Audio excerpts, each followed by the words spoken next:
The protagonist, Bu Lear, hears his name being called and tries to open his eyes. As soon as he opens his eyes, people around him start laughing and wondering why such a stupid idiot is still studying here. The guy doesn't understand where he is and thinks that this is a dream and everything around him is unreal. His classmate tugs at his sleeve and says that a teacher named Lanny is calling him again. He turns around and looks in fascination at the slim, beautiful middle-aged teacher who has approached him. She scolds the hero with hidden irritation for being asleep and wondering where he is. Bu Lear looks at her teacher's chest excitedly, doubting whether she is the teacher.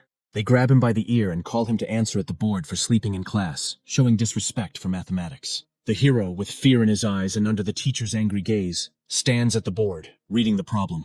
He takes on a thoughtful look and realizes that he is faced with a very difficult task.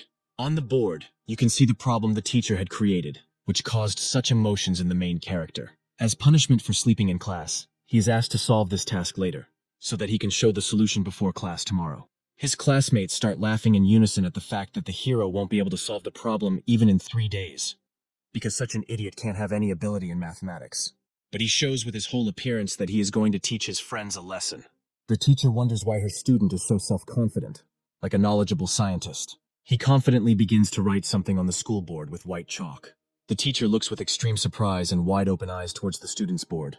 After Bu Lear wrote the answer on the board, he calmly asks to go to the toilet, to which he has answered in agreement. All the students look closely at the board and doubt that the guy was able to solve the problem correctly by simply writing a random number. But the teacher looks at the blackboard with incredible surprise. She delays her answer, checking the correctness of the solved task, and, to everyone's surprise, reports that this guy's answer is absolutely correct. The hero walks down the corridor to the cries that even the teacher spent several hours solving this problem, because this problem is extremely difficult. Bu Lear suddenly falls to his knees and in his thoughts begins to frantically realize that he has moved to another world.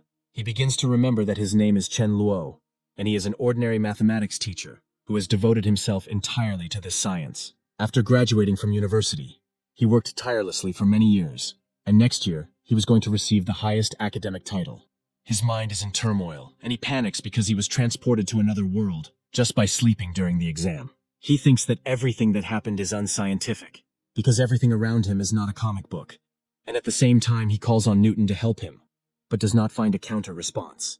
Analyzing the situation, he comes to the conclusion that he is now in the body of a student named Bu Lear, who was a complete zero in mathematics, and the entire class called him a fool.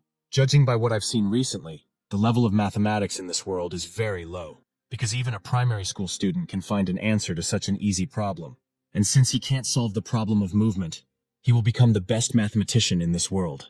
Mathematician Chen Luo decides to rise to the top of this science even in another world. Whistling joyfully, he walks further down the corridor, from where at the very last moment, someone's silhouette becomes visible. Suddenly, a collision occurs, and both people fly in opposite directions from each other.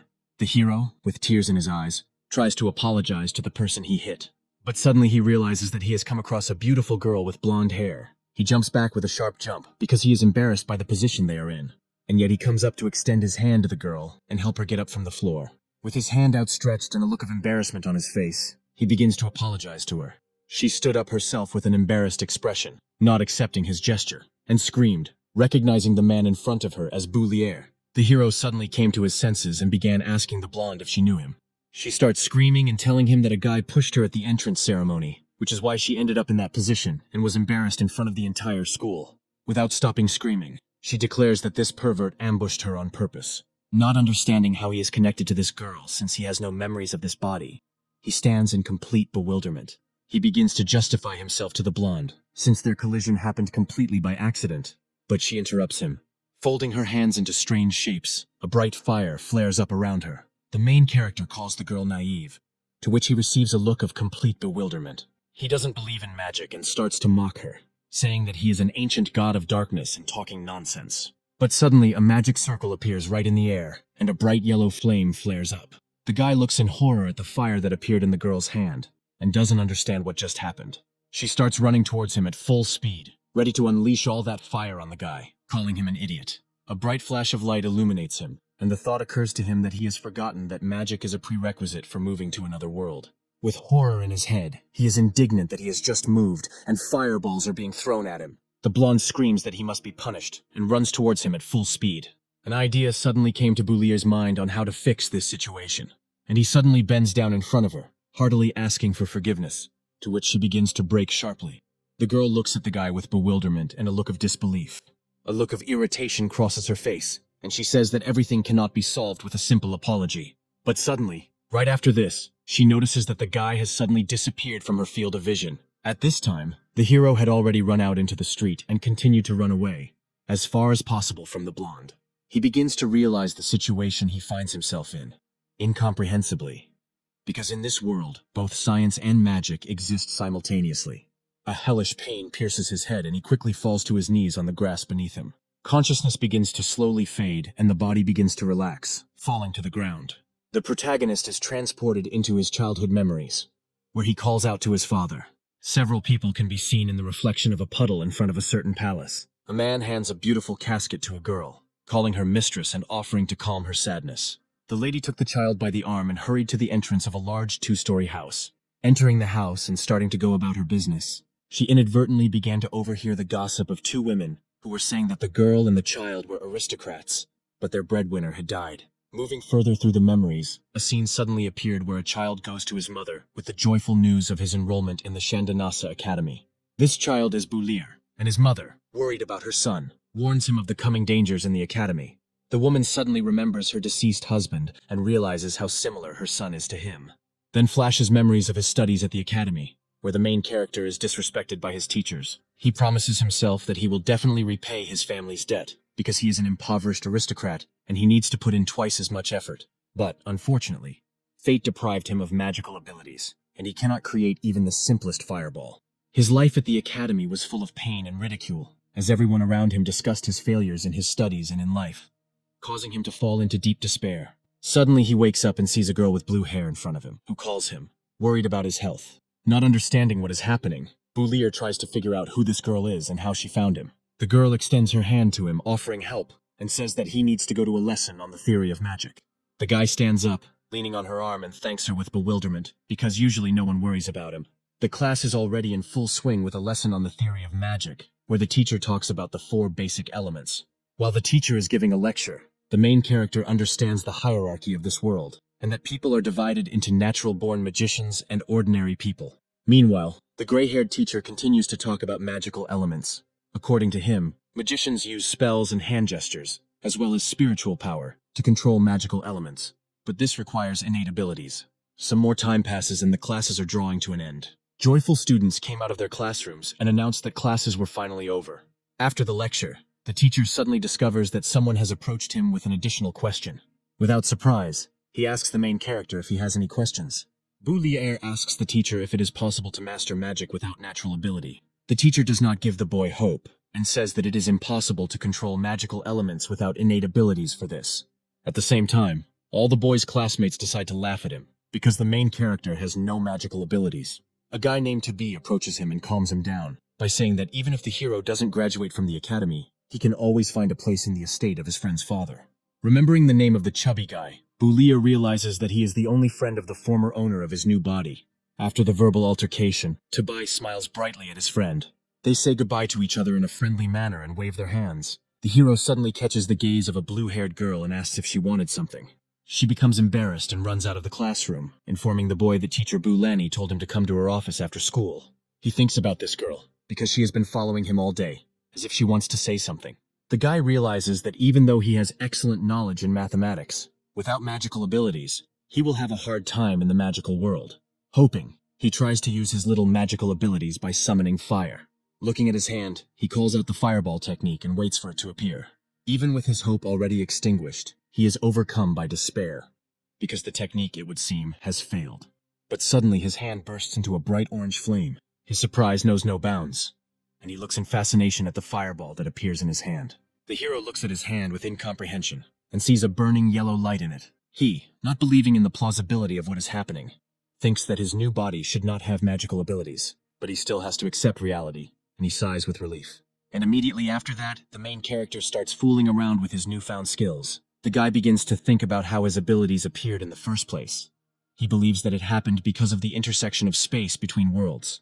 And suddenly he remembers that he needed to go to the teacher. He approaches the office and starts knocking on the door, to which he hears a voice from the other side asking him to come in. Apologizing for disturbing, the boy enters the math teacher's office, At what he sees, his eyes widen in surprise and his face turns red. He finds his attractive teacher in an unusual pose and looks on in admiration. But the girl does not pay attention to her student's reaction and happily greets him. At this time, the student continues to stare at his teacher. She, in turn, just as calmly asks not to pay attention to what she saw, because in this pose she always makes calculations. Boulier asked her with an embarrassed expression as to the purpose of calling him into her office. The blonde suggests that you first sit on the chair next to her desk. She leaves and later comes up to him and places a pen and paper in front of him. A student sees a piece of paper in front of him with a new math problem that he is asked to solve. While he is starting to solve the task, the blonde decides to leave the office for a while, which she tells the guy. He, in turn, without wasting a second, immediately states the result of his calculations. The teacher looks at him in shock, asking what he said, to which he again receives the same number that was given earlier, and that this is the correct answer to the problem. The blonde suddenly runs up to him and grabs him by the shoulder and starts frantically asking him how he solved this problem. Because for her, this problem took a very long time.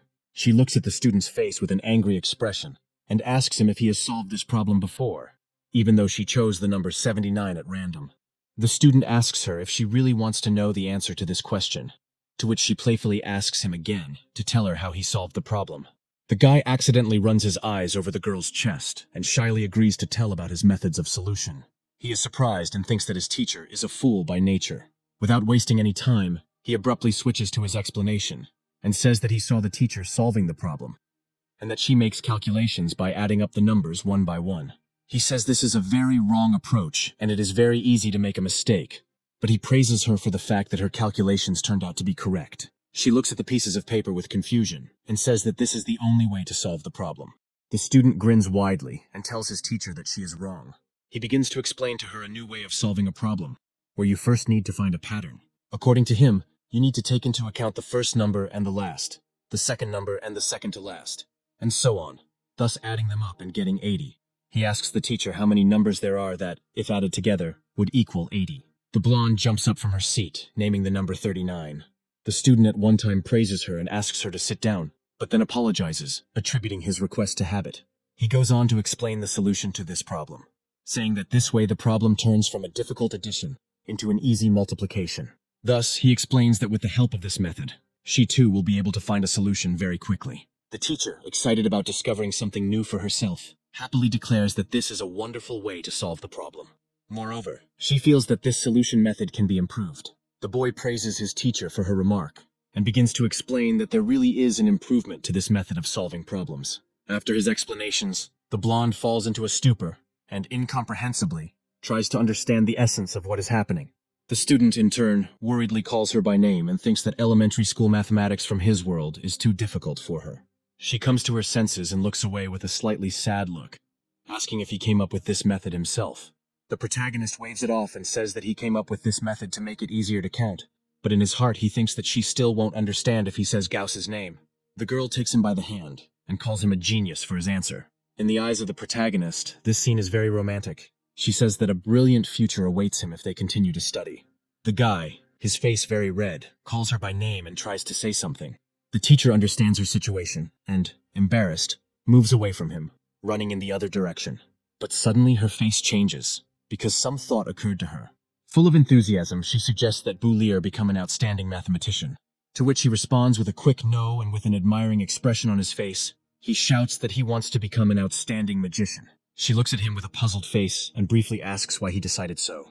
The girl throws him down on the table with a sharp lunge and tells him that he should study mathematics and not waste his talent. According to her, by becoming a mathematician, one can take a worthy position in society, and one must choose mathematics, not magic. He, without listening to a word, sharply and forcefully brushes her hand away with his own. The main character says that he is interested in magic and wants to become a magician, not a mathematician. In his opinion, it is very easy to become a great mathematician in this world. You can just tell the world a few mathematical theories. He believes that in this way he will only pass off other people's discoveries as his own, and magic interests him much more than mathematics. After thinking for a while, the girl suggests that Boulier make a bet between them. She tells the guy that soon there will be an exam in magic at the academy, which will decide whether he can stay at the academy. The student takes on a thoughtful look and states that if he fails the exam, he will be expelled. The teacher, in turn, says that if he really wants to become a magician, then he definitely needs to pass this exam. There is a pause during which the boy looks at the teacher with an incomprehensible expression on his face, thinking about something. The girl takes a calendar from the table and continues talking about the terms of the bet she proposed. She says that if the boy passes the exam, she will stop trying to persuade him to become a mathematician, and if he fails, the teacher will help him apply for a teaching assistant position, and he will be able to stay at the academy studying mathematics. After voicing the terms of the bet mentioned earlier, she asks if Buliger agrees to make it. A thought flashes through her head that the guy won't be able to pass the exam because he doesn't have magical abilities. Without any emotion on his face and with firm confidence in his eyes, the student agrees to the bet. Already in the hallway, the guy thinks that his teacher is stubborn and complains that she pestered him. He presents the situation that happened earlier as more romantic than it actually was. Catching himself in such dirty thoughts, he decides to distract himself and do magic. But suddenly, out of nowhere, a girl with bows appears and runs towards him at full speed. A collision occurs in which both people hit each other's heads. After this, they simultaneously begin to fall off their feet and fall to the floor. The protagonist thinks that this situation is similar to something and feels something in his hand. Opening his eyes after the feeling of pain passed, he notices a girl sitting on him. The blonde immediately starts hitting the guy for touching her breast with his hand. Out of anger, she decides to use magic and begins to cast a fire spell. She casts a fireball spell and an orange flame erupts in her hand. Having come to her senses, the girl realizes that there is no one in front of her, and she begins to swear that the guy has disappeared again. The hero notes with apprehension that if he had not run so fast, he would have been turned to ashes long ago. A little while later, the girl with bows decided to go to the math teacher. A student complains that she met a pervert twice at the academy today. After her complaints, she becomes angry and promises herself to throw a fireball at the pervert she met earlier. The teacher starts to laugh a little at this situation. Isabella changes the subject and says that she has already solved the problem given to her earlier. She proudly announces that she solved this problem in just half an evening and thinks that she did it faster than anyone else. The teacher praises her for her efforts, but says that Bulier was able to complete the task in just a minute. The girl with bows looks at the teacher in bewilderment and asks how he was able to solve this problem so quickly, to which he receives in response that there is a certain mathematical theory and offers to show it. The teacher begins to explain the whole essence of the method that the guy used. After the explanation, Isabella takes on a lost look and slowly begins to understand the essence of mathematical theory. The realization dawns on her and she can't believe that Buliger came up with this theory. After this, Isabella decides to meet the guy who came up with this theory, which she asks her teacher about. There are lights playing in her eyes, and she is eagerly awaiting an answer. The teacher was a little confused by this reaction, but she agreed to introduce the two young people. A little while later, Isabella kicks open the door to some classroom. She starts loudly asking the students sitting there about a guy named Bulier. The girl says she wants to meet this guy. The first to decide to answer is the named friend of that student, and with fear in his eyes he tries to say something. But they pinch him sharply on the upper part of his leg so that he doesn't say anything. The one who pinched the guy turns out to be Bulier, who decided to hide under the table. The chubby guy, taking the hint, tells the girl that his friend just left on business. She looks at the speaker with bewilderment and asks a rhetorical question. The girl decides not to waste any more time in this class and asks someone to call the protagonist when he returns. The chubby guy waves his hand at her with relief and says that he will definitely fulfill her request. After the girl leaves, the door to the classroom closes with a bang. The hero decides to crawl out from under the desk to check if the blonde has left. After such a performance, there was an awkward silence, and many of the class looked at Bulier with bewilderment. He, in turn, not understanding such an amount of attention in his direction, asks his friend why everyone is looking at him. The guy with the bandage grabs his friend by the shoulder with sudden force. He asks the hero with fear in his eyes to tell him about what happened between him and Isabella. With a lost look, Bulier tries to answer the other guy. He, in turn, looks at his friend with contempt and asks if the main character knows who Isabella is. The guy gets scared and cautiously asks who the girl who came into their class is. The brown-haired man began to tell the main character that the girl had many friends who could cause problems. The protagonist brushes off his friend's advice and counters that they won't be able to touch him at the academy. A guy with a bandage and a look of doom on his face asks the hero what their academy is called, to which he easily answers. Next comes the question of where the campus is, and Bulier, without thinking twice, answers that the campus is on Baker Avenue. The protagonist's friend says that the campus is located in the city of Yabo, whose mayor is Isabella's father. The hero suddenly understands the seriousness of the situation he has found himself in, and begins to nervously think about what to do. He realizes his hopeless situation, and asks the guy with the bandage about the possibility of apologizing to that girl. Suddenly, from somewhere behind, a scream is heard that mentions Isabella, and both guys get scared and sharply turn towards the voice. A blonde guy with his friends looks at the main character and says that such a talentless person won't last even a couple of days at the academy. The tall guy with golden hair is called Bader, and in the past he constantly bullied Bulier. The hero's friend stands up for him, but in his thoughts he thinks that the blonde is saying the right things. He has these thoughts because if you don't have abilities, then you won't be able to earn respect at the academy. In addition, all second-year students will have to take an exam, and those who fail will be expelled. In fact, the magic exam is quite simple, and any student can easily pass it.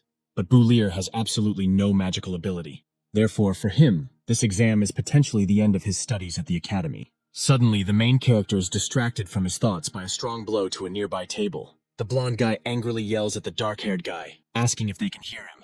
There is a palpable hostility between them, and the blonde does not skimp on dirty words. The protagonist's friend does not stand aside and takes on a hostile appearance, preparing to say something to bother. The blonde is challenged to a fight for her impudence and bad manners. However, he does not understand how Toby is connected with this situation, and asks what business it is of his. Incredible aggression flares up between the main character's friend and Badr, and they prepare for a fight. The offender, with strong irritation on his face, promises to remember this situation. He turns around and leaves with his friends, saying that next time he will answer for everything. The protagonist watches with a slightly pale corner of his eye as his offenders leave the classroom. He remains pleasantly surprised that the fat man stood up for him and showed himself to be a reliable friend. Getting straight to the point, Boulier asks the chubby guy to help him with Isabella if anything happens. He responds positively to such a request, but says that by that time he himself will have given the black-haired man a beating. After this, the hero looks at his friend with glassy eyes and incomprehension. A few days later, the magic exam began. The teacher announced the conditions for passing the exam and warned that losers would not be able to continue their studies.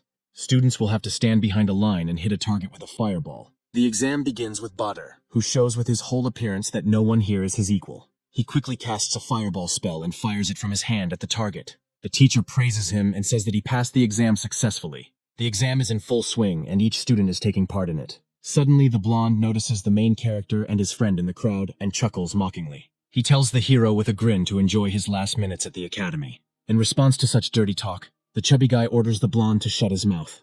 By chance, Toby is the next one called to the exam. He, in turn, without wasting time, begins to cast a fireball spell. Suddenly, a small ball of bright orange flame flares up in his hands. He shouts the name of his technique and shoots a fireball at the target. The ball flies into the target and only slightly touches it, to which the teacher condescendingly says that Toby passed the exam. Even though it was almost a losing attempt, the guy is very happy that he was able to pass successfully. Next, the teacher looks at the list of students, looking for the one who will go next to test his abilities. He is about to summon Boulier and is thinking in his mind that he doesn't even have any magic skills. The old man thinks sympathetically of the hero and does his best not to disgrace him in front of everyone around him. The teacher talks about the successful completion of the exam by everyone, trying to pretend that he forgot about the guy. But suddenly the blonde screams for the teacher not to rush to finish the exam. He notices that one student was overlooked and did not attempt to take any tests. The blonde points his finger at the main character and shouts for everyone to hear that he failed the exam. Boulier stands still and silently waits for the teacher to decide what to do next. The teacher reluctantly asks the boy if he will take the exam. The group of offenders heard this question and began to laugh loudly, trying to disgrace the black-haired man. While the crowd was engaged in heated debates about the hero, a math teacher passed by. Boulier's friend decided to console him. He put his hand on the boy's shoulder and told him not to worry about their offenders. But suddenly the hero's spirit perked up, and with confidence in his eyes, he decided to try to pass the exam. The blonde and his company stood there for a while in shock after this statement, not understanding what the black-haired man was saying. Their shock wore off and they burst into wild laughter, calling the hero names and thinking that he would fail. Such a loud noise attracted the math teacher, who became interested in what was happening and came closer. The magic teacher doesn't like this noise and shouts for everyone to calm down. Boulier is asked one last time whether he is ready to take the exam or not. The boy, with confidence in his eyes, answers Teacher Antony that he is ready to begin. They naively try to calm him down so that he won't feel offended for failing the exam. The hero stands in front of the target and gathers his strength, looking ahead. He takes a deep breath and thinks about how he can best put on a show for the crowd. He is confident in his abilities and understands that he does not need spells and hand gestures. But for the sake of appearances, he decides to do them. The fire spell sounds, and everyone looks at the target with bated breath. The protagonist shows that he is making every effort to summon magic. The crowd around him covers their faces from the fumes coming from him, so as not to get burned. When everyone opens their eyes, they look at the black-haired man's hands, where there is no hint of a spell. The blonde and his friends see this and burst into loud laughter because apparently Boulier screwed up. But suddenly a flash of fire appears in his hand and fiery circles spread around him. A huge fireball appears out of nowhere and flies towards the target. When the spell and the target collide, a huge explosion of flame occurs. Absolutely all the students and teachers on the site are watching this picture in amazement. After the fireball hit, the target was reduced to a pile of damaged debris. The magic teacher says with disbelief and bewilderment that Boulier passed the exam. The blonde's expression suddenly changes, and he declares that this is simply impossible, because even he couldn't achieve such a result. And only Toby is sincerely happy about his friend's success and asks why he hid his talents. Suddenly, the teacher calls the main character to him to tell him something.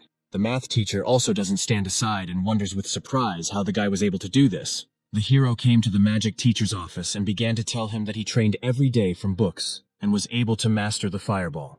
Anthony explains that magic is a gift from the gods to people, and those who were deprived of abilities were called abandoned gods, and thought that the guy was one of them. But now the gods have rewarded Boulier with their gift, which happens very rarely. He is praised and encouraged to keep up the pace of his studies because he has great potential. The hero thinks wearily about the fact that every teacher at the academy is trying to force him to learn one thing or another. Suddenly he says that he is grateful for the praise, but wants to return to his world. The teacher looks at him questioningly and asks what worlds his student is talking about. The hero came to his senses in time and wrote it all off as a joke, because he accidentally let it slip. Anthony did not give in to interrogating the guy, and thought that he was studying too much and assumed that Boulier was talking about the world from the legends about the Holy Master. After the mention of the Master, the guy became very interested in what his teacher was talking about. According to legend, there once was a Holy Master who could control space and travel to another world. But everyone thinks that this is just a legend. The hero looks at the teacher with anticipation and asks about all these legends. He abruptly grabs the old man by the shoulders and declares that he must become a Holy Master. Some time passes. Boulier begins to seriously study the history of this world. He sits late at night in the library and spends all his energy reading various books. According to the information in the books, there is a gradation of levels of power of magicians in this world. There are 7 varieties in total. Holy Masters were heard of only in myths and legends. Their magical abilities were described only in ancient books. Many books indicate that the sacred masters possess spatial magic. They could tear space and move between worlds. Although many now think that another world does not exist, and the magic of space is just a legend, the main character does not lose hope of returning. But teacher Antonio does not believe in the magic of space, so the boy will not be able to get much information from him. The library administrator approaches the hero and inquires about his progress. Boulier sits nervously and listens to the administrator telling him to work in the library because he has been sitting too long. The hero has no choice but to listen and take a break from reading books. After work, he looks tired because he didn't expect that working in the library was so hard. When work was already finished, it was time to go to classes. As soon as the main character enters the classroom, an awkward silence ensues. Everyone around him is talking about his performance in the exam because he did surprisingly well. The hubbub never stopped. Such unexpected popularity became just an extra burden. Suddenly, the black-haired man notices Isabella out of the corner of his eye and shudders sharply. He can't understand what this girl is doing here and looks at her with bated breath. The blonde is sitting in some awkward pose, which makes the hero feel embarrassed. He tries to turn away from her so as not to meet the girl's eyes. Isabella suddenly gets up from her chair and shouts to the whole class that she didn't know that this guy was that same Boulier. Anticipating imminent problems, the protagonist tries to smooth things over and bring the dialogue to an end. But the girl abruptly interrupts him and calls him a pervert in front of a full class of students. The hero is still trying to somehow calm the blonde down, but suddenly sees a fire flaring up around her. She gathers all her powers into her hand, calling upon fire magic. Not knowing what to do, the black-haired man, in fear, decides to simply cover himself with his hands. But he feels nothing and, in surprise, decides to open his eyes to see why the magic has not reached his body. Before his eyes appears a math teacher who managed to stop the careless student. The teacher, with a little disappointment in her eyes, asks Isabella why she uses magic in the classroom. The mayor's daughter at least tried to justify herself, but they shut her up without even listening to her. Immediately after this, the teacher calls Boulier into her office. She didn't stop at one guy and decided that Isabella should go with them.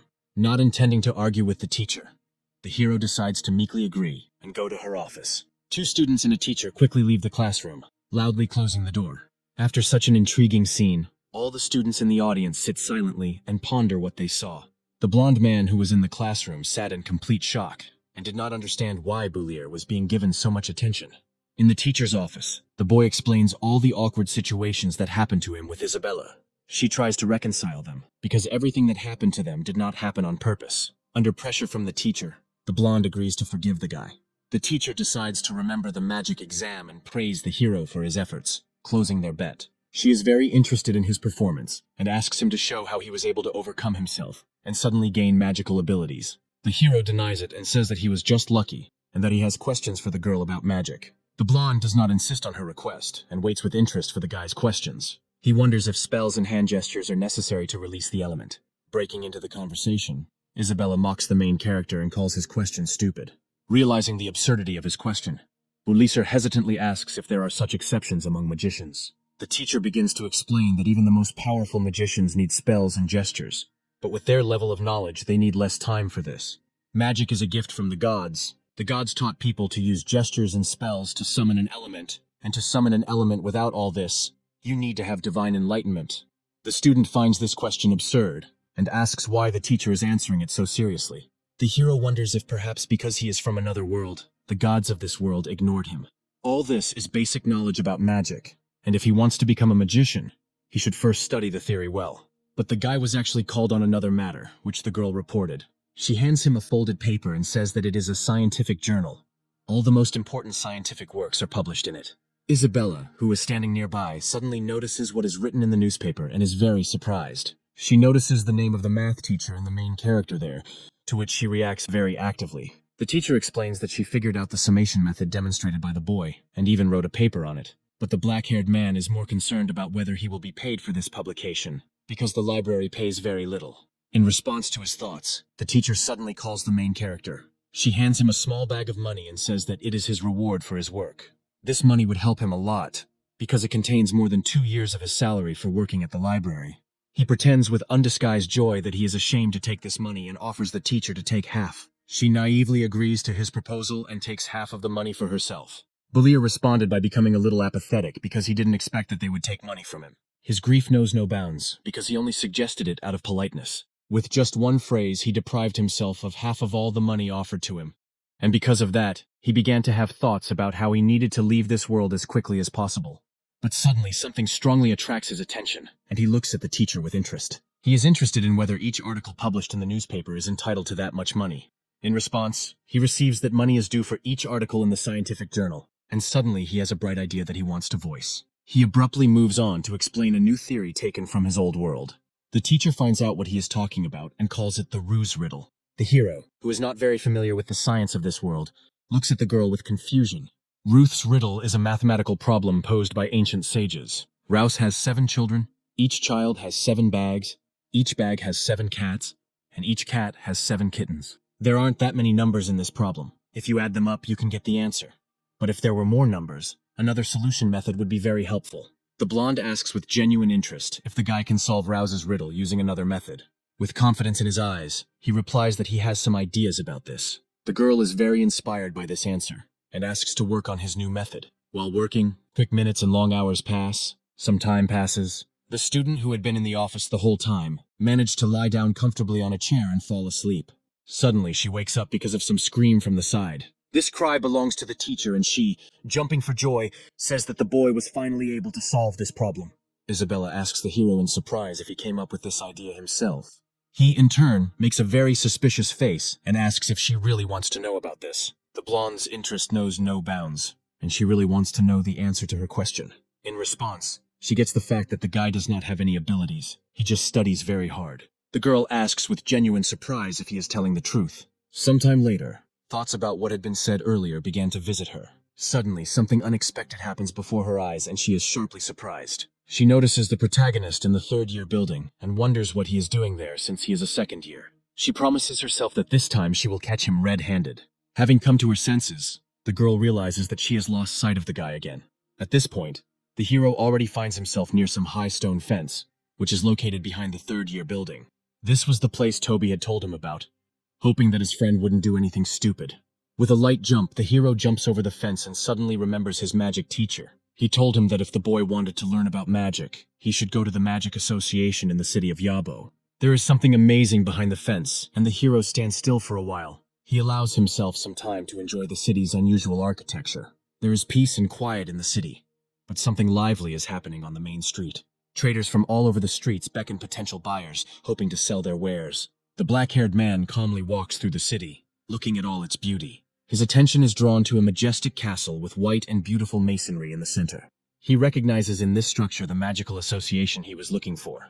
Before entering the building, he carefully takes out some kind of mask from his pocket. He needs to be careful. It's better not to reveal his identity in vain. There are few people at the entrance to the association, so he decides to go straight to the counter in the middle. Behind her stands a girl with blue hair who offers help to the main character. He recognizes this girl as his classmate named Molly and wonders what she is doing here. The girl offers him the services of a high-level mentor, naming a rather large price for it. Hearing such exorbitant prices, the hero was a little taken aback and was dumbfounded. He doesn't have that kind of money and decides to put an end to his idea, starting to leave the building, but the girl calls him back. If you have problems with money, you can simply get a subscription to the association's library. Boulier turns around in surprise and asks again if he heard correctly about the library. The Library of the Magic Association contains several tens of thousands of publications on magic, and it is absolutely free. The main character, sensing that he will not have to pay for knowledge, suddenly asks to purchase a subscription. In response, they ask him for a magician's certificate, which unfortunately he does not have. The girl thought that the guy in front of her was already a magician, and the membership was needed to prove that the person really does magic. She says that you can prove your abilities by simply showing your abilities in magic. The guy wonders if it can be done right here and now. It is possible to pass the test, but Molly warns that today's expert is quite strict. They say that his pass rate is only 10%. Without losing hope, the hero agrees to take the exam, because climbing over the fence again will be problematic. After some time, they arrive at the examiner Andrew's room. The hero notices that the man is wearing a red mage's robe with 2 silver stripes. He is a mid-level fire element mage. The magician immediately begins by asking about the identity of the young man and his mask. The guy calls himself Chen Luo from the previous world, and he needs the mask to hide his burn after training. The old man sitting next to him says that perhaps the guy has unusual fireballs, since he was able to burn his face. The man, with interest, calls the black-haired man's name strange, and thinks that due to his age, he can only become a low-level mage at most. The girl suggests that Andrew go to the exam hall right now to test the guy's abilities. In response, she receives sharp disagreement, to which she takes on a very surprised look. The examiner says that he doesn't need a hall, and the exam can be held right here, inviting the guy to show his skills. Boulier looked at the mage in surprise, wondering if he should really use his magic here. He is confused by the small amount of space in the room they are in. The old man looks at him with disdain and says that Andrew will not be harmed by the small fireball that the black-haired man will create. The guy, in turn, is in no hurry to argue and accepts the conditions. He stands right in front of the examiner and gathers all his magical powers in his hand. The man is not happy with the way the spell is being cast. But to everyone's surprise, too much power gradually accumulates in the guy's hand. They all suddenly realize that the fireball will be quite large, and Andrew orders them to stop. But it's too late to reverse the spell, and the guy decides to use his skills to the fullest. The room is illuminated by a bright flash of light from a huge fireball. With the light devouring everything around, the ball flies straight towards the examiner. He, in turn, not expecting such talent, begins to press against the door. Suddenly, an explosion of incredible size occurs in their small room. Silence falls and columns of dust and clouds of smoke rise around. The girl, inhaling all the accumulated soot, begins to choke and cough. She tries to catch her breath and see how the exam ended.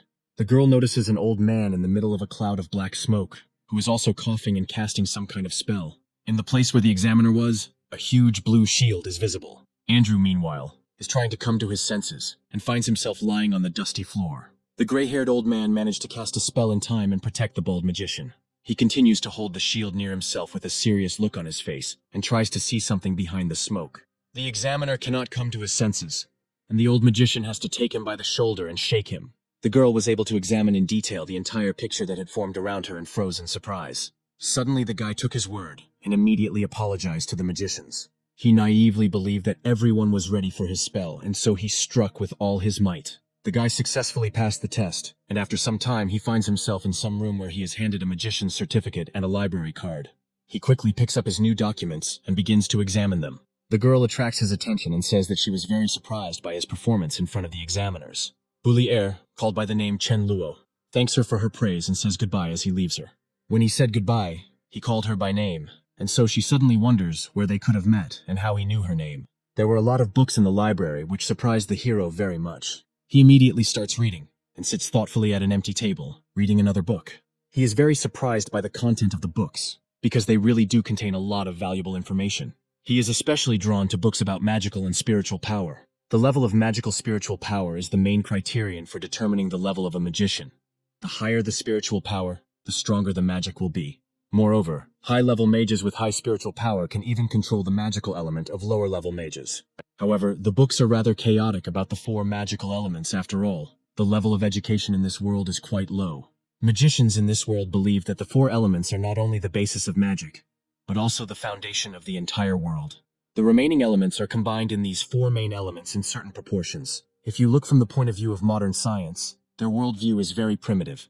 Even high school students know that matter is made up of different elements, and that the so-called 4 elements in the periodic table do not exist.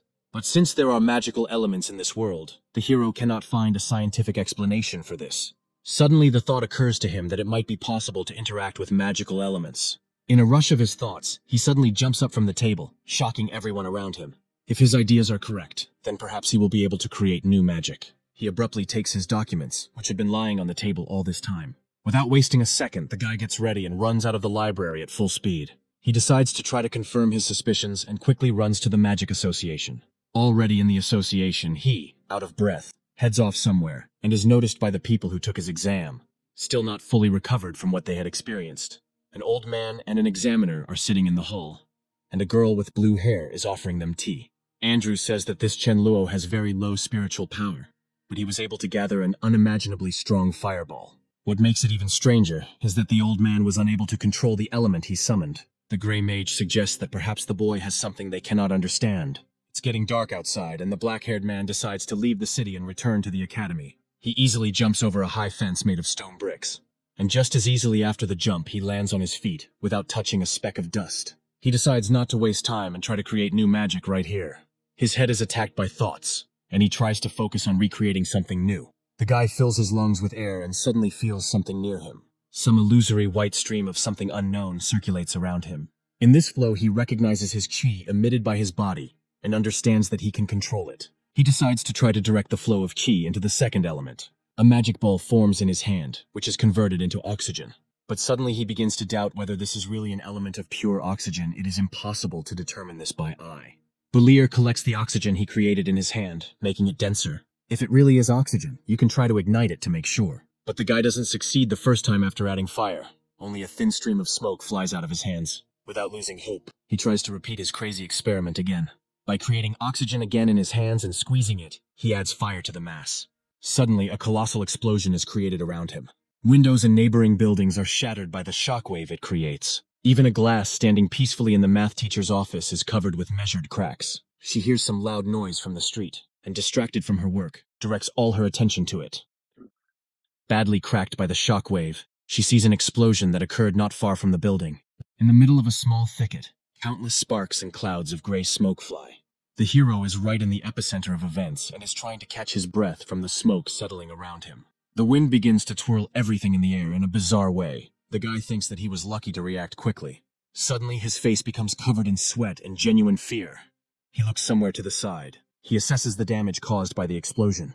It seems that this oxygen turned out to be much purer than the main character expected. Somewhere nearby, a voice is heard loudly asking what happened here. The hero turns towards the voice and sees some guy running towards him. No one thought there would be so much noise, and the main character decides to run away from the crime scene to avoid getting into trouble. Without sparing his lungs, he quickly runs through the thicket to hide. Although this noise may have alarmed everyone around him, Buliger seemed to have created something worthwhile. Some time passed, and now the hero is sitting in class, thinking about everything that happened the day before. He is very tired because he studied all night and decides to take a little nap on his desk. But one can only dream of a quiet life, and suddenly someone starts to tap sharply on his back. It turned out to be Toby, who began to tell very nervously about what had happened last night. To deflect suspicion from himself, the black-haired man says that he slept like a log last night. The story goes that last night there was an explosion near the third-year building that blew out all the windows. Everyone thinks that it was some high-level magician, but it is unclear why he would do all this. The hero says that he has never even seen such magicians, to which his friend looks at him in surprise and asks how he could not have seen high-level magicians. After all, their math teacher is a high-level magician.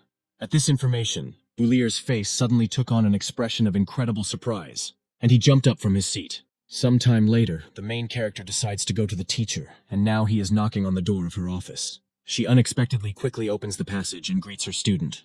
The guy decided to come into her office in time, because she needed him for something. She reports that the Association of Mathematicians has already published an article about Routh's riddle. Since it was he who proposed this solution method, His name is listed first among the authors. The girl congratulates the black-haired man because he solved the most difficult problem in the world of mathematics. But without paying any attention to this, he declares that he came on other business. Unexpectedly for the blonde, he says that he wants to study mathematics with her and asks her for help. After such a statement, she looks at him in confusion, thinking about what she heard. The guy wanted to become a magician, but suddenly decided that he also really liked mathematics, and he didn't want to regret it later. He says that he feels that even in his past life, he was an outstanding mathematician. The girl, overcome with emotion, suddenly grabs his hand, calling him by name. She can't contain her emotions and presses his hand to her chest, saying that she is very glad to hear it. The teacher hugs him to her chest and says that from now on they will do math every day after school. Extremely embarrassed, the guy turns away from her embrace, trying to push her away with his hands, while simultaneously asking for help with magic. Still embarrassed after such a scene, he hears consent from her side and decides to leave quickly. The boy quickly moves towards the exit of his teacher's office and opens the door. The blonde calls out to him and asks him not to forget to come to her tomorrow, to which he receives consent. But suddenly she sharply asks him to stop and stay for another minute. After this, she sits thoughtfully at the table, with her hands folded, thinking about how to formulate what she wants to say. Bolier was slightly perplexed by such abruptness and looked at the girl nervously. The thought occurred to her that the black-haired man had decided to study mathematics with her only because of his help with magic. This question puzzled her greatly, because at that time his request for teaching mathematics was not sincere. Having realized the situation he found himself in, the protagonist excitedly tries to find in his head what to answer, and suddenly a great idea comes into his head to get out of it. He states that spending so much time together will make it more convenient for him to ask her about magic. Before he could really finish speaking, the teacher's hand suddenly fell on his shoulder. She grabs him, to which the guy reacts very confusedly, feeling fear of what she will say to him. The girl says that he has a talent for mathematics and can use it as a tool. The guy's answer satisfied her, and she sends him to rest and not to forget to come after school. The hero suddenly notices that this girl is smart and stupid at the same time.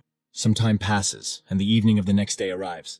Bolier opens the door to the teacher's office without knocking and greets her. Suddenly, he notices two girls in front of him, who are sitting at a table and talking about something. Isabella was clearly unhappy with his visit at such an hour. Perhaps she wanted to talk to the teacher alone.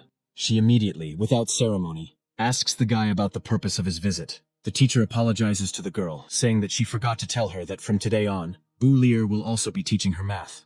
Isabella is asked to take care of the guy, but apparently she is not very happy with this request. The blonde invites the hero to sit next to the student and says that she has prepared a task for him. One stone was thrown into a well. After some time, another stone was thrown, but twice as heavy as the previous one. The question is when the second stone will catch up with the first. Isabella suggests that they need to know the interval to solve this problem, and before she can finish speaking, she is interrupted. The guy, without waiting for an answer from the girl sitting next to him, sharply replies that the second stone will never catch up with the first. Strictly speaking, if you ignore air resistance, a large stone will never catch up with a small one. His answer slightly irritates the blonde sitting next to him. She accuses him of not knowing even such basic things. According to the teacher, she does not know what air resistance is, but everyone knows that the speed of a body's fall is directly proportional to its mass. The greater the mass, the faster the body falls. This was established by ancient sages. Even children know this. But the main character does not agree with this. His face reveals undisguised irritation. He says that just because the sages said something doesn't mean it's necessarily true, and asks if they've seen it in real life. The blonde is unhappy that the guy dared to challenge ancient wisdom. There is a lot of tension between them, because no one wants to give in. The hero declares that science must be precise, and the approach to it too, because if the truth cannot be proven, then it is not the truth. The student offers him to make a bet, to which the guy answers negatively. The teacher doesn't want the kids to quarrel and tries to smooth things over by stopping their squabbles. But suddenly the mayor's daughter bets 10 gold coins on this, and the guy immediately agrees. The teacher puts her hand on her face in frustration, because she can't stop the black-haired man. Some time passes, during which the teacher and her students choose a place to conduct the experiment. She notes that one stone is twice as big as the other, and suggests that they drop the argument. But he stands firm in his decision, not wanting to give up easy money. No one thinks that the black-haired man will be able to win this argument, because no one questions the wisdom of the ancients. The blonde says that being self-confident is good, but there is no need to be too smug. After this, white patches of created wind currents appear out of nowhere. The teacher steps on them to keep her in the air. The blue wind begins to lift the girl higher and higher, faster and faster. The hero, seeing the magic of flight for the first time, is very surprised by such a performance. He stands next to Isabella, and they both wait for the teacher to rise to the required height. Finally, the teacher reverses her spell by climbing to the very top of the clock tower. She raises 2 hands, and in each of them there is a stone, one larger, the other smaller. Without a shadow of a doubt, the mayor's daughter declares that the guy will definitely lose this bet. The teacher raises 2 stones to the same height to make the experiment as accurate as possible. And suddenly he lets them go. The stones fly in free flight, and initially it seems that they are at different heights. They fly closer and closer to the ground, gaining significant falling speed. But suddenly both pieces of rock land unexpectedly at the same time. The blonde, not believing the truth of what is happening, looks in surprise at what lies in front of her. The guy, in turn, just chuckles sarcastically, because he was initially confident in his judgments. The teacher was also incredibly surprised, as evidenced by her facial expression. She recited the spell again and slowly descended to the ground to examine everything in detail. Both stones continue to lie quietly on the grass, while the trio thinks over everything that happened. Isabella finally realizes what happened, and looks ahead with complete incomprehension in her eyes. Both girls cannot understand how this could happen, because ancient sages cannot lie. The teacher does not understand how her student can know that the law of falling bodies is incorrect. He says that he read this law in a textbook and checked it with 2 stones, and realized that reality and the rule in the textbook are different. It turns out that the truth that adults have been passing on for over 1,000 years can be refuted by just throwing 2 stones.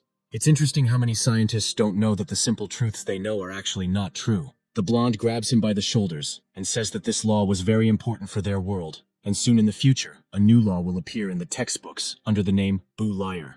The guy is not very happy with the next empty glory that will come to him, especially since he was not the only one conducting the experiment. The teacher tries to calm him down by saying that it was his merit and that she simply threw 2 stones. However, if he wants, he can refine this law together with Isabella, to which she reacts very nicely. The hero replies that he will definitely need her help in finalizing this law and invites her to participate. Suddenly, all the embarrassment disappears from her face, and she looks at the guy in surprise. Thoughts are rushing through her head, and she is thinking hard about the proposal she made earlier.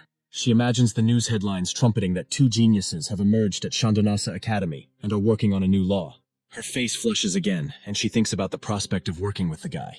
The girl decides not to show her true emotions, and pretending to be untouchable, shyly agrees. The blonde thinks for a long time about the fact that they will have to work alone. Possible names for the new law on falling bodies come to her mind. Imagining that their names would be placed one after the other in the title, her face turns red again. Suddenly, she offers the main character her help if someone bullies him at the academy, while thinking about how smart and handsome he is. The guy suddenly extends his hand to her, and the girl thinks that he wants them to shake hands. This gesture made Isabella very upset and embarrassed. Without understanding why, she decides to find out why he is raising his hand, and in response receives a request for 10 gold pieces. The main character clearly meant something different from what the girl thought with his gesture, and his eyes begin to shine from the imminent money. The girl was filled with disappointment because of her erroneous thoughts and resentfully retreated from the guy.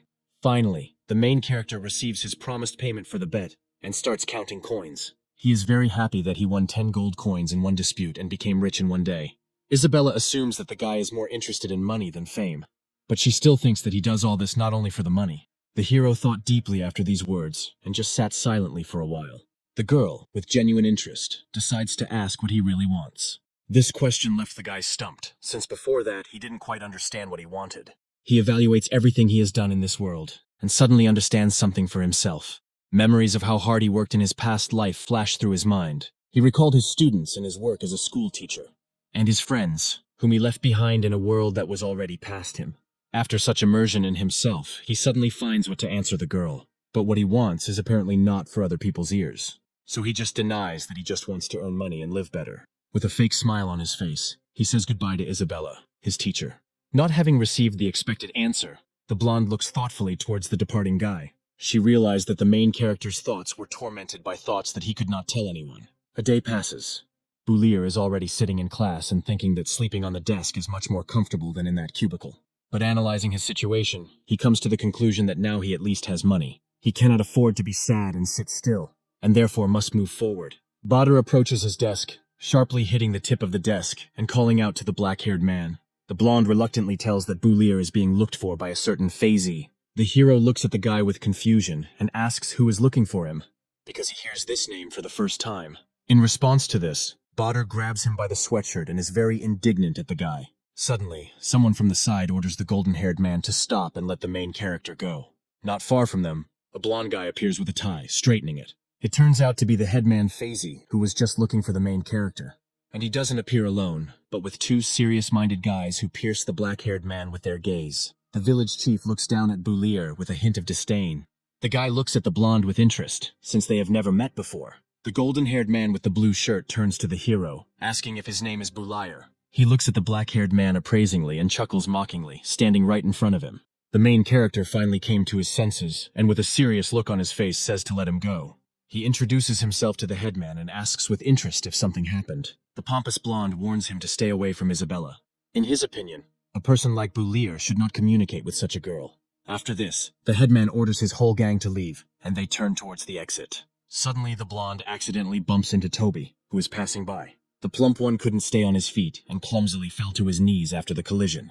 He is afraid to say anything in response to such disrespect, and simply waits silently until the group of offenders leaves. With a slight embarrassment on his face, he approaches the main character and asks if everything is okay with him. In response, he receives that Boulier is fine and the guys just wanted to talk to him. Toby is very surprised that Fazy's gaze fell on the black-haired man, and he does not understand the significance of what happened. The guy with the armband explains that the blonde guy is the class monitor, and everyone at the academy is afraid of him. Fazy comes from the famous Howard family of Yabo City and is the son of a viscount. Viscount Howard is an important person in a certain society of numbers, and many of the teachers of the academy are also members of the society. Toby tries to calm the boy down, saying that he understands why he became captivated by Isabella's beauty, but his friend advises him not to ignore Fazy's warning. And the black-haired man at that moment is confused and embarrassed by what the plump man thinks about him. Some time passes at the academy, and it is already midday, when classes have just ended. The hero is already sitting with Isabella and thinking about how to properly use that new oxygen technique. His main advantage will be that he won't need spells or hand gestures, but he doesn't know how to summon two elements at once. He is distracted from his thoughts by a blonde who says that he needs to stop lounging around. She tells him to solve the problem that the math teacher gave them. The hero, yawning boredly, abruptly hands her a piece of paper. On this sheet of paper, the girl sees some formulas and understands that the hero has already decided everything a long time ago. She is very surprised, since in the same amount of time she managed to solve only half of it. The main character says that you can't solve everything in the same old way. In his opinion, it is necessary to find original methods for solving problems. Ignoring his pomposity, she looks at the piece of paper with embarrassment. Taking advantage of the momentary pause, the hero remembers that he wanted to ask the girl something.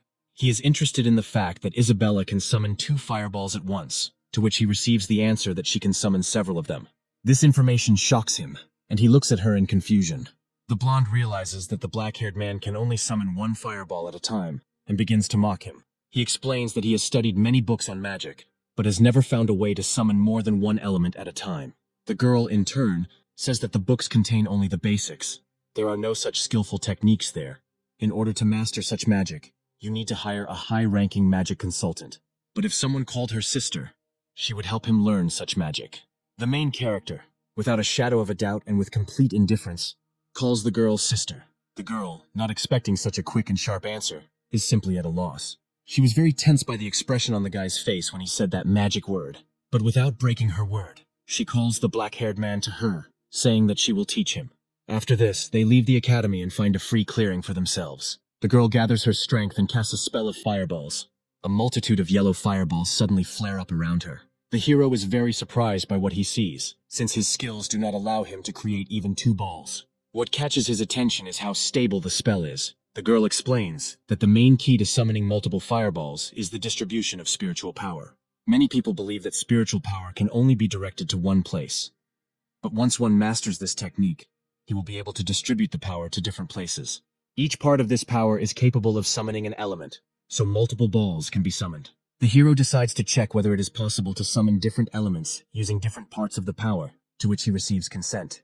While they are having a nice conversation, a guy with golden hair watches them from around the corner. This man turns out to be Badr, who thinks that the two are in a relationship.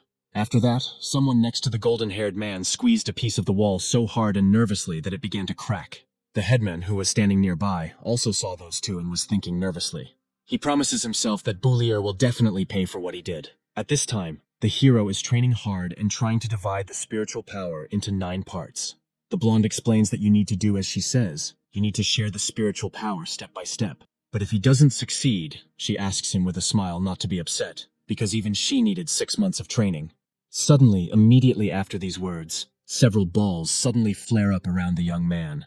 The girl looks at what has opened up before her eyes with confusion and asks how he was able to do this. In response, she receives an unperturbed answer that he simply divided the spiritual power into 9 parts and summoned fireballs.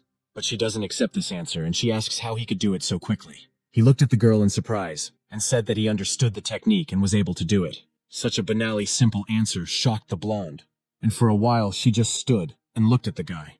Her face flushed at the thought that this guy was not only a genius in mathematics, but also a genius in magic.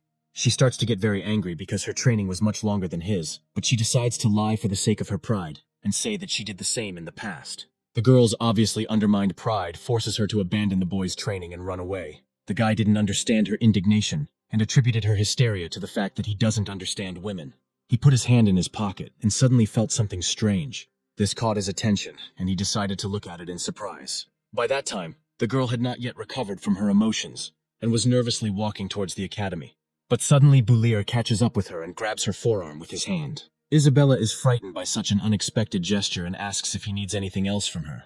She notices that he is holding out his hand to her with an object resting in it. It turns out to be some kind of bracelet with a cute golden cat and a red thread. The hero extends his hand to her, addressing the girl by name and asking her to take the item.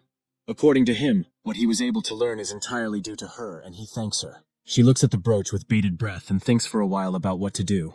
Her face flushes, and she presses her lips together in embarrassment as she looks at the protagonist. She is surprised and says that the hero still has a conscience and thinks that he is not so stupid.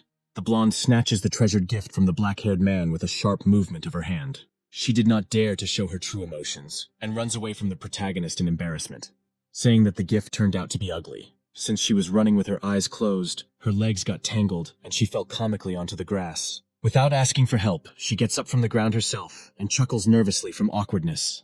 After this, she turns towards the hero to see his reaction. The hero is surprised and a little embarrassed by the girl's gaze. He cannot decide what to do next. But before he can say a word, he sees the girl stand up and run away, hurling insults. She promises not to let it go so easily, but Boulier only sighs tiredly in response. After this scene, he decides to take a break and lie on the grass for a while in the sun. He thinks that if she didn't like it, she wouldn't have taken the gift. He spent 50 silver on it. The guy was thinking about the fact that at first he wanted to give the bracelet to the math teacher, but suddenly he noticed something in front of his eyes. 3 guys approached the main character, who was lying peacefully on the grass. Bader reminded the black-haired man that the headman of Fazi had warned him about the girl. His closeness with the mayor's daughter began to make the class president very nervous. Without saying a word, the protagonist suddenly rises from the grass with a serious expression on his face. And just as unexpectedly, he simply goes on the run from the company of his offenders. The blonde and his company did not stand still and decided to start a pursuit. The explanation for the protagonist's actions is that he sees no point in messing with these guys. Suddenly, one of the 3 decides to provoke the hero by saying that the black-haired man's father died while running away during the battle. Such unflattering words about Boulier's family throw him off balance, and he stops abruptly. The blonde, in response to this, only continues to mock the guy. He saw a gap in the main character's defense and decided to sneakily attack him from behind. But after swinging and striking, the fist never reaches its target, stopping right in front of the hero's head. The offender did not expect this, and therefore, having struck with full force, he is simply thrown back, and only he receives damage. The hero is very irritated by the behavior of the gang, which can be seen from the expression on his face. The blonde, meanwhile, still can't recover from the blow. His hand is badly burned and he feels incredible pain. The main character gets even more heated and says that his father was a brave warrior who died for his homeland. He was a wonderful father, deserving of respect and reverence, even in death. The black-haired man threatened that no one could insult his now-deceased father. Because of his anger, the hero automatically created 9 fireballs around himself, which caught the attention of his offenders. They were incredibly amazed by the black-haired man's abilities, because before he had no magic at all. The prospect of being burned alive frightens the boys, and they run away, leaving their leader behind. He is left alone with the heated Boulier and looks up at him with fear. What he sees frightens him greatly, and he panics, begging for mercy. The blonde tries to defend himself by saying that fighting is prohibited at the academy, which only gets him a disdainful look. From this, the panic in his eyes disappears, and only despair remains. He looks at the black-haired man obliviously. The hero, at the same time, not intending to stop, swung his hand to send fireballs flying. His powers are concentrated, and the fire magic begins to move towards the offender. But suddenly the main character notices someone's presence behind him. Bader, meanwhile, closes his eyes and tries to defend himself by putting his hands in front of himself and shouting for help. His body didn't feel any pain, so he thought something strange was happening and decided to open his eyes. He sees in front of him not 9 fireballs, but a guy lying at his feet. Not understanding what happened, he tries to come to his senses, looking at the guy lying peacefully in front of him. The blonde had not yet recovered from what had happened, and so with a bit of fear, he decided to poke his finger at Bulayr to check if he was alive. Thanks to fate, Badr decides to quickly retreat somewhere to the side before the black-haired man wakes up. But he is quickly stopped, forced to stand still in a commanding tone. He sees in front of him a math teacher who is trying to help the hero and tries to justify herself by saying that it is not his fault. At this time, the main character just lies thoughtfully on the grass, pretending to have lost consciousness. The blonde keeps trying to justify himself, but they don't believe him. The teacher puts more and more pressure on him, saying that she knows how he feels about Bulayr. Their absurd emotional squabble is interrupted by a man with a beard and mustache. He scolds Badr since the black-haired one was lying at his feet. Therefore, the golden-haired one does nothing but lie. The old man orders the young man to step into his office and await his fate. He reports to the vice-chairman of the Calvin Society and says that it is all the fault of the Academy's management, asking for forgiveness for the spectacle. The two men walk away, talking about the situation, while the girl tries to bring the teenager to his senses. She thinks about Bulayr's current state, but suddenly she shudders for some reason. The main character moves away from her a little, and his face freezes with extreme embarrassment and excitement. The girl sees this and thinks that the guy has become really ill, but he answers her that everything was fine with him until the girl almost strangled him. She hugs him in a motherly way and says that she was very worried about the guy. At the same time, an old man approaches them and says that this matter will be dealt with, but they came for another reason. The girl, taking the floor, decides to introduce these men to the guy. The old man's name is Archil, and the younger man's name is Calvin. The boy bowed respectfully to the two academy workers, greeting them. The black-haired man managed to become famous, and these people already know him as the man who helped teacher Bologna solve the riddle of Rufus. But the teacher interrupts the old man, saying that the boy himself solved the riddle, and she only wrote an article. Thanks to solving the riddle of Rufus, Bulayr and the teacher were nominated for the Edwin Prize, which is a great pride for Yabo City. And if they wish, these men will do everything they can to help them get this award. But the girl is more concerned about whether the guy will also be able to receive this award. Expecting this question, the old man sighs resignedly, looking at the girl. The guy is still too young. No one in the mathematical community has such results. If the teacher says that it was he who solved the riddle of Rufus, then no one will believe it. The girl was about to exclaim something, but the main character calls out to her and takes her hand. She looks at the guy sadly with a little bitterness in her eyes. Interrupting their silent dialogue, Archil suggests that they discuss this issue in private and later make a final decision. She agrees with this argument, and the two men slowly move away from them. After some time, evening falls at the academy, filling the building with orange colors. The teacher and Bulayr walk silently down the corridor, thinking about something. Suddenly, she tells the guy that although the usual solution to Rufus's riddle is not something extraordinary, the hero's method became a great breakthrough in the history of mathematics. It must belong to the main character. A stranger should not receive this award instead of him. This causes a slight stupor in the guy, and he anxiously thinks about what to answer. After thinking for a moment, he says that this prize should not belong to him at all. Besides, teacher Bologna has long been no stranger to him. The flattering words make the girl's face blush. She is pleasantly surprised. Ashamed of her reaction, she sends the student to go home quickly, and he in turn thinks about what he said wrong. After some time, a large number of school children gathered at the notice board. They are all discussing the article published by teacher Bologna and the name of the student who worked on it. They emphasize that many scientists have been unable to find a solution to the Rufus riddle for centuries. While everyone was discussing the guy, he decided to walk through the crowd amidst the general noise so as not to be noticed. Finally, he manages to do it and remains unnoticed. Not far from him, he suddenly hears swearing coming from the office closest to him. He notices the figure of the old man he met earlier, and someone else standing in the back of the classroom. These people turned out to be Badr and his father, who in turn very loudly scolds his son for fighting. His method of upbringing turns out to be very strict, and in response to his fighting, he decides to teach his son by beating him. The hero watches this scene with anger, not intending to interfere with what is happening. After a demonstrative spanking, the blonde's father asks Archil for forgiveness and begs him not to expel his son from the academy. But Badr's behavior turns out to be unacceptable. He has seriously violated school rules. Without letting the old man finish speaking, the blonde's father suddenly falls to his knees, heartily begging for mercy for his son. Standing in this pose, he nervously begs the old man to leave Badr in the academy despite his misdeeds. Extremely surprised by his father's behavior, the protagonist's offender asks him to get up from his father's lap. But Bulayr, despite her indignation, still decides to intervene in this situation. He approaches Archil, greeting him and receiving a mutual greeting in return. Pretending not to have heard what was being said, the hero asks the director what happened to Badr. The blonde's face fills with anger because the black-haired man suddenly decided to get involved in this situation. Archil explains that the wayward student broke a school rule and the academy has already decided to expel him. Damaging his pride, Badr's father, still crawling on his knees, clings to Bulier's sleeve and thinks that he can help. According to him, he will definitely teach his son a lesson and asks for forgiveness. It was not easy for them to enroll him in this academy. If he was expelled, his whole life would go down the drain. After such pathetic speeches, the black-haired man only sighs, getting ready to say something. He turns to Archil, mercifully asking him not to punish the blonde so harshly. The offender, hearing such words from the one he bullied, simply goes into shock. Listening to the boy's request, the director says that the academy can temporarily postpone the decision on expulsion. The guilty party and his father are overcome with genuine surprise and relief at the same time. But he is warned that if Badr does something like this again, the academy will not give him a second chance. In response to this, the blonde's father forcibly bends him over in front of the director in order to show respect. He tells Badr in a commanding tone to thank Bulier and Archil. Not daring to disobey his father, the young man obediently bows and thanks the director and the black-haired man. The old man accepts the apology and sends both students to go to class. They reach the door of the auditorium and the hero is already about to open the front door. But the blonde stops him, asking why he decided to stand up for him. Holding the door handle, without opening the door, the protagonist stood thoughtfully in place. He explained his actions by saying that he did not want Badr to let his father down. The young man looks thoughtfully at the floor, thinking about what the black-haired man told him.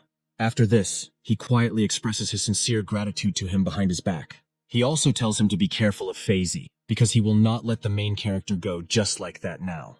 He says that the class monitor's uncle is the deputy director of the academy. After school, Bulier decided to go to the library as usual, thinking about how difficult today had been. Unexpectedly, the library administrator meets him at the threshold, showing with his whole appearance that a serious conversation is about to take place. The main character did not expect to see the old man, and therefore asks what he is doing here. The librarian asks if Bulier has offended anyone recently. The guy is taken aback by this question, and he naively asks if something happened, to which he receives in response that he will no longer be able to work in the library, nor live in the room. This is an order from the deputy director. After this dialogue, the hero decides to go to the teacher Bulanya, who from the very beginning says that she wanted to take him and Isabella to a seminar at the Mathematical Society. Bulier says that he can't participate because he was kicked out of his room and needs to look for a place to live. In response to this, the girl invites him to live at her house, since she has had a free room for a long time. The hero is embarrassed by such an abrupt proposal, thinking about how they will live together. Worried, he asks if it would be comfortable for the teacher to live under the same roof with him. She calmly replies that there is nothing inconvenient here, because they can do mathematics at any time. This answer suits the guy, but the redness still doesn't disappear from his face. They come to an agreement and Bolangi tells him to come see her after the ball. Suddenly, Isabella enters the office unexpectedly, immediately asking what the guy is doing here. The teacher explains that Bulier is also coming with them to the seminar, and that he will now be staying with her. The latest news causes extreme indignation in the blonde, and she immediately expresses her negative opinion. Not understanding his student's reaction, Bolangi says that the protagonist is not such a bad person, that there is anything to worry about. The guy, in turn, is dumbfounded, not understanding why he is being insulted again. To avoid this awkward topic, the teacher forcibly sends the girl away, sending her and Bulier to change for the seminar. At the same time, the teacher asks if the guy has clothes for the event he needs to wear something formal. Not knowing what exactly is required of him, he asks if a magic robe will do. The teacher tells him that if he has one, then his offer is welcome. Some time passes, and it is getting on towards evening. The ball begins, and people arrive in due order. The hero stands on the red carpet with two girls in beautiful dresses. When they reach the building, Isabella tells the guy that they have arrived. It is the Howard family estate, and also the location of the Magical Society's seminars. The Magic Society is a prominent organization in the Kingdom of Delonin, so they chose the Howard estate, where every seminar of the Magic Society is held. It turns out that the Howard estate is the home of that very head of his class. 3 men are standing near the estate, and they are discussing something heatedly among themselves.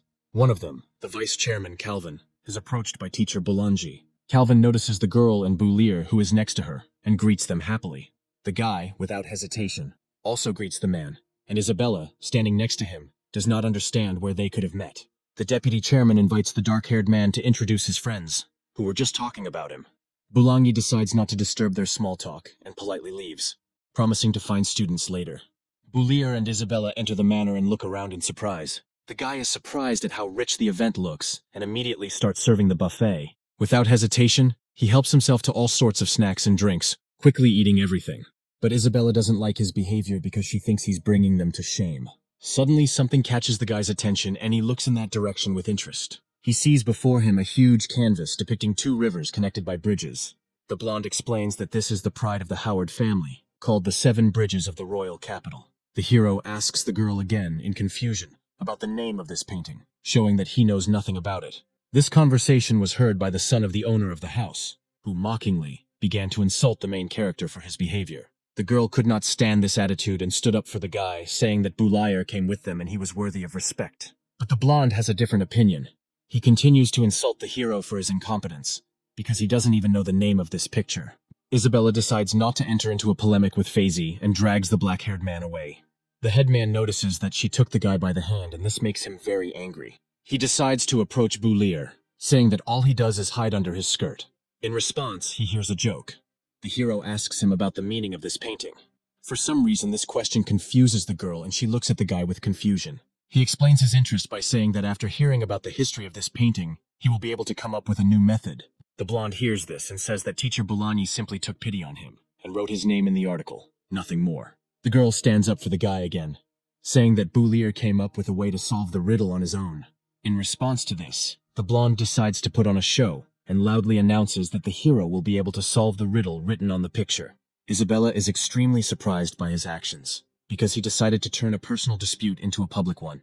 Whispers begin to spread throughout the hall, sharing unflattering rumors about Boulier. The general hubbub is noticed by the teacher Boulanger and Calvin, who were standing at a distance. The blonde teases the protagonist, saying that he is now obliged to solve this riddle. Suddenly, someone's hand appears and grabs the hero by the forearm. It turns out to be Boulangi, who excitedly asks why the guy decided to get into an argument with Faisy. According to her, the Howard family has great power in the city of Yabo, so conflicting with them is suicide.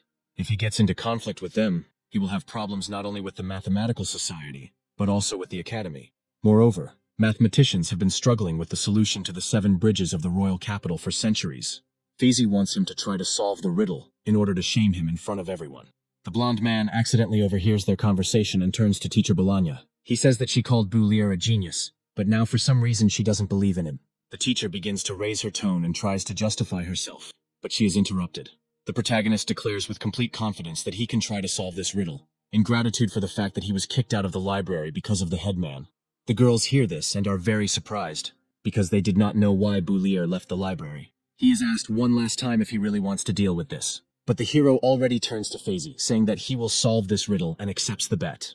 The 7 bridges of the Tsar's capital is a riddle that was invented by the first generation of the Howard family.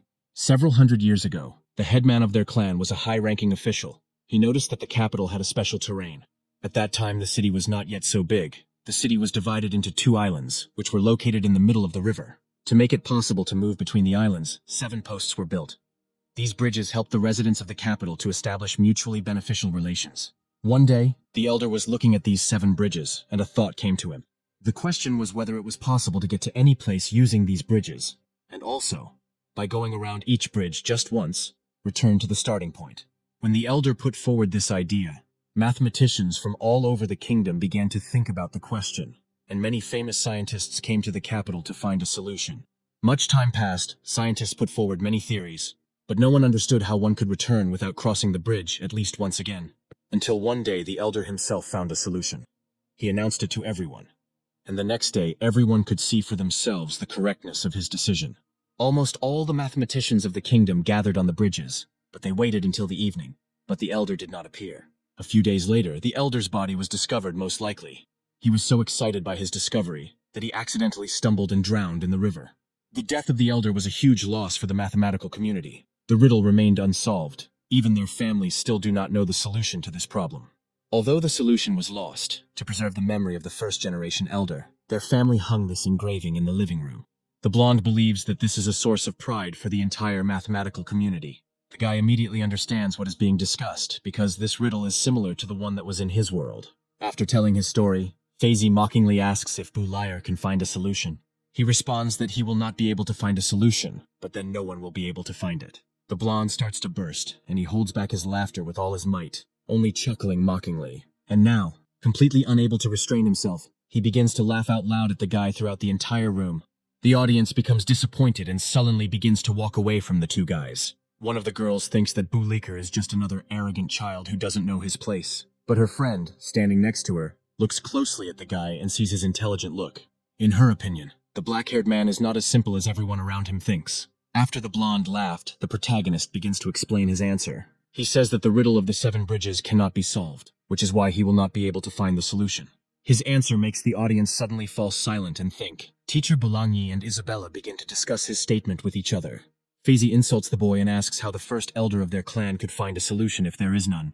In response, he hears a counter-question about whether there is evidence that their elder has actually found a solution. The blonde is extremely outraged by this question, and asks if the guy knows what position the elder occupied in the kingdom. Suddenly, someone from the crowd loudly hits the floor with a stick and orders everyone to be quiet. This man turns out to be Viscount Howard, who tells Faizy not to boast about his pedigree. After this, the blonde suddenly loses all his enthusiasm and sincerely apologizes to his father. The Viscount decides to meet Boulier and says that he already knows him. Without showing his emotions, the boy obediently bows and greets the head of the house. He, in turn, says that he saw their argument with his son and asks the guy for forgiveness. But he noticed that the black-haired man said that there was no solution to this riddle, and this statement defamed the honor of their ancestor. The hero begins to explain that the 7 bridges of the royal capital really have no solution. The blonde standing next to Bouliger noticed that he had never looked so confident. The Viscount becomes nervous and angrily asks if the guy wants to test his guess. The main character does not give up and says that he can prove to everyone that this riddle has no solution. According to him, when faced with such a difficult task, many sages of that time decided to find a solution and practice themselves. This method is worthy of respect. But if you look the truth in the eye, the answer will be difficult to find. During his speech, he was drawing something on a piece of paper, and after that he decided to show it to the audience. He says that a complex practical problem can be represented on foliage as a simple numerical problem, with each piece of land being a dot and the bridges being the lines. Then the 7 bridges of the royal capital can be simplified as follows. If from each point it is possible to exit without repeating the pattern, then this will mean that it is possible to return to the original place. Some people exclaim with admiration that they did not know about this method of trying to solve the problem. Suddenly, one of the 2 girls who were discussing Boulier says that this guy is really not that simple, and her friend was right. She, in turn, looks at the guy smugly, pleased that she was not mistaken. The hero goes on to explain that in addition to the starting and ending points, when someone crosses a bridge onto a piece of land, they leave another bridge. Now, points connected by segments of unpaired numbers can be called singularity points. Points connected by segments of paired numbers can be called paired points. Boulanger begins to understand that if they want to leave from the starting point and eventually return to it, then they need to reach all the points. The guy confirms her guess and says that the key point is that all the dots must be paired. A guy with glasses understands what Boulanger is talking about and loudly starts asking him about something. But interrupting him, the guy says that the 4 points in that riddle are singular, so no matter what method they choose, they will never be able to return to the original point. Therefore, the 7 bridges of the Tsarist capital have no and never had a solution. Everyone around looks at the guy in shock because they realized what he was trying to say. The bespectacled man notes that there are no flaws in this theory, which means that the problem really has no solution. The blonde, who felt very awkward after this evidence, cries out that the young man is wrong. It slowly begins to dawn on everyone that the Howard family has been lying to everyone all this time. Faizy, in response to this, orders everyone to shut up and says that the guy is wrong. But after such compelling evidence, no one has any doubt that the riddle really has no solution. The girl, who had no doubts about the boy's intellectual abilities from the very beginning, says that their ancestor was a deceiver. Unable to cope with the pressure of the audience, the blonde begins to call for his father in panic. But suddenly, not finding support from his father, he receives a punch in the face from him. Viscount Howard hit his son with all his might, and he flew back several meters. The head of the house begins to blame Faizy for not being able to keep his mouth shut. If it weren't for him, the Howard family wouldn't have been disgraced in front of so many people. He promises himself that the guy who dared to disgrace their family will pay for his misdeeds. The Viscount begins to quickly walk away somewhere to the side, away from the eyes looking at him. But suddenly, he hears a voice from somewhere behind him asking him to stop. The guy says that according to the rules of the Mathematical Society, he helped with Faizy's question, and now he must help him in return. The Viscount stood up thoughtfully and began to think what to answer the young man's question. He agrees with the argument and asks what question he wants answered. The guy's question is quite simple. He wants to know if the sides of a square are equal to 1, then what is the diagonal? The head of the house looks at the guy with extreme surprise. thinking what to answer. Boulogne enters the conversation and asks if Boulier knows that the Howard family came up with the Howard theorem. According to their theory, if the sides of a square are equal to 1, then the square of the length of the diagonal will be equal to 2. This is true. But the black-haired man notes that he was not asking about the square of the diagonal. His question was about the diagonal itself, not about what the Viscount answered. The head of the house is trembling at this clarification, and he begins to panic. The public hears this, and also begins to wonder what the diagonal is. They hope that the Viscount will be able to explain it to them. After thinking for a long time, the man begins to sweat heavily and worry because he does not know the answer to this question. The guy realized that, as he thought, the Viscount knew about this number from the very beginning. In Boulier's past world, although scientists are respected, no one knows about them. In this same world, although science is at a low level, scientists are highly respected. Scientists who have made great contributions to science enjoy not only international fame, but also the respect of the royal family and aristocracy. So scientists get together, take over economics and politics, and become a huge force. Howard's family holds an important position in the mathematical community, so the community has a strong voice. The Mathematical Society includes figures from science, politics, and religion. They believe that everything on Earth can be represented as numbers. In essence, their ideas are similar to the ideas of the Pythagorean school. The Pythagorean school was founded by the great scientist of ancient Greece. The school of Pythagoras had many followers, but it had one flaw that led to the disappearance of the school. This flaw was that they represented everything not in real numbers, but in rounded numbers. Pythagoras believed that if you compare round and real numbers, you can express all the numbers in the world. The first to discover this flaw was Pythagoras' student Hippasus, who realized that it was impossible to express the diagonal of a square using the ratio of whole numbers. This discovery shook the foundation on which the entire school of Pythagoras was based. When the students realized that they would not be able to solve this problem, they decided to find out who had put forward this problem. Finally, they tied a large stone to Hippasus and threw it into the sea. But the truth could not be hidden for long. More and more people began to pay attention to the problem of Hippasus, and the school of Pythagoras was destroyed. Numbers that could not be expressed using a ratio of whole numbers came to be called irrational numbers. Since then, people have begun to expand their knowledge in the field of numbers, and it has grown into a whole field. Judging by his expression, he had known about the existence of irrational numbers for a long time. The guy became interested in how this world treated Hippasus. This question put the Viscount in a very awkward position, and he began to worry greatly. The public became very interested, and people began to try to calculate the diagonal on their own. Boulogne is also curious and asks what is wrong with this number if it cannot be expressed by any number. The guy explained that this was a completely new number, and there were a lot of them. Someone had already found a similar number, but this discovery was hidden thanks to Faisy. The Viscount realized the situation he was in, and it was all because of his son. He walked up to him and began to look at him with eyes full of anger. But the blonde didn't want to receive even more blows to his face, and so he began frantically looking for a way out. Faisy decided to put all the blame on Boulier, because of whom the Howard family was so disgraced. He wishes the guy death and starts running towards the guy to beat him up. The blonde, not seeing anything in front of him, rushes at the young man with his fists. In response to this, the black-haired man takes a defensive stance, preparing for a fight. But someone intercepts Faisy's hand right in flight, preventing him from harming anyone. The golden-haired guy is stopped by a girl who has taken a fancy to Boulier. The blonde looks at the red-haired lady with confusion and exclaims for her to let him go. She, not giving in to the guy's emotions, politely apologizes and says that she has to stop him. Faisy tries to get out of her grip, but he can't, because for some reason this girl is very strong. Suddenly he hears his father's voice calling him by name, and the boy is overcome with primal fear. The Viscount is extremely dissatisfied with his son's behavior, because he has greatly disgraced their name. Expecting a quick reprisal, the golden-haired man somehow tries to justify himself, but his head suddenly goes empty. The head of the house suddenly raises his tone, preparing to inform those present about something. He apologizes to people for the trouble his son caused. He says it's his fault. As for the number Boulier mentioned, he asks not to worry, because their mathematical community will make every effort to find an explanation. He politely thanks the black-haired man and says that he has to leave. His politeness turns out to be only demonstrative with a wry grimace. He wishes the guy a pleasant evening at his estate. Boulier, rejoicing at her small victory, wishes the head of the house all the best. As he left to go about his business, the Viscount thought that he could not even imagine that he could disgrace himself like that. The guy sincerely thanks the woman who stood up for him in front of the blonde man.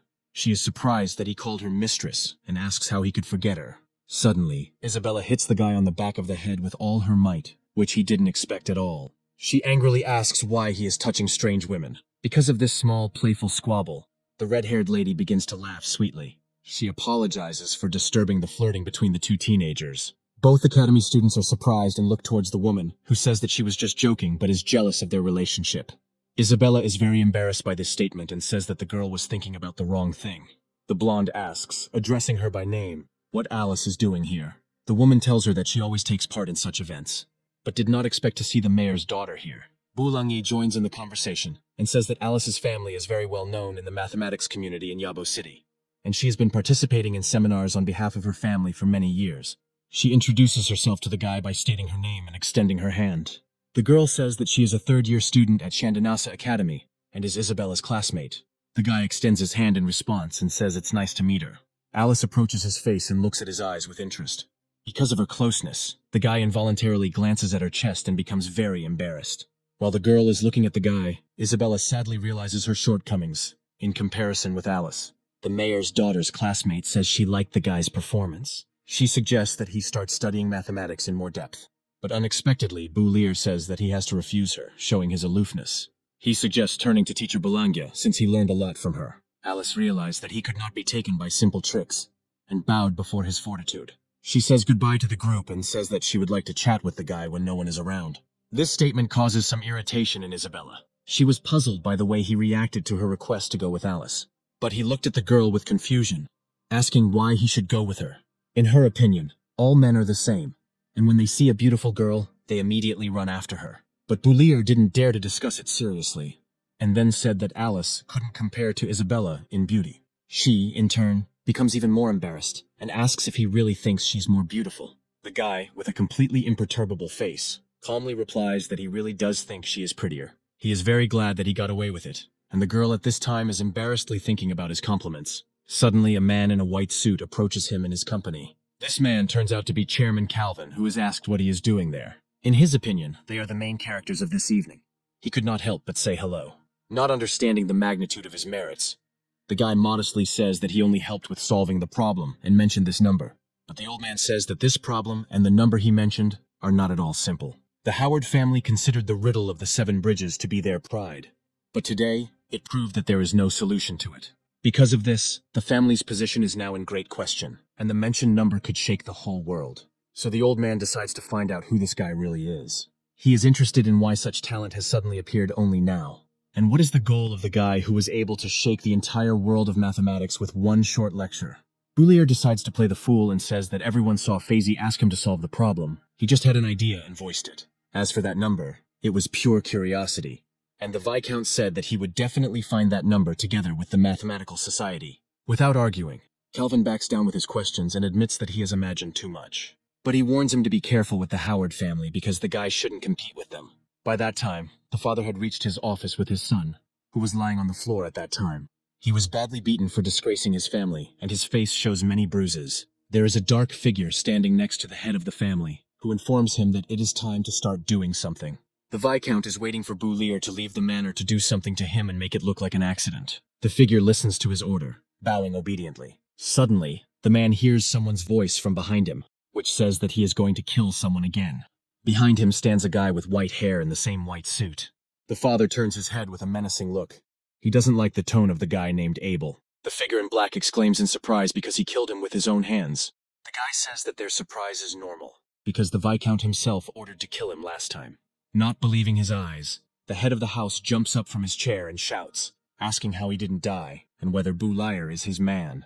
Wanting to get rid of the white-haired guy, he suddenly takes out a gun from somewhere. Pointing a gun at Abel, the Viscount orders him to answer his question. And by that time, the blonde comes to his senses and sees his brother. The guy in the white suit says that the man asks too many questions, and he doesn't know where to start his story. But after thinking a little, he still agrees to tell his father something. According to him, Boulier had no connection with him, but he had a great reason to come back.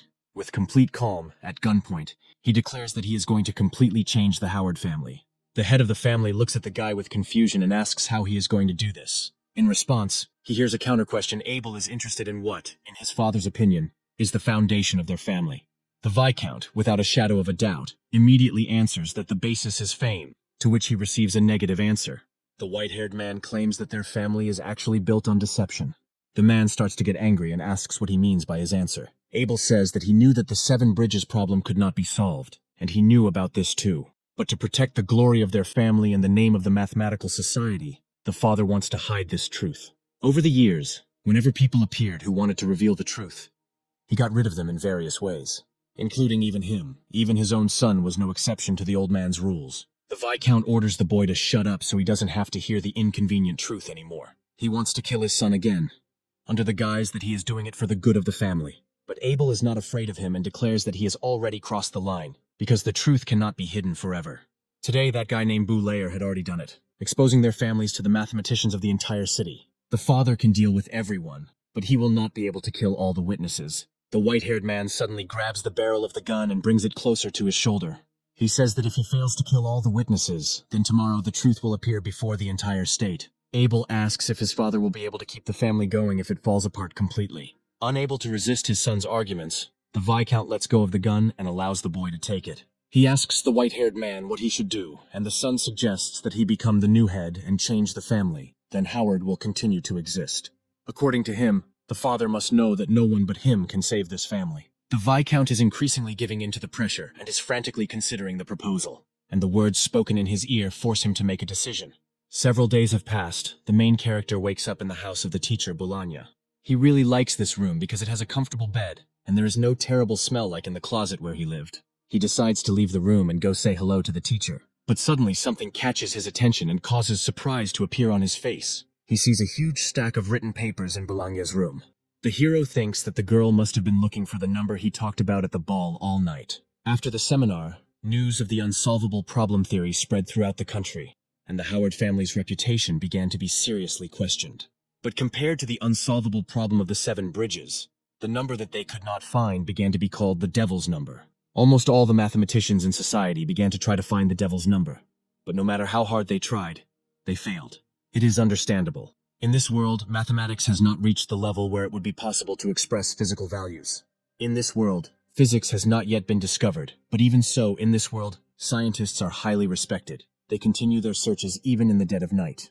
The main character believes that someday they will be able to find the answer, even if they make a lot of mistakes. But in the end, they will reach the truth. While the teacher, Boulanya, has not woken up, the hero decides to read the newspaper. He read that the Howard family had a new head, and many people thought that the new head would disband the Mathematical Society.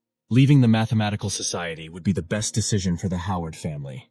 But Boulayer wonders why he would take such drastic measures. He tries to figure out who this new leader is, and at that moment Boulangi starts to approach him from behind. She greets the guy sleepily and wishes him good morning. The black-haired man is surprised by the girl's innocent appearance, and is a little embarrassed. He admires the beauty of the blonde, while she continues to silently look at him. But after that, her face is filled with indignation because she asks to wake her up when the guy gets up. She pokes him in the cheek with her finger and calls him a naughty boy. She speaks defiantly about the number that Boulayer doesn't want to talk about. Because the girl is too close to the guy, he becomes even more embarrassed and her nose starts bleeding. As the young man sits with a flushed face, Boulangi begins to realize that she is dressed inappropriately. Suddenly it dawns on her why the guy reacted so sharply to her presence, and she screams out in extreme embarrassment throughout the house, calling Boulayer a pervert. After such an awkward situation, the guy decides to cook something. He stands near the stove with a palm print on his face. The girl asks him for forgiveness, because she hit him subconsciously, and not on purpose. The black-haired man notices that when Boulangi first wakes up, she looks like a completely different person. The blonde begins to worry that in this state he will no longer like her, but the guy casually replies that he likes her in any state. After hearing this, she begins to look at the black-haired man in surprise. This answer suits her, and embarrassment can be seen on her face, and the guy looks extremely pleased with his answer. The girl suddenly becomes interested in why he is preparing eggs and red fruits, which can be eaten anyway, together. He says he's making an omelet with tomatoes, and the blonde starts looking at him strangely. According to him, tomatoes are the name given to red fruits in his hometown, and almost everyone there knows how to make an omelet with tomatoes. He remembers his past life, and how lately this was all he ate. After cooking, he quickly gets ready and leaves for school, telling the girl to try his cooking. The girl suddenly stops him to pass something on. She presses a white cloth against his chest and wipes something off his sweatshirt. The hero is extremely embarrassed by such unexpected actions on the part of Boulanya. Now his outerwear looks cleaner than before. The teacher sends him away, and he, still not having recovered from his stormy emotions, says goodbye. The girl is left home alone and decides to try the food, which looks pretty strange to her. She takes a small piece of the food on a spoon and slowly puts it into her mouth. The taste of the omelet surprises her greatly, because she has never tasted anything like it. Her body is bathed in bliss. She enjoys the taste of sweet tomatoes. The dish seems incredibly delicious to her, and she exclaims about it with admiration. The hero, who has already reached the academy, suddenly notices that his stomach is growling loudly. While he was preparing food for the teacher, he didn't even think about himself and didn't have time to eat in the morning. Meanwhile, the girls in Boulier's class are discussing the fact that the new head of the Howard family has ordered the dissolution of the Mathematical Society. They talk about his beauty and the mystery of the man who solved the family's main mystery and then disappeared without a trace. One of the girls says that her uncle from the Mathematical Society said that the guy was about the same age as them, but he himself asked to hide his name. She doesn't understand how this is possible if that guy shocked the whole world with one number, and he is their age. Boulier is distracted from eavesdropping and finds Isabella standing next to her, asking about the devil's number. But the guy continues to deny it and say that he doesn't know anything about him. The blonde doesn't believe the main character and states it directly. Suddenly, another third-year student comes into his class and asks Isabella to leave the guy. This girl turns out to be Alice, who happily greets Boulier. He greets her back, while the blonde looks at her indignantly. The guys from the same class as the black-haired boy look at what is happening in surprise, envying him. One of them is trying hard to figure out why Boulier is so popular with girls. Alice approaches the hero, asking if they were talking about the devil's number. In response to this, she only hears a loud rumbling from the guy's stomach. They look at him with confusion, and he is very embarrassed by the awkwardness. He apologizes to the girls for what just happened. Alice, in response to this, only laughs sincerely at the absurdity of the situation. Isabella calls the guy a pig, and says that it's not even time for lunch yet. Suddenly, a bun wrapped in a napkin to make it easier to hold is stuck into the guy's face. Alice handed him the food, and said that she had accidentally taken an extra portion today, and was asking for help in eating it. Boulier looks at the bun with drool hanging from her mouth. He sincerely thanks the girl and says that she is a very good person. Isabella grabs his cheek, shouting at him not to take food from strangers. He says he wanted to refuse, but the bun smells too good. The blonde looks at him with extreme irritation and asks why he didn't ask her for a bun. But he notices that she herself called him a pig, so he didn't ask her for anything. Alice explains that it is normal that she has sympathy for him and wants to help him, because Boulier is a genius. Isabella only hisses angrily in response, looking at the other girl with irritation. With a little embarrassment, she also hands the hero a portion, telling him to give her Alice's bun. Alice, in turn, teases the blonde, saying that she cannot decide for him, because they are not in an official relationship. Isabella's patience is wearing thin, and she looks at the girl with anger. The blonde offers Boulier a choice between the two. Whether he wants a sandwich or a bun, he can only choose one. A rivalry flares up between the girls, and the guy only thinks about eating in peace. He asks Isabella to pass him her sandwich, thanking the girl. The blonde dances victoriously because the guy chose her dish. But unexpectedly for everyone, he takes a bun and a sandwich in both hands, shoving them into his mouth at the same time. To everyone's surprise, he stuffs everything into his cheeks, trying to swallow the food. Straining his throat hard, he tries to force both buns down his throat. He succeeds, and with tears in his eyes, he says that he liked it and thanks the girls. Everyone looks at the guy with extreme surprise, observing the absurdity of the situation.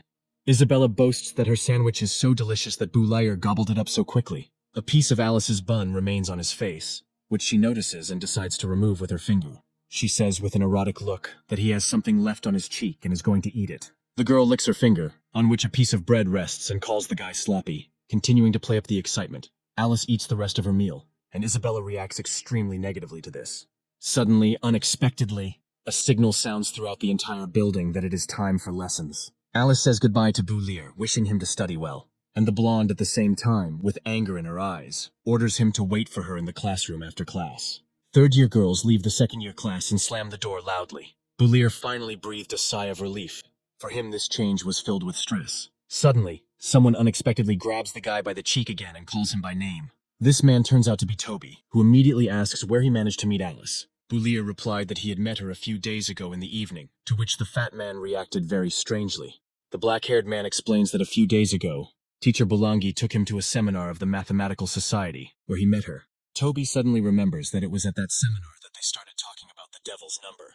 But his interest was not satisfied, because the teacher came to the class and Boulier immediately went to answer at the board. Bolangi asks the class to split into groups and try to solve the problem on the board. While no one is looking, the teacher nudges the boy with her elbow, calling him by name. She carefully hands him another bun, to which the hero reacts very strangely. The girl whispered that he forgot to have breakfast today and brought him something to eat. But the guy, who has already filled his belly, looks at the bread with despair. He returns to his desk, where his classmates have already divided into groups. Toby notices the bread Boulier is holding in his hand and asks where he got it from. Not wanting to explain the details, he says that he will tell you later, and now the problem needs to be solved. The pink-haired girl suddenly changes the subject and asks Boulier about the man who was at the math seminar.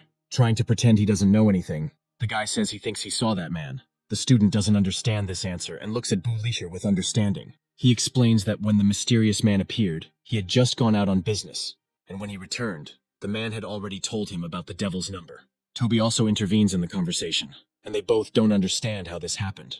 The guy explains that he had overeaten at that moment and his stomach hurt. The hero's friend suspiciously says that Boulier was wrong not to take advantage of this opportunity. But the girl stands up for the guy, saying that getting to such an event is already a stroke of luck. She remembers that he knows mathematics well and asks him to find time to study with her. Toby confronts the pink-haired girl about the fact that she actually means something different with her request. The other girl who was sitting with them starts to look very irritated. Some time passes and the bell rings, signaling the end of classes.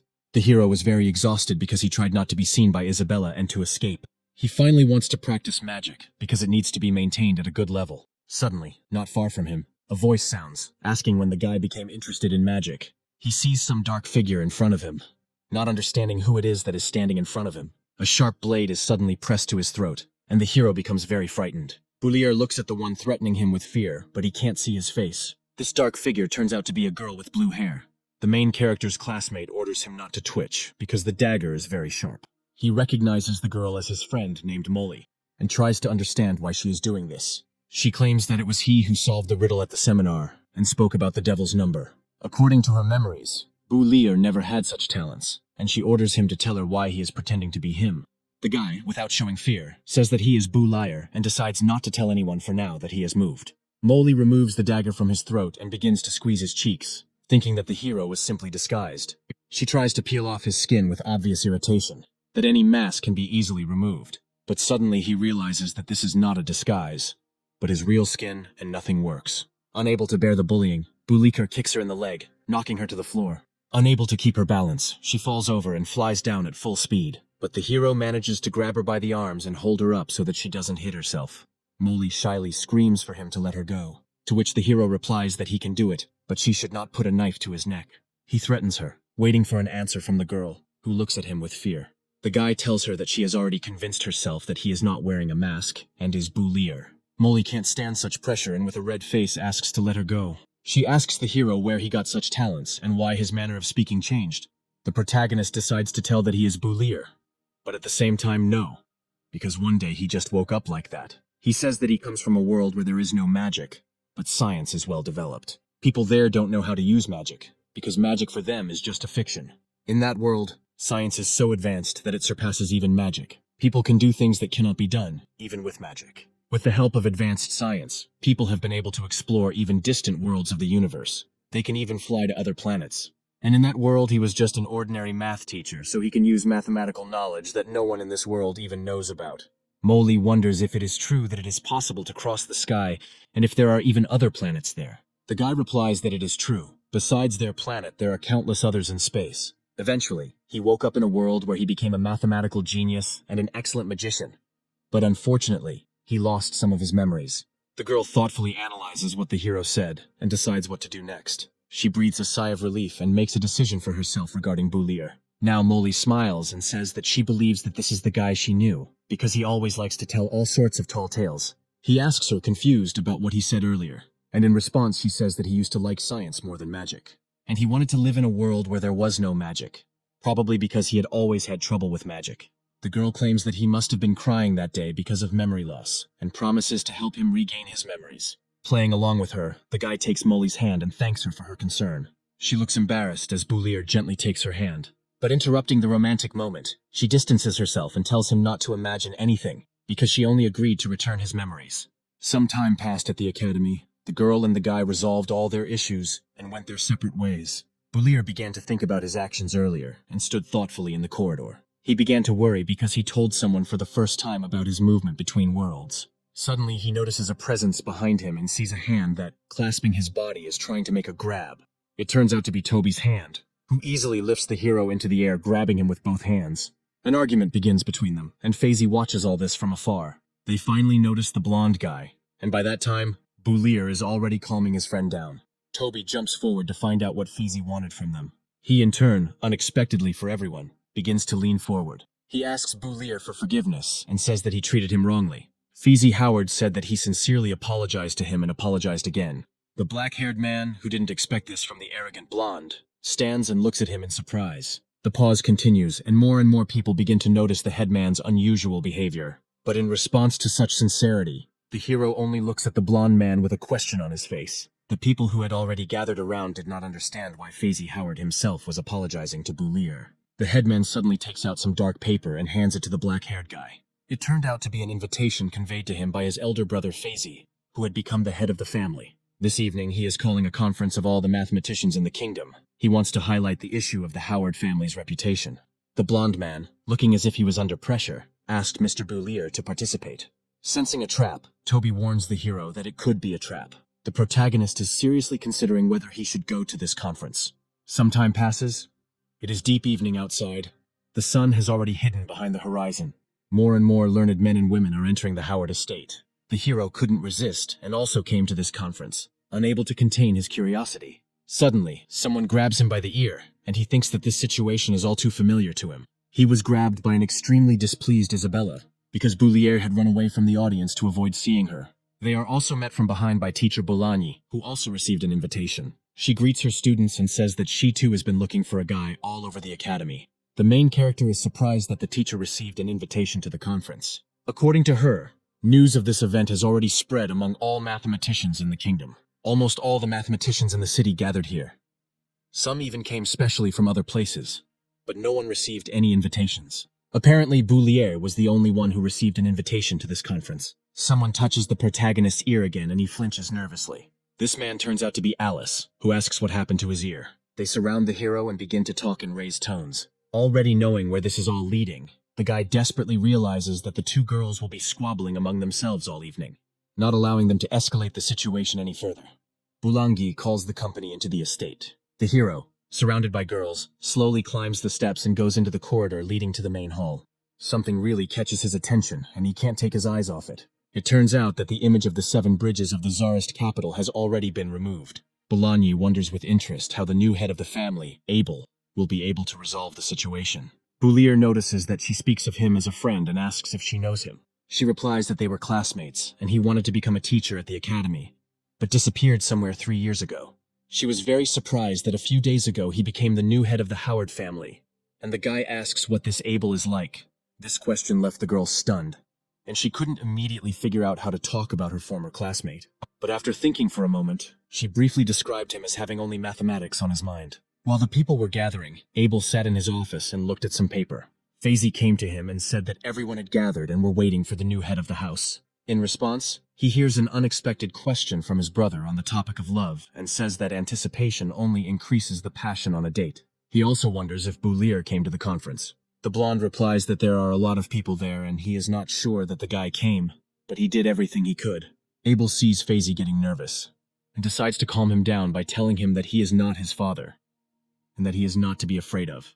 Finally, he called his brother to go to the people and said that it was time for a new era for the Howard family. For some time, everyone waited for the new head and had already managed to relax. Bader was there too, and suddenly he noticed that the doors leading into the depths of the estate were opening, and Abel was coming out with his brother. The guy with the scar walks the red carpet with grace and confidence. Some people in the crowd are surprised at how young the new leader is. Stepping out into an empty space where he would be visible, he greeted everyone present and thanked them for coming. He states that his name is Abel Howard and that he will now represent their family. Bologna notices that the guy has changed and is no longer the same as he was 3 years ago. He dresses differently and speaks completely differently. Addressing the people, he says that he is sure they are eager to get to the main issue.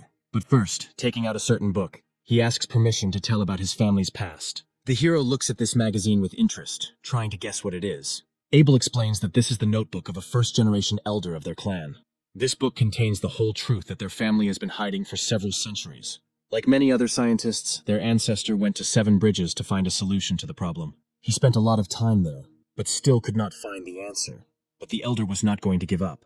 And one fine day he finally found the right path. Excited by his discovery, he immediately told other scientists about it, and on the morning of the second day, he showed the path he had found. The elder was so happy that he didn't even check the correctness of his theory a second time. he immediately began telling others about it. But late at night, he finally decided to prove his theory, and then he realized that he had made a huge mistake. He didn't find the right solution at all. He just took the wrong turn during his research. The elder realized what a big mistake he had made, and in the morning he would have tarnished his honor in front of so many people. In the end, unable to bear the shame, the elder decided to throw himself into the river. He wanted to atone for his guilt with his death. He left behind his notebook, where he described in detail everything that happened to him. And in his notes, he called on his descendants to reveal the truth to people. But the elder did not expect that his descendants would not fulfill his wishes and hide the truth. They decided to hide the book and tell people that the elder managed to find a solution. But the evidence sank.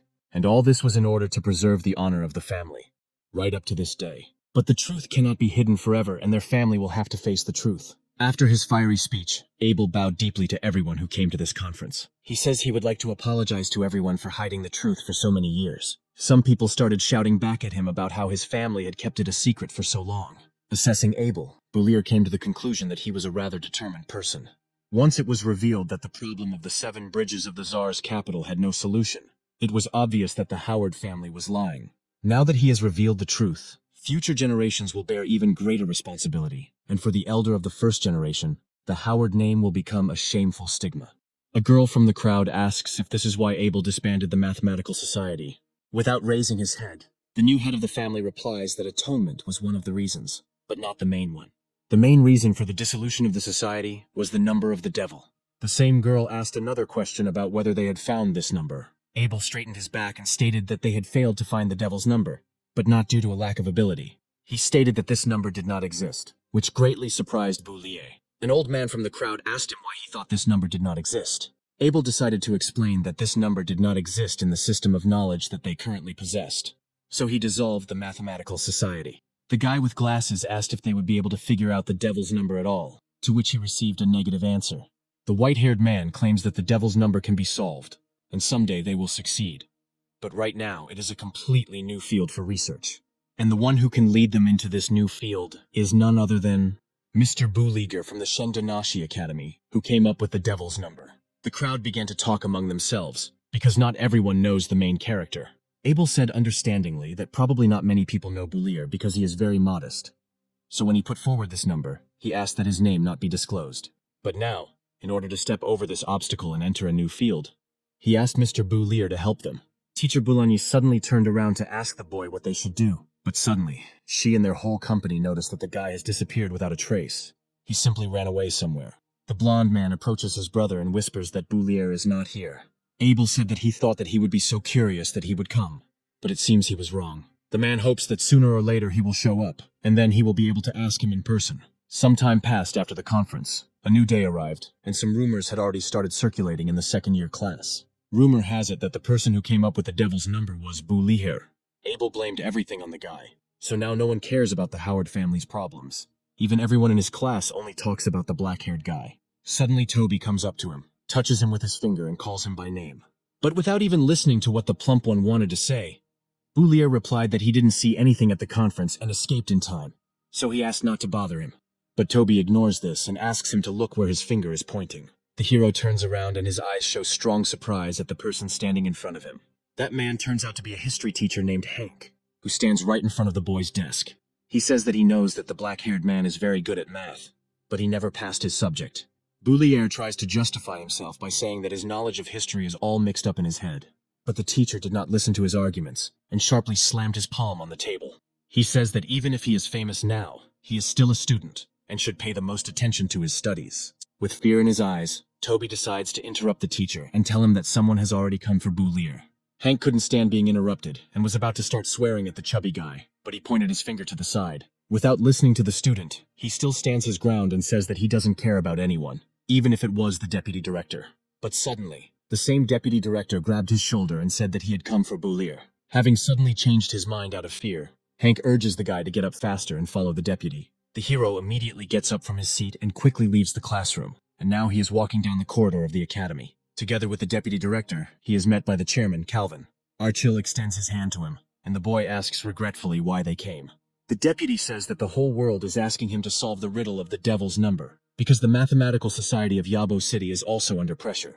Bulier realized her situation and her expression changed, about to say something. He is interrupted by Calvin, who says that they really do need his help, and it wouldn't hurt for him either. But the main character, with a smile on his face, says that he simply doesn't want to do this. The scene shifts to the classroom where Bulangi is teaching, the door of which suddenly opens. She notices a young guy named Toby in the hallway who enters without knocking. He was very out of breath as he ran here to tell the teacher to hurry. According to him, Bulir was just taken away by someone, and the hero's friend asks her to help with this. A crowd of people crowded around the conference room where the main character was taken. He was surrounded by all the main teachers and administrators of the academy. Among them, 4 deputy directors gathered to conduct an interrogation, and also more than 10 more academy managers stood at the door. Bulir asks Chairman Calvin how he wants to get his consent. The same one states that since the guy came up with the devil's number, he can't let down the entire mathematical community. The hero, changing the subject of the dialogue, asks Calvin whether he always calls truth something diabolical. In response to such bickering from the student, some people begin to become very indignant. Calvin gets to the point and asks if it is true that the devil's number cannot be expressed as a whole number. The hero declares that not only can it not be expressed, but a square cannot be expressed either by the number 2 or by the number 3. This value cannot be expressed by an integer. And there are a lot of such numbers. Moreover, this can be proven using mathematics. Calvin, with shock on his face, asks the guy if they have been wrong for several hundred years. But he claims that this is a common thing in mathematics because it is a science where we constantly make and correct mistakes. Calvin asks him if he can help the mathematical community, if he knows a method of proving and formulating such a number. The hero apologizes to the chairman and says that he cannot help them with this. From his words, he can understand what they are all so afraid of. They are afraid that the truth they have believed in for hundreds of years is not correct. According to the hero, fear is the most common human emotion, and there is no need to be ashamed of it. In his homeland, entire wars were waged in order to get to the bottom of the truth. Only if they do not know fear, they will be able to go forward and find the truth. They need to fight the devil step by step, and if he tells them everything himself, it will harm the entire mathematical world. He believes that they can muster the courage to look their fear in the eye, and then they will overcome this difficulty. After all, people have always sung the praises of courage. The old man is extremely surprised by this phrase, feeling the full importance of the event that is happening around him. All the people around the boy bow sharply and respectfully to him, thanking him for this lesson. The chairman agrees with the guy, saying that he is right and that they were too hasty. They thank the hero for his guidance, and the mathematical community will never forget his contribution to science. Fearing yet more unnecessary fame, Boulier tries to dissuade the chairman. Suddenly, the door to the room is unexpectedly knocked off its hinges, and a man in white clothes flies out with it. She flies out with a whistle to the opposite side of the room, and a couple more chairs fly after her. Everyone, including Boulier, looked at the person who was able to knock down the door with such force in surprise. They all noticed teacher Belangi in the passageway, looking at the academy administrators with anger in her eyes. She releases all her strength into the air, preparing to tear apart anyone who would harm her student. Her face was frozen in an expression of incredible anger, and she slowly asked the people around her why they took her Boulier. The guy, in turn, began to wave his hand with a smile on his face, greeting the teacher. He says he's fine and they just wanted to talk to him. Realizing what she had done, the girl immediately became embarrassed and dispelled her spells. She apologizes to the chairman and the others and begins to make excuses. But he did not blame her for inappropriate behavior, because they had gone too far by not warning her about this interrogation. Some time passes, it's noon, and the situation involving Boulier is finally settled. He and his teacher walk silently down the corridor, both of them thinking about something. Breaking the silence, she begins to justify herself to the guy, saying that she was afraid that those people would do something to him. But he tells her not to worry because there are so many students at the academy that they couldn't do anything to him. Suddenly she has a question that she would like to ask the guy. He casually asks what question the blonde would like to ask him. She wonders why and how he made all this fuss about the devil's number. He explains this by saying that, as is customary in the mathematical community, he simply asked those people a counter question. But the girl is not satisfied with his answer, and thinking about something of her own, she says that the answer is not correct. Suddenly, she asks him with an embarrassed face if he likes Isabella. The main character could not have expected such a question, and therefore falls into a complete stupor. In Bologna's mind, it looks like Boulier is caught in a love triangle between Isabella, Faisy, and him. In her opinion, he hated the blonde because he claimed his love. But the girl promises not to tell anyone that Boulier allegedly humiliated the younger Howard because of Isabella. He started to try to explain something or justify himself somehow, but the teacher did not listen to anything and happily ran away from him down the corridor. Trying to fix the situation, the hero asks the girl to stop for the last time. But his words were simply ignored, and the guy fell into despair because he would have to deal with this situation later. Sometime later, it is late evening and the hero returns home. At this time, he is already standing at the stove and preparing dinner to feed himself and the blonde. He didn't think that Teacher Bologna had such an imagination. He needed to find time to explain everything to her. Suddenly, Isabella appears in front of him, looking with interest at what he has in the frying pan. The teacher also approaches him and explains that it was she who called the student so that they could do research on the devil's number together. Changing the subject, the boy asks if it is true that the main element of Teacher Bologna's magic is wind. He says he would like to make a refrigerator to store food, but it requires high-level water magic. The blonde, hearing a new word, asks with interest what a refrigerator is. Handing her a piece of paper, he says it is an ice chest for storing food. She and Isabella decide to see what the guy drew on that piece of paper. The teacher looks at his drawing in surprise, and her student just chuckles sarcastically. Isabella really likes the guy's drawing, and she goes into hysterics, laughing heartily. The black-haired man is predictably angry at this reaction, and takes the paper away from her, cursing at the girl. But Bologna takes his idea seriously, and using a water spell, creates something similar to what is drawn on the sheet. Boulier looks at what the blonde created in surprise and asks how she did it. She explains this by the fact that she possesses not only the highest magic of air, but also of water. Isabella is extremely surprised by this information, because magicians who master two elements can be counted on the fingers of one hand. After demonstrating her powers, the guy asks her with interest why she stayed at the academy. The topic Boulier brought up upsets the girl a little, and she thinks deeply. While her brain is busy sorting through memories, she looks at the frying pan with food. She doesn't want to talk about what she was asked about, so she changes the subject and says that the food is ready. The guy cooked a full dinner for three and laid everything out beautifully on the table. Isabella is confused by the fact that she has never seen such food. But Bologna convinces her, because she really liked the guy's food. Boulier says that these are all recipes from his homeland. It's normal that they haven't tried it. The blonde doesn't believe that the black-haired man can cook so deliciously, but she can't wait to try. Some time passes. They have all swept all the food off their plates, and only small crumbs remain. Isabella licks her lips after dinner, savoring the aftertaste of all the food she's tried.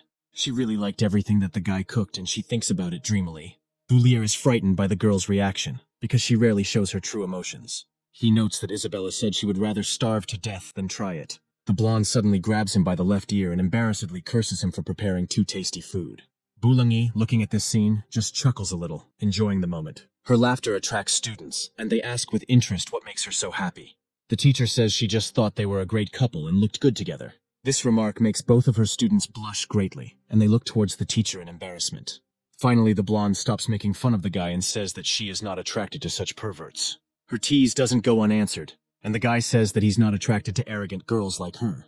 The teacher changes the subject and reminds Isabella that she is moving to the beginner level of the magician, and asks what element she wants to practice.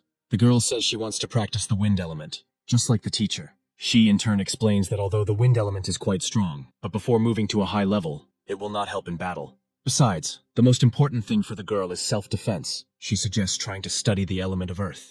The blonde doesn't want to practice this element because earth element mages have two ugly projectiles. Listening to their conversation, the guy sarcastically wonders how compelling the reasons the girl uses are. But suddenly, she again sharply grabs the guy by the ears, to which he, coming to his senses, reacts extremely negatively. He starts yelling at the girl, saying that he didn't tell her anything, but she did it because all his thoughts are written on his face. The teacher decided to ask the boy what element he would be studying.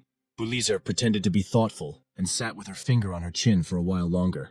He makes a strange face and says that as a child he decided that he liked all the elements. Isabella ironically tells him to continue dreaming about it, because in her opinion, he is not talented enough to master all four elements.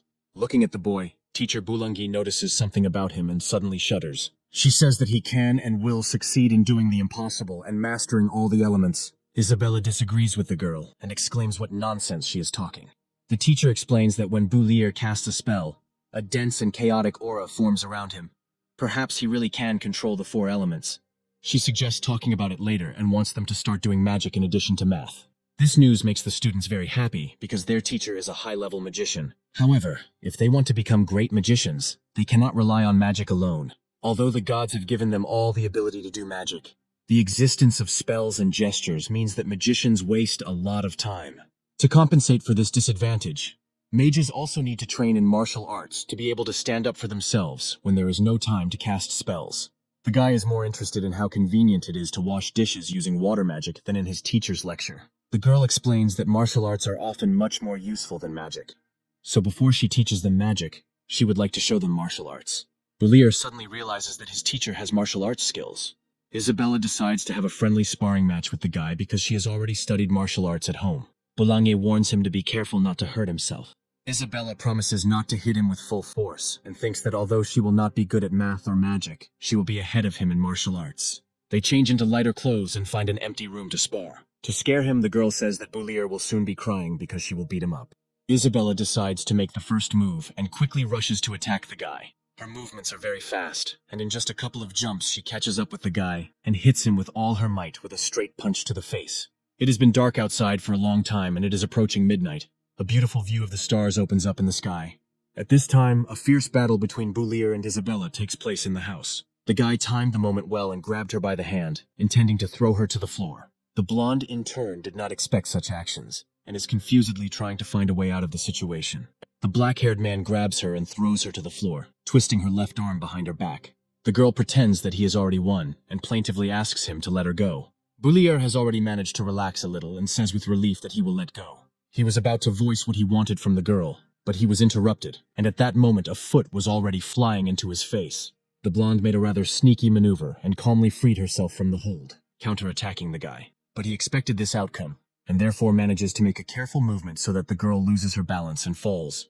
Her vestibular system did not allow her to get out of this situation and lift her body, and therefore she falls. She began to panic because falling with such momentum at full speed could possibly lead to consequences. But not feeling the impact on the floor, she opens her eyes in surprise, looking ahead. Literally a couple of centimeters away from her, she sees Bulir, who managed to catch her and press her tightly to himself. He turns to her and asks her for forgiveness, and the girl is very embarrassed at that moment. Bolani is very surprised by the fact that the guy was able to defeat the mayor's daughter, who had been training since childhood.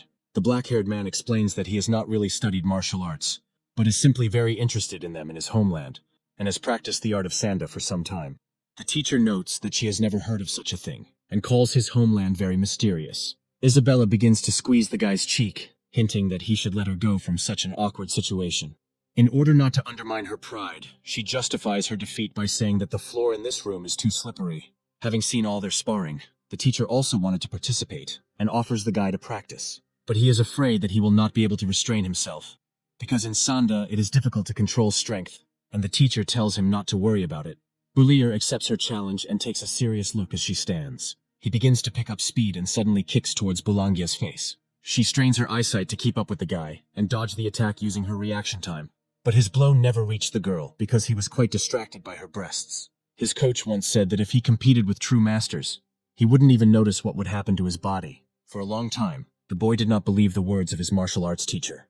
But now he was convinced of his master's rightness when Boulangi knocked him out without any effort. She managed to catch him in mid-flight and slowly put him on the floor, while Isabella screamed worriedly, asking if everything would be okay with him. The teacher explained that he had simply lost consciousness for a short time and would soon wake up. The blonde, in response to this, declares that she does not want this pervert to wake up at all. While the guy doesn't hear anything, Boulangi decides to say that he knows that Isabella likes Bulir. The student is surprised by the statement and cries out in embarrassment, processing the information received. She goes into denial, saying that the teacher was wrong and she can't like such a pervert. Boulangi says that she does not assume, but rather knows for sure the girl's true feelings. She only manages to say that she does too, but at this point, she is interrupted. In a dazed state, Bulir calls out the teacher's name and grabs the nearest body part. Isabella becomes even more embarrassed and looks in surprise as the guy unconsciously gropes the teacher. His eyes open, and he is just beginning to come to his senses, trying to make out something in front of him. The next day, he already arrives at the academy and sits in the classroom, rubbing his bruises. Toby looks at the guy with interest, asking what happened to him in Boulangia's house, hinting at something intimate. Bulir, in turn, irritably recalls everything that happened after his shutdown. After his unconscious actions, Isabella decides to twist the pervert. The guy, lying in a grip, tries to get out and screams that she's going to break his arm. The teacher defends him, telling Isabella to let him go since he didn't do it on purpose. Thinking about his student, he is indignant because she has no technique, but a lot of strength. So much so that she was able to break his arm. But he didn't expect that Boulangi was so good at martial arts. She must have had a very good teacher and spent a lot of time training. In this world, ordinary families don't have the opportunity to practice martial arts from childhood, let alone magic and mathematics. He assumes that the teacher comes from a noble family. Suddenly, Toby calls him over and says that he has already mastered the technique of summoning the spirits of the elements, which he taught him. The guy is very surprised by his friend's talent and how quickly he mastered such a complex technique.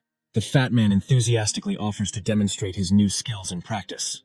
Focusing on the spell, he concentrates the power in his hands and calls upon the element of fire. The fire responds to his call and magic begins to concentrate between his hands. He loudly recites the fireball technique and releases the spell into the outside world. Boulier watches his friend with both fascination and surprise. He wonders why nothing happened and no fireballs appeared. But Toby suggests that he take a closer look, and they both stare into the emptiness between his hands.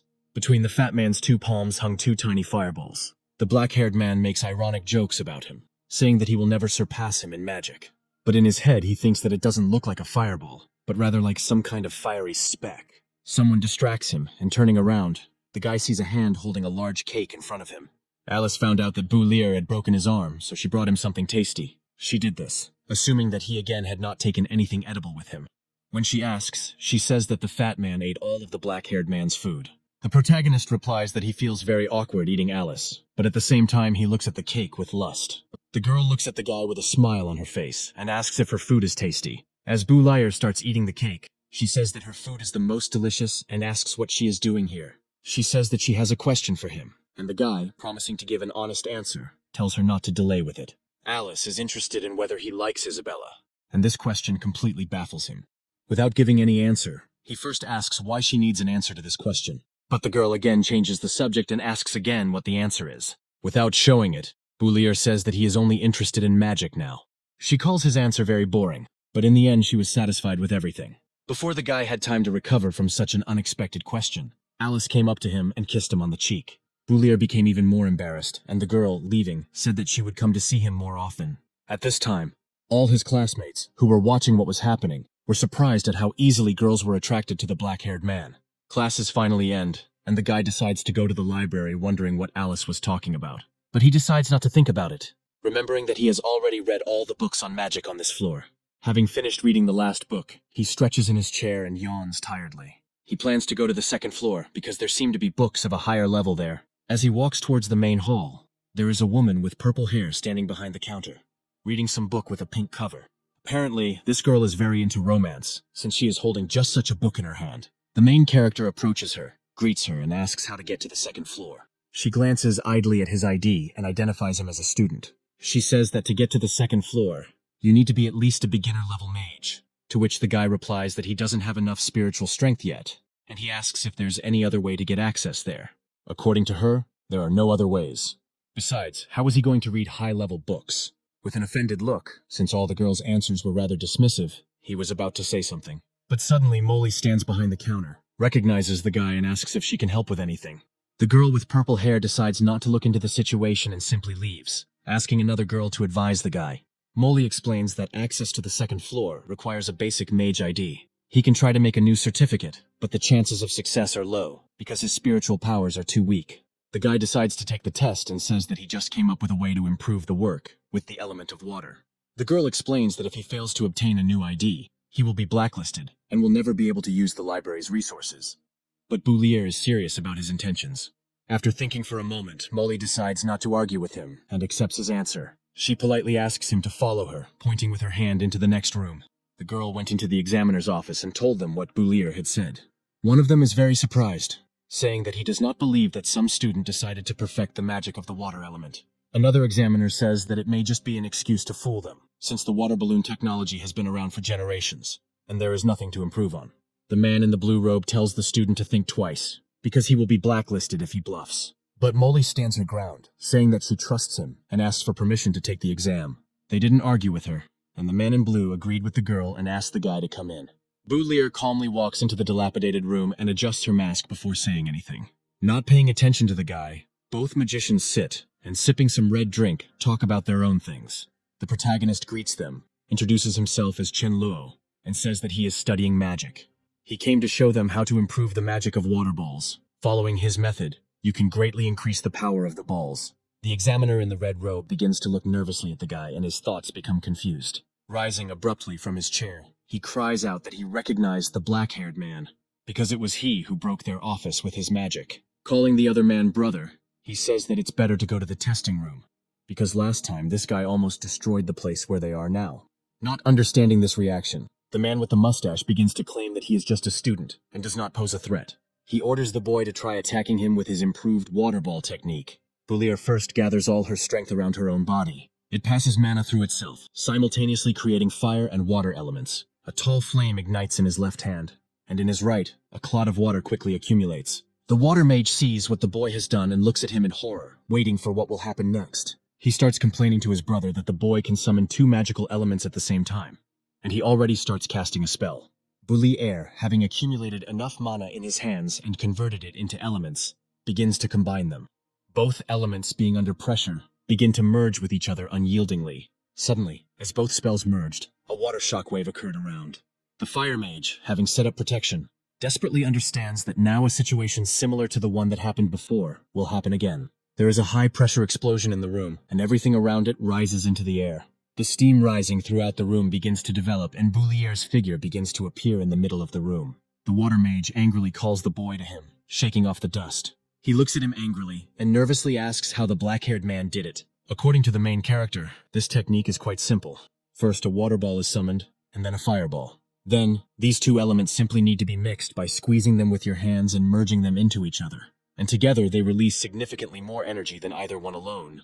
The man in the blue robe tries to catch his breath and thinks about how the student was able to summon two elements. He is satisfied with the guy's performance and asks him to wait here for a while. Molly decides to take care of the guest and makes him a cup of tea, and he thanks her in return. He feels awkward because the girl is just standing next to him, and he invites her to sit down. Deciding to keep the conversation going, the guy asks if Molly is a magician. She tells him that her abilities are not as good as his, and admiringly recalls Bulier's performance. But the main character is modest, saying that he is not very capable either, because he has not even reached the initial level yet, and the power of the balls is determined by his technique. He can summon two elements, but it has nothing to do with his abilities. According to him, it's easier than it seems. It's like doing two different things at the same time with different hands. He demonstrates this using the example of drawing with both hands on one sheet of paper. Handing the sheet of paper to the girl, he shows her that he was able to draw two animals at the same time. The girl calls the dog and cat cute, and the hero replies that they are a wolf and a tiger. With an embarrassed expression, Molly says that she too can do two different things at once. At the same time, two examiners, having reached the office of the deputy chairman, came to notify him about the student. He, not believing a single word they say, says that a person of that guy's level physically cannot create two elements at the same time. A man in a blue robe named Brady says that he and Andre saw everything with their own eyes. A thought flashes through the vice chairman's mind, that perhaps this guy could show them a new path in magic. But the question is how many people will be able to use such magic? If this technique does not gain popularity, then what is the point of it? By order of the deputy, all managers and employees were gathered in one place. Many of them are indignant at such harshness, because some were busy with their personal affairs. Suddenly, the chairman appears with two magicians who declare that one magician has presented them with a new technique, and it has its own peculiarities in that it is necessary to simultaneously summon a water and fireball. Brady explains that they were all brought together to determine if the technique could be widely adopted, and asks them to give it a try. Some of the magicians began to wonder if this was even possible. The purple-haired girl wonders if this guy is the one who created this technique, but quickly dismisses the idea since he is just a student. All the magicians in the room concentrate and begin to try to recreate two elements at the same time. One of the magicians started to succeed, and fire started to flare up and water started to flow from his hands. But the water created in his hand suddenly goes out of control, and the spell is interrupted. No matter how hard he tries, he cannot summon the elements of fire and water at the same time. Magicians claim that it is impossible to summon two elements at the same time, and no one has succeeded in doing so. Brady informs the vice chairman that no one present has been able to create water and fire at the same time, and he orders to take him to the guy so that he can explain his trick. As they walk to the room where Bulisher is, Brady asks the chairman something, but is interrupted. According to the old man, he thinks that only Chen Luo is capable of such magic. He sadly reports that it is quite possible that no one else can do this except him.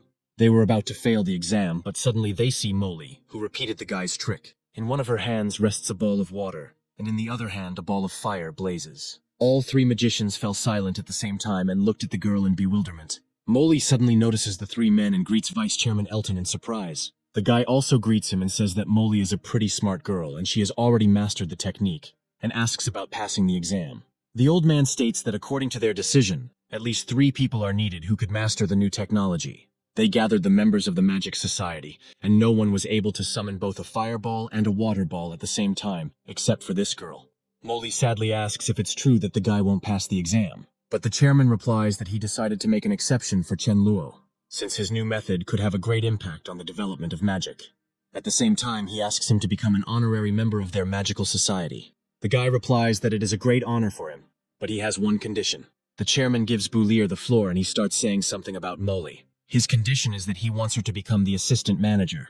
Molly is filled with surprise and looks at the men with wide open eyes, uncomprehendingly. After some time, a girl with purple hair bursts into the secretary's office and begins to be indignant about the fact that Molly was transferred to assistant. She begins to hate the girl with blue hair because she should have been in her place. She orders one of the secretaries to tell where Molly and that student are now. Without holding back her emotions, she abruptly pushes the girl away from her and calls her a fool. But suddenly, she remembers that the guy asked about the second floor of the library. At the same time, Boulier is sitting in the chairman's office, filling out some scroll.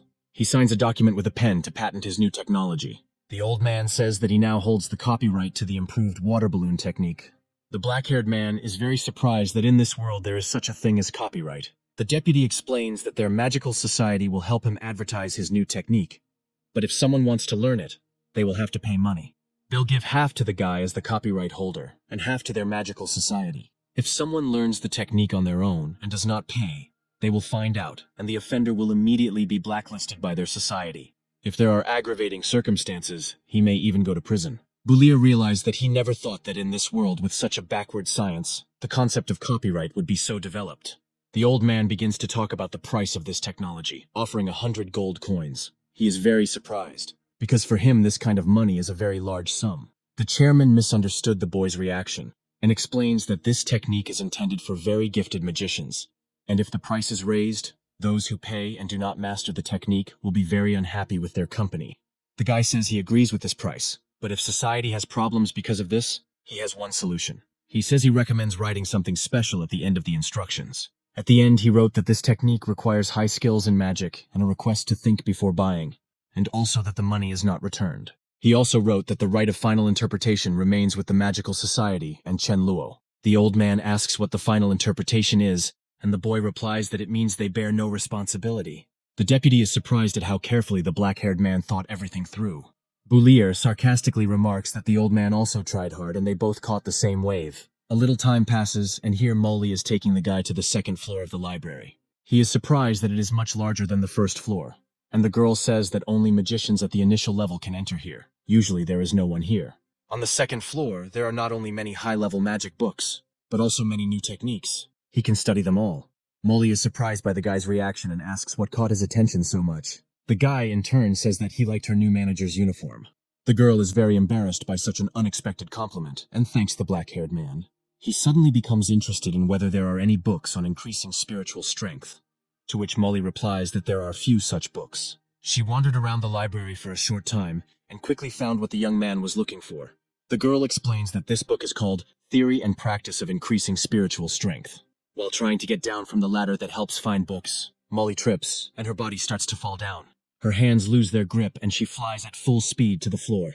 But she doesn't feel the pain of hitting the surface and is surprised by this. The guy managed to catch the girl in the air and is now standing holding her in his arms. A romantic moment ensues and Boulier asks Molly if she is okay. The girl is very embarrassed, and for some reason this situation seems painfully familiar to her. This scene is noticed by a girl with red hair, who has just climbed up to the second floor and is looking out from around the corner. She doesn't perceive it in the way she should, and that's why some doubts creep into her head. The girl thought that Molly had seduced this guy, and perhaps that was why she had been promoted. Redhead approaches Boulier and playfully calls him by the name Chen Luo, to which he responds somewhat irritably. She congratulates him on passing the exam, and seductively says that she knew he would succeed. Her body assumes a sexual position, and she offers him her help, saying that she can do anything. But the guy calmly tells her to just leave the library. The red-haired woman's plan failed, and she looks at the guy in shock, realizing that such a simple trick won't get him. Realizing that he responded a little rudely, the guy apologizes and sarcastically tells her to go away, because now he needs to start reading books that are beyond his brain. The girl apologizes to him, saying that she was rude to him then and asks him not to believe Molly's words, because she says nasty things about her. The guy notes that she didn't say anything about the redhead, and since she said so, then apparently she often does nasty things herself. He threatens to call Chairman Elton if she doesn't leave, and the girl decides to quickly retreat. Finally, the room becomes silent and Boulier starts reading. All magicians know that the level of spiritual power depends on talents. The more talented ones have a faster level of spiritual power, and vice versa. At the moment, magicians know two ways to increase spiritual power: meditation and constant activation of magic. The author of the book read by the hero discovered that during the study of new techniques, the level of spiritual power of the magician is depleted. But after rest, the level is renewed, and the upper threshold increases significantly. Therefore, Boulier needs to constantly exhaust and replenish his spiritual power level, and in this way, he can become stronger, breaking through the shackles of his talent. The hero gets inspired and decides to try this technique today. Now he will have a chance to become a real magician. He, without wasting time, goes to his favorite spot near the high fence of the academy. But something elusive appears in his head, and he becomes extremely thoughtful. He is overcome by the feeling that he has forgotten something very important, and he quickly returns home. At his home, he sees two girls who are really upset because their boyfriend forgot to cook them dinner. This lack of independence shocks him, and he thinks that they are like animals who cannot take care of themselves. Isabella suddenly gets up from the table and exclaims because Boulier came home too late and didn't cook them anything to eat. Without wasting any time, he puts on an apron and says that he went on business to the magical society and thought that the teacher would prepare something for herself. The guy also asks what the blonde is doing here, and she happily hurries to tell him something. She announces that from today on, she will also move into the teacher's house. Not expecting to hear such information, Boulier accidentally knocks over the frying pan. His extremely negative reaction irritates the girl, because she does not understand why he is unhappy that he will live with such a nice girl. Boulagny also hurries to announce that Isabella will move in with them so that it will be more convenient for them to study magic and mathematics. The main character is not too happy about this news and turns to the stove, nervously muttering under his breath. His conversations with himself are noticed by a blonde who begins to threaten him. Boulier decides to take a break from all this, and thinks that he needs to conduct experiments with magic today. Finally, dinner is prepared, and they all begin to eat with pleasure. Isabella is the first to eat her portion and sighs tiredly but happily, and the guy scolds her to go wash the dishes after herself. After dinner, they go to wash up, and the black-haired man suddenly comes into the bathroom to tell the blonde that she hasn't put her hair up again. But the guy arrived at a moment when both girls were just changing clothes and saw them naked. He blushes deeply out of embarrassment, and a slipper immediately flies into his face. Some more time passes, night approaches, and everyone gets ready to go to bed. Boulier sits at the table in his room, reading something, thinking about how he has to look after the girls like children. But suddenly he gets tired of sitting idle, and he suddenly jumps up from his seat, slamming his hand on the table. He was planning on learning a new technique instead of dealing with household chores, and now was the time. Looking at the book, he decides to learn the Firebird technique, which is described in detail there. Suddenly someone knocks on his door, and the hero irritably asks who is there. Isabella decided to go into the guy's room before going to bed to ask something. The protagonist restrains his irritation and asks the girl to come in. She was worried that she had emotionally thrown her slipper in his face, and had come to ask how the guy was feeling. But the black-haired man understands that this is just an excuse, and she wants to talk about something else. So he directly asks what she wanted to talk about. The girl says with embarrassment that she couldn't sleep and asks what the guy will do next. The hero makes a surprised expression on his face, and doesn't understand what the blonde is asking about next. She explains that she has 1 year of school left and he has 2, and she is interested in what he will do after graduation. He replies that he hadn't thought about it at all, and will probably stay at the academy to work as a teaching assistant. Unable to contain her emotions, the girl suddenly rushes towards the guy and grabs his forearm with both hands. The blonde switches to a pleading cry and asks if he wants to go to the capital after graduating from the Institute of Magic. Her eyes lit up mysteriously, and she said that her father would help the guy get in and they would study together. The girl thinks that in this case, he will cook for her every day and that she feels very good with him. The hero is embarrassed by how close the girl is to him, and he says that studying is a waste of time, and now he just wants to stay at the academy and study magic. Isabella is worried and asks if he will be able to study magic well at the academy. The boy explains that there is a teacher, Bologna, and her talent and knowledge are enough to teach him. The girl is very embarrassed by the mention of the teacher's name, because she began to perceive her as a rival. This is what she leads the dialogue towards, saying that the hero actually just wants to stay with Bologna and not with her. She didn't wait for any answer, and decided to just start interrogating the guy. And at that moment, the teacher comes in to see them. The teacher comes into the hero's room and asks why they are not asleep yet. Suddenly, she finally wakes up, opens her eyes and sees a girl and a guy sitting in a strange position. The night passed and the morning came. Boulier prepared breakfast for everyone, and they sat down to eat peacefully. The guy thinks that at night he tried to exhaust his powers by learning new magic, and in the morning he felt that his power had increased, which means that the method works. Suddenly his thoughts are interrupted by the teacher, who starts talking about how it is too early for them to do what they were doing in the guy's room. but the protagonist rushes to justify himself, saying that they were simply discussing plans for after graduation and were misunderstood. Bologna did not argue and asked for forgiveness for her mistake, while Isabella suddenly slammed her glass on the table. Talking about that situation really irritates the girl, and everyone sees her bad mood. Changing the subject, she says with irritation on her face that she has a lesson soon and needs to go. The teacher decides not to anger the girl even more and simply agrees in a conciliatory gesture. Isabella begins to get up from the table and walk away, deliberately hitting the guy in the face with her elbow. Bologna doesn't understand this reaction and asks if Boulier had a fight with the blonde yesterday, to which he receives a negative answer. After this, the teacher changes the subject, asking if the boy has time this morning. She asks him to take the article about the devil's number to the Mathematical Society. The hero agrees, and along the way thinks that Bologna has a huge talent for mathematics, because he only directed her, and she already conducted the research herself. Finally, he comes to some kind of dilapidated brick building and wonders in his mind whether this is a mathematical society, because the building looks very untidy. Inside, things don't look any better, with people milling around everywhere and some notices scattered on the floor. There is a man with a mustache sitting at the counter who says that if the guy brought a manuscript, then he should put it on the shelf. And if he came for a reward, then he should go to the manager. The guy said that he brought a manuscript, and the man, looking at him, reacted very strangely. He recognizes the hero by face, and with great hesitation tries to remember Boulier's name. Finally, his name is remembered, and the man pronounces it for all to hear. The guy is very surprised that he has become popular, and the secretary says that he saw him at the seminar. Many people ask him for an autograph, and some ask him with interest about something of their own. Not expecting such a reaction from the men, the hero tries to get out of this situation and says that he just brought an article from his teacher. As he starts to leave, the secretary mentions that he can come back for his reward at any time. Smelling money, the guy turns around excitedly and asks what kind of reward they are talking about. The man apologizes to him for initially thinking that he only came for money. Without showing his emotions, Boulier again asks what kind of reward he was told about. The mustachioed man is very surprised that the guy doesn't know anything about the Mathematical Society's reward. The society gives a reward for difficult mathematical problems that can be solved. Scientists receive money for solving the problems, and the amount of the payment depends on the complexity of the problem. The main character is inspired by the fact that he will be able to earn money and says that he would like to look at these tasks. The man invites the boy to follow him to show him unsolved mysteries. They approach a wall that looks like a notice board with many pieces of paper stuck to it. They depict various figures and equations in the style of a bounty. The man says that these problems were here before he joined the society, and he does not expect to live to see them solved.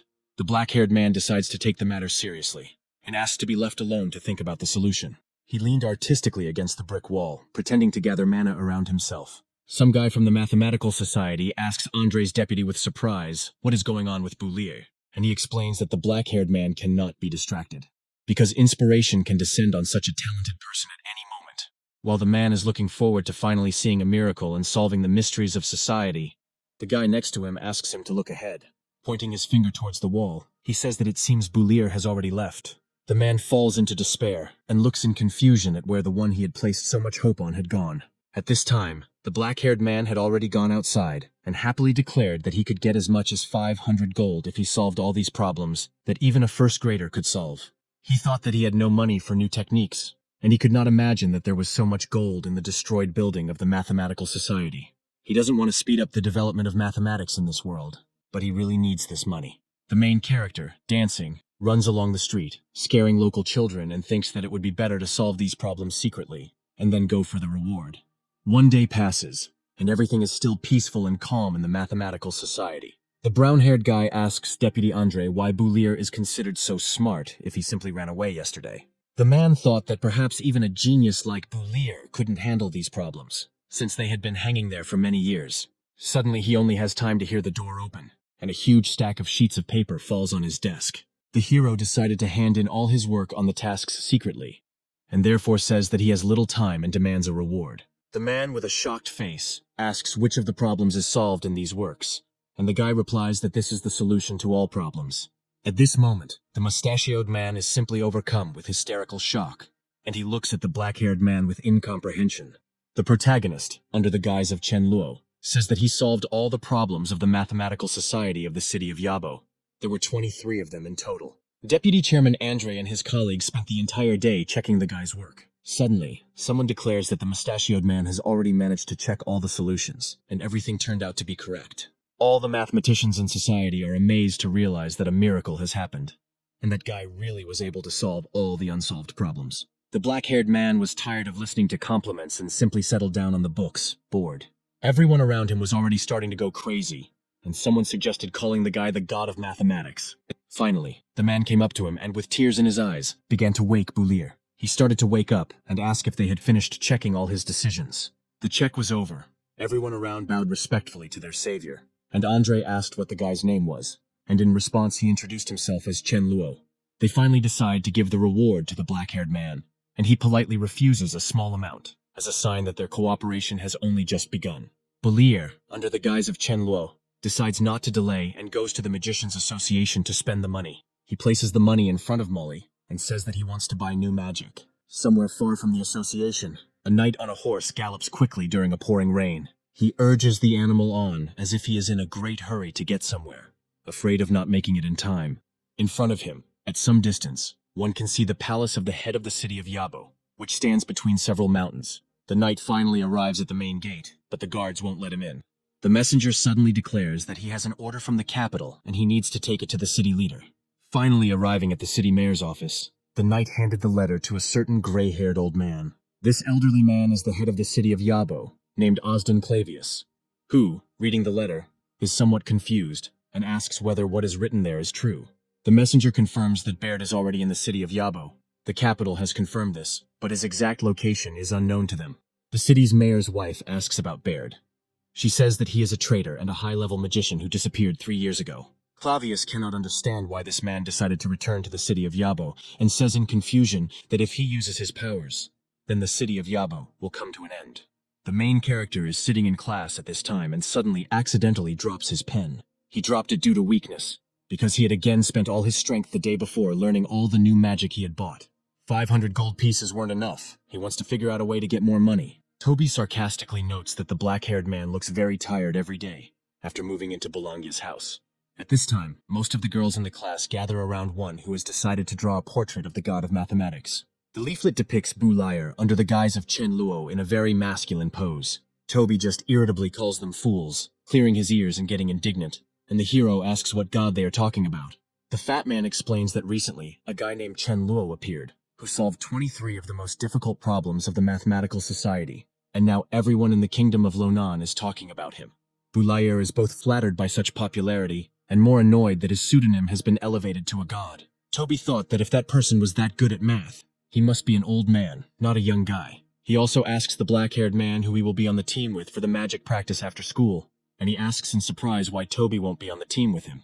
The fat man says that he will not take part in the practice because his level is too low. He also says that there will be a second and third year in practice, and the black-haired man reacts strangely to this. Finally, evening comes and it is time to begin magical practice. The examiners explain that the purpose of this practice is to develop magical skills in students. This practice gives them the opportunity to apply knowledge in reality. But it is important for them to remember that although practicing magic is very important, safety is even more important. Therefore, most of the dangers in the mountains have been eliminated by them, and they need to be careful and not leave the vicinity of the mountains. Now they need to split into teams of 3 or 4 people. They will go into the mountains for one night, and tomorrow at noon, they must return back. After the explanation, Isabella and Alice approach Boulier, and the first one asks who he will be on the team with. Not risking choosing between them, he asks why they can't all be together. Alice just laughs childishly, saying that he has a big heart and wants to be with all his friends, but at the same time she approves of his idea. Isabella at this time begins to get angry because she was not allowed to be alone with the black-haired man, and the other girl decides to ask if she agrees to be on the team with them. The blonde, not finding any other way out, decides to agree with this proposal. Boulier is very happy with this outcome, because the situation did not escalate into a dispute. Suddenly, somewhere far away from behind the mountain, a man with gray hair appears. Looking into the distance, he turns around and tells Mr. Baird that the sun has already set. Baird stands still for a moment, thinking about what to say to the people standing around him, waiting for orders. Finally, he solemnly announces to them that they have finally reached this place. Looking at the distant mountain peaks surrounded by the sunset haze, he says that the city of Yabo will not see the next sunrise. In the Shandanasi Mountains, where the exam is currently taking place, night has fallen and the surrounding nature has come to life. Some white hare, who was lying peacefully on the grass, suddenly felt someone approaching. Without wasting a second, He began to gather fire magic in his tiny mouth. The mana turned into a fireball that shot out from him under pressure at those who approached him. But suddenly, the fireball, before reaching the potential offenders, simply evaporated into thin air. The person who stopped the fire magic turned out to be Isabella, who simply deleted it. The girl was very inspired by the fact that she was able to control the magic released by the wild animal. And Boulanger, who was standing nearby, began to explain that if the rabbit's right to control the fireball was taken away, then it would not be able to move. Suddenly, the guy gets very scared because someone unexpectedly grabs him by the ear. Isabella decided to teach the black-haired man a lesson because he shouldn't grab rabbits by the ears. She took the animal from him and sat it against her chest, stroking it. Someone grabbed Boulier's ear again, but this time it was not out of malice and without creating any pressure. This person turned out to be Alice, who excitedly approached the guy and asked if he was in pain. Continuing the dialogue, the hero decides to ask the girl if other animals have magic. She confirms this and says that on the continent of divine grace, people and most animals have the gift of magic. But usually they control only one element and do not possess complex techniques. For example, rabbits can only control the element of fire and can also create water balls of the lowest level. She also says that no one knows the answer to the question that Boulier asked teacher Antony. A man stands in the middle of the forest near the stone question and thinks about something. This man turns out to be the teacher Antony, to whom a dark figure is now approaching. Archil approaches the teacher and asks why he is not patrolling the mountains, and in response he receives that Antony is still thinking about the question that Boulayer asked him. The deputy chairman wonders what kind of question the black-haired man asked the teacher. He explains that the protagonist learned that rabbits can spew fireballs from their mouths, and wondered why humans couldn't do the same without using spells and gestures. Archil adopted the teacher's thoughtfulness and also stood up worriedly, thinking about this question. Now they both stand in the middle of the forest, heavily burdening their brains with this question. The gray-haired man is distracted from his thoughts and tells Antony that he needs to go guard the students. The teacher, in turn, continues to think about this riddle, telling Archil that he did not answer the question, but the deputy chairman nervously raises his tone and says that Antony must go to protect the students. At this time, Boulier's group decided to take a break and rest by the fire. Holding her shirt erotically, Isabella says that the guy has already touched something and asks who has more, hers or Alice's. The hero sits there embarrassed and says that it is very difficult for him to determine, but Alice suggests touching something of hers again to check for sure. Isabella, raising her voice, declares that her rabbit is bigger and asks the guy to admit it. She hands him her captured animal and asks him to touch it again. But the rabbit is not going to climb into the guy's arms and starts trying to get out. The girl, unable to hold the animal, looks after it in surprise as the rabbit quickly runs away from them into the forest. She saw that he had run away towards a hollow stump from which the hare's butt was now sticking out. Approaching this hole, she realizes that the animal has run further into this cavity. While the girl tries to make out her prey in the impenetrable darkness, Alice slowly approaches her. But suddenly, out of nowhere, a strange sound begins to come, and the ground beneath them begins to shake. Boulier's entire group understands that trouble is inevitable and something is about to happen. The ground beneath them splits in half, and the ditch grows ever larger in size. Literally beneath them, a funnel begins to grow, pulling the girls down. They fall into some room and are instantly covered with a thin layer of dirt. Isabella, like a zombie, pulls her hand out of the ground and tries to crawl out. She managed to pull the upper part of her body out of the rubble and later climbed out completely. She immediately finds Alice and helps her get out and shake off the dirt. Leaning against each other, the two girls try to recover from such a stressful situation. They manage to survive the fall from a height of about 8 meters without injury, and are now looking at a hole in the ceiling. The blonde tries to understand where they ended up. Around them you can see the boards that hold this tunnel. Without thinking about herself, Alice lies on the cold floor, enduring the pain, and calls out for Boulier. Isabella, seeing that her friend is in an incomprehensible state, tries to make her wake up. She puts her index finger to her nose to check her breathing, but she is overcome with fear because the red-haired girl's breathing begins to slow down. Without thinking twice, the blonde gives her friend artificial respiration to bring her to her senses. Finally, Alice wakes up and sits up abruptly, clearing her throat and catching her breath. She breaks out into a violent cough, but her face turns crimson and she comes to her senses. Isabella was happy that she was able to save the redhead and asks her if everything is okay. Alice wonders where they ended up, and her friend replies that she doesn't know and that they came out of a hole inside the mountain, assuming that it was a mine. The redhead says that she hasn't heard that there was a mine in the Academy Mountains, and the blonde points to a door she noticed. Taking a slight detour, Alice thanks Isabella for saving her, but she reacted very strangely, looking at her friend with incomprehension. Alice asked what was wrong with her face, and in response she heard that Isabella did not expect to hear words of gratitude from her. All the teachers and students around felt this earthquake and were terrified. They were scared at the prospect of failing the exam because after this incident, all the rabbits ran away. But Archil reassured them. At that moment, Anthony came running and reported that all the students had been evacuated. The earthquake was so unexpected that he and the teachers did their best, but no other students were found. So Teacher Cook is now checking everyone on the list. Suddenly, everyone around hears the loud clatter of hooves on the ground and approaching danger. Some people, clad in armor, are loudly shouting for everyone present to disperse. They are getting closer and closer to the students, and they are looking at this event in surprise. Teacher Anthony wonders what the soldiers are doing here, and Archil looks at it with fear. He thinks about it and suggests that the earthquake was probably not without reason. At this time, something else is happening in the mysterious catacombs. Isabella opens the door. She notices that the room that opens to them is quite spacious, and they go inside. The girls see some mysterious pillar that shimmers purple, and symbols of the same color fly around it. Without thinking twice, the blonde decides to put her hand up to this post and read what is written there. She doesn't understand a word, and says that this writing is very difficult. After this, the blonde decides to touch this pole with her hand, and suddenly lightning comes out of it. They cover the girl's entire body, pushing her back about 10 meters. Alice, seeing this, desperately rushes towards the girl to save her. But Isabella wasn't too hurt by the attack, and she says she's fine, and that there's probably a high-level spell cast on that column. The redhead notes that she saw something similar in ancient books on magic. According to legend, ancient people built a huge copper column with magical writings. With the help of copper wires, a powerful magical field is created. Isabella becomes curious about what this magical field is for. But Alice says that she doesn't know, and perhaps it has healing or growth acceleration functions. Suddenly, some metal arrows start flying at them out of nowhere. Flying from a height, they began to accelerate more and more and fall straight towards the girls. But the attack was not entirely accurate, and the arrows, which had become covered in ice along the way, fell literally a couple of meters away from them. They decided to look in the direction from which the attack came. On the stairs that go along the wall, there is a fair-haired guy who holds a huge arrow in his hand, and says that the girls are very dexterous. Standing right on the railing, he looks at them mysteriously, continuing to hold the arrow in his hands. Alice decides to start a dialogue and asks who this man in armor is. He replies that this question should belong to him, and without ceremony says that they are going to die now. Hearing this answer, the girls look at each other and think about how to get out of this situation. Without hesitation, they both begin to summon fire magic to attack the man. But he just smirks as he watches these kids try to do something. He just stands there and watches as a huge ball flies towards him.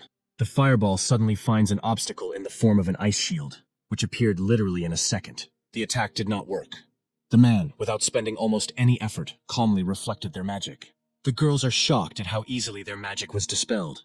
The man decided to move into close combat and quickly jumped on their heads. He immediately kicked Isabella aside with force and aimed at Alice. While one girl lies in the distance and tries to come to her senses, the other takes a fighting stance. But she doesn't have time to do anything, and the man demonstratively thrusts the spear into the wall right next to the girl's head. Alice doesn't understand what to do in this situation, and the white-haired man smiles sarcastically. A massive metal spear nearly pierces her head, and she looks at it in horror. The man makes a grab and grabs her by the throat with his left hand, starting to choke her. He squeezes her throat hard, causing her to cough and gasp for air. The white-haired man lifts Alice's body off the ground with one hand and continues to strangle her while she tries to say something. But he doesn't listen to her, making a terrible face and apologizing for something. He declares that he must kill them, while Alice looks like she is about to pass out. At this time, the man snatches the sword that was resting on his belt. He quickly points it at the girl, trying to stick it right into her head. The sword reached the body. Scarlet blood spilled and fell straight onto the floor. But he didn't achieve his original goal, burying his head in the protagonist's shoulder. The man starts to panic because he didn't expect this guy to show up. Alice looks at the black-haired man with horror, noticing that blood is coming from his shoulder. Isabella, finally waking up, happily calls Boulier by name, hoping that he will save them. She shouts at him to be careful, while the man is frightened by the fire that appears out of nowhere. The fire engulfs everything around and pounces on the blonde man like a predatory beast. Flames begin to lick his body, and he is surprised that the guy recreated magic without a spell. A huge fiery explosion occurs, with a man at the epicenter. Dust and smoke begin to develop, and in the center of it the Boulier group can be seen. Alice and Isabella survived the attack of this magician, and now the main character has come to protect them. The blonde started to worry about the guy because he was bleeding from his shoulder, and he started saying that he came here through that hole and followed the girls. Not daring to be distracted from his opponent, he stated that they could treat his hand later. By that time, the man had already begun to recover from the explosion and come to his senses. He turned out to be Baird's servant, and he was surprised that the boy could activate magic faster than his master. White-haired decides to kill their entire company because they managed to see what is underground. His long metal spear becomes covered in a thick crust of cold ice. He immediately rushes towards the guy, lunging with his spear. Looking at this, the girls urge him to take care, but the guy steadfastly waits for the enemy to approach him. The man is amazed by the boy's reaction, and his face becomes extremely surprised. He notices a huge clot of mana hovering right above him. His keen eye discerns the water ball technique in this clot, and he is amazed that the guy did not make any movements and activated the magic. He also notices that this water ball has a very strange shape. This ball falls rapidly on the man, completely enveloping his body, and suddenly blood starts flowing out of him everywhere, and the blonde guy starts coughing heavily. His eyes fill with anger, and his body appears completely burnt in exposed areas. A metal spear, which had already become covered in water, falls from his bloody hand. Trying to stay on his feet, he only manages to exclaim something. Surprised by the force of the attack that hit him, he falls to the ground unconscious. At the same time, on the surface, on a huge boulder, sits Baird. He is thinking hard about something, and his face looks extremely serious. One of his comrades notices this reaction and asks what happened. Getting up from the stone, Baird looks away and states that some rats have gotten in among them. The squad of knights that ran past the students had already run far away from there and was now running towards the forest.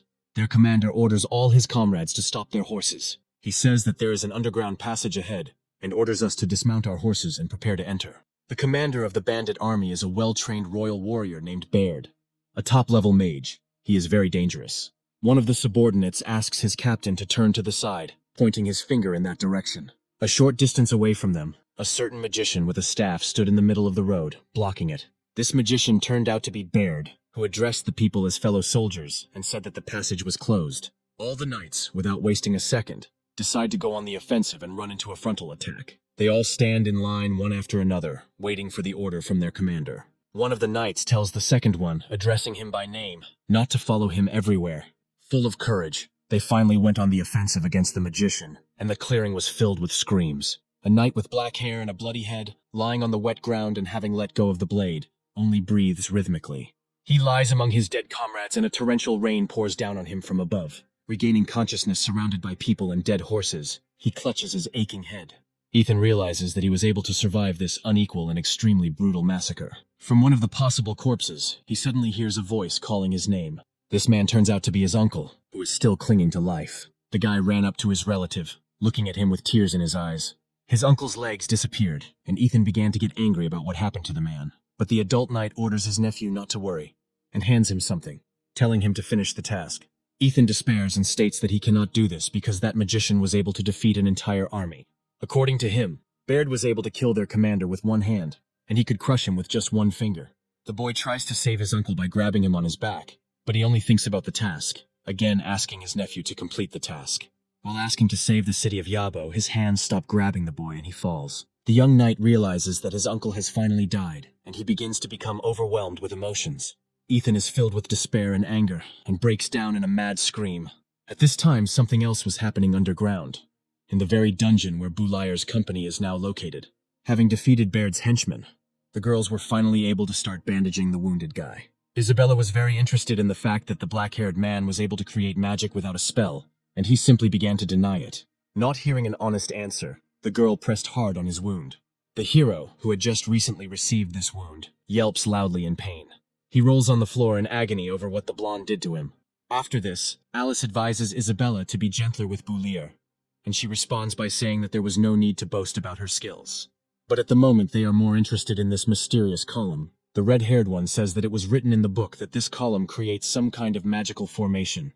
Although they don't know its functions, that earthquake must definitely have something to do with it. She also mentions the man who attacked them, and apparently this system is not so simple. Boulier states that they need to quickly find a way out and report everything that happened here. He says he doesn't want to deal with it himself, and then a sword is suddenly put to his throat. The girls see the man behind the guy and they are overcome with surprise and fear. A certain knight approached the guy from behind and now his sword is practically leaning against the main character's neck. The man in armor asks the whole group who they are and what they are doing here. Feeling that he was distracted, the guy suddenly lunges his hand towards Ethan. He grabs him by the forearm and thus gets out from under his sword. The knight's face becomes extremely surprised by the black-haired man's skills. Taking advantage of the momentary hesitation, Boulier stands up and rushes behind the armored man. He grabs his arm, twisting it behind his back and making a hold so that the guy cannot get out. Having fully applied the grip, he informs his girlfriends that the knight has a partner. Isabella looks at this guy with brown hair with undisguised surprise and interest. Ethan demands that he be released, because if this does not happen, then the entire city of Yabo will come to an end. Not expecting such an answer, Buliger simply froze, looking at the guy in armor. The protagonist's entire group is puzzled by this statement, and they ask him what he meant. Having finally freed Ethan, who told his story, Isabella asks him again for details. The knight says that in fact, the capital discovered a few days ago that Baird had invaded the city, but they were unable to find him. They didn't know that Baird was really so strong that all of them together couldn't defeat him. Buliger, after hearing this story, enthusiastically decides to ask who this Baird is that everyone is afraid of. Everyone present just laughs ironically because the black-haired man doesn't know anything. Alice begins to explain that Baird is the most famous and most dangerous criminal in the kingdom of Lonan. Even small children know his name. He was once a general of the royal army. He is strong not only in war, but also a top-level magician. He has enormous magical power. He was the hero of the kingdom, but no one expected that in one of the battles, he and his army would betray the kingdom. Since then, he has been missing, although the king announced a reward for the capture of the traitor. But until now, no one has been able to find him. Isabella asks the knight about Baird. She is interested in whether it is true that he came to the city of Yabo because of this structure, and what this structure can do. Ethan, with fear in his eyes, declares that the magical system could wipe out the entire city. The three of them, not believing his words, ask again about the detail that the entire city could disappear. The knight explains that the formation includes 118 columns that are located inside the mountain, and they do not know who installed it and why. But it is known that this formation has stood here for more than 1,000 years. 10 years ago, the city's leader discovered this formation, and then called together a community of mages to investigate it. Research has shown that this formation is superior to modern magic, but they know that if it is activated, it will generate a huge magical force that will be enough to destroy Yabo. Since it was not possible to safely remove this formation, this place was declared top secret, and the knight does not know how Baird did it. But now the formation is activated. Bulier wonders how they are supposed to turn off this formation. Ethan says that what he currently has in his hand will help with this. The main character's entire group stared in surprise at a certain magic stone. Ethan explains that although this formation consists of many columns, there is still one largest one. It is the key to activation, and this piece was discovered next to the main column. The community of magicians conducted an experiment. As soon as this piece approaches the column, the strength of the formation is significantly reduced, and if you place it directly next to the column, it will completely lose its strength. Bulier guesses that now they have to find the largest column. Ethan agrees, but Baird is much stronger than they imagined.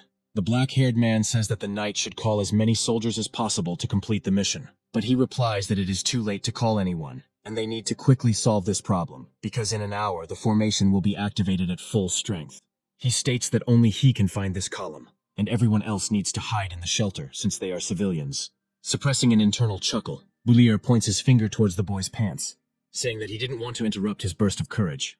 Ethan, who had just finally pulled himself together, looks down in surprise, looking at his crotch. On his thighs there is a stain from some liquid that has wet them.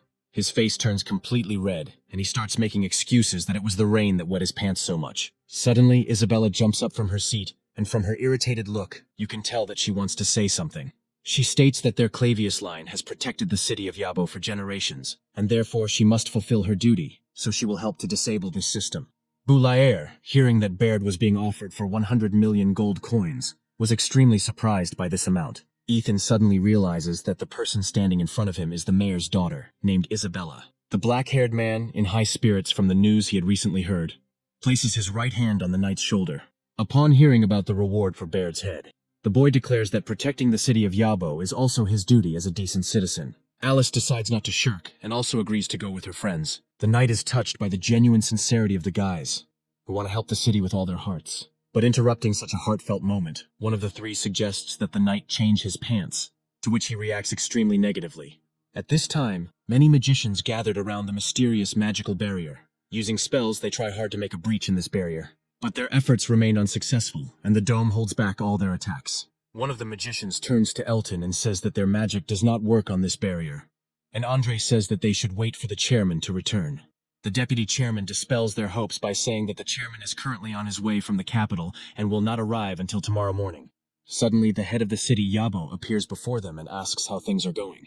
Elton talks about how the barrier could not be broken through by the efforts of all the magicians gathered around. The leader says that the vanguard is already behind the barrier, and they have a tablet with writing, so we can only hope for them. While walking with the group through underground tunnels, Ethan suddenly declares that their undertaking is very dangerous. But suddenly, Boulier turns around and hits him hard on the head with his hand. The knight is unhappy with this treatment and asks why he is beating him near the web. Suddenly he notices some movement in the area of his neck and reaches out his hand there. He puts his hand in front of him and sees that a yellow spider with a white head has landed on it. Unable to withstand direct eye contact with the insect, the knight runs away with a squeal. As he ran in fear, his foot hit some kind of pressure plate, which sank down from under his feet. At the last moment, Boulier managed to grab Ethan by his clothes and move his head away from the arrow that flew past. Realizing that he has just been saved from certain death, the knight thanks the protagonist. The hero warns his companions that there are traps everywhere and asks if they are going there at all. Ethan has no doubt in his memory and says that he knows this secret path by heart. There are several paths leading to the room with the main column, but they all go through the main gate into the room. Baird is definitely guarding the entrance. If they have to fight him, they won't be able to win. So he will lead them all through a secret path that does not go through the main gate. They will enter the room quietly, attach the piece to the column, and complete the task. Boulier asks him with interest how he knows about this secret road. Ethan explains that he graduated from the history department and can read ancient texts. One day he found a map in the palace and now knows all the passages of this dungeon.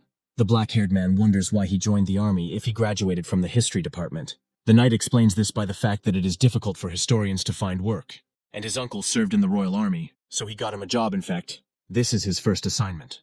Boulier despairingly notices that it is just as difficult to find a job in this world as it was in his previous world. Finally, Ethan finds a ledge in the hallway they are walking down. He presses on the board, and in the place where he pressed, the board bends inward. The walls slide apart near this spot, opening a passage for Boulier's team. Ethan says that from here they can go to the main room and complete the task. Baird is already sitting in that room, and they report to him that the barrier outside is working perfectly, and they still haven't been able to destroy it. He notes that the defensive system of this formation is very good, and suddenly asks about a certain Sid. His servant replies that he went to patrol the western sector and never returned. Baird looks thoughtfully at the main column and the writing around it, thinking that another rat has gotten in. At this time, Boulier and his team finally begin to pass through the secret passage. They reach the stairs that lead up, straight into the main room, and the black-haired man decides to take a quick look around. After making sure that Baird is not in the room, he throws back the passage cover that imitates the floor.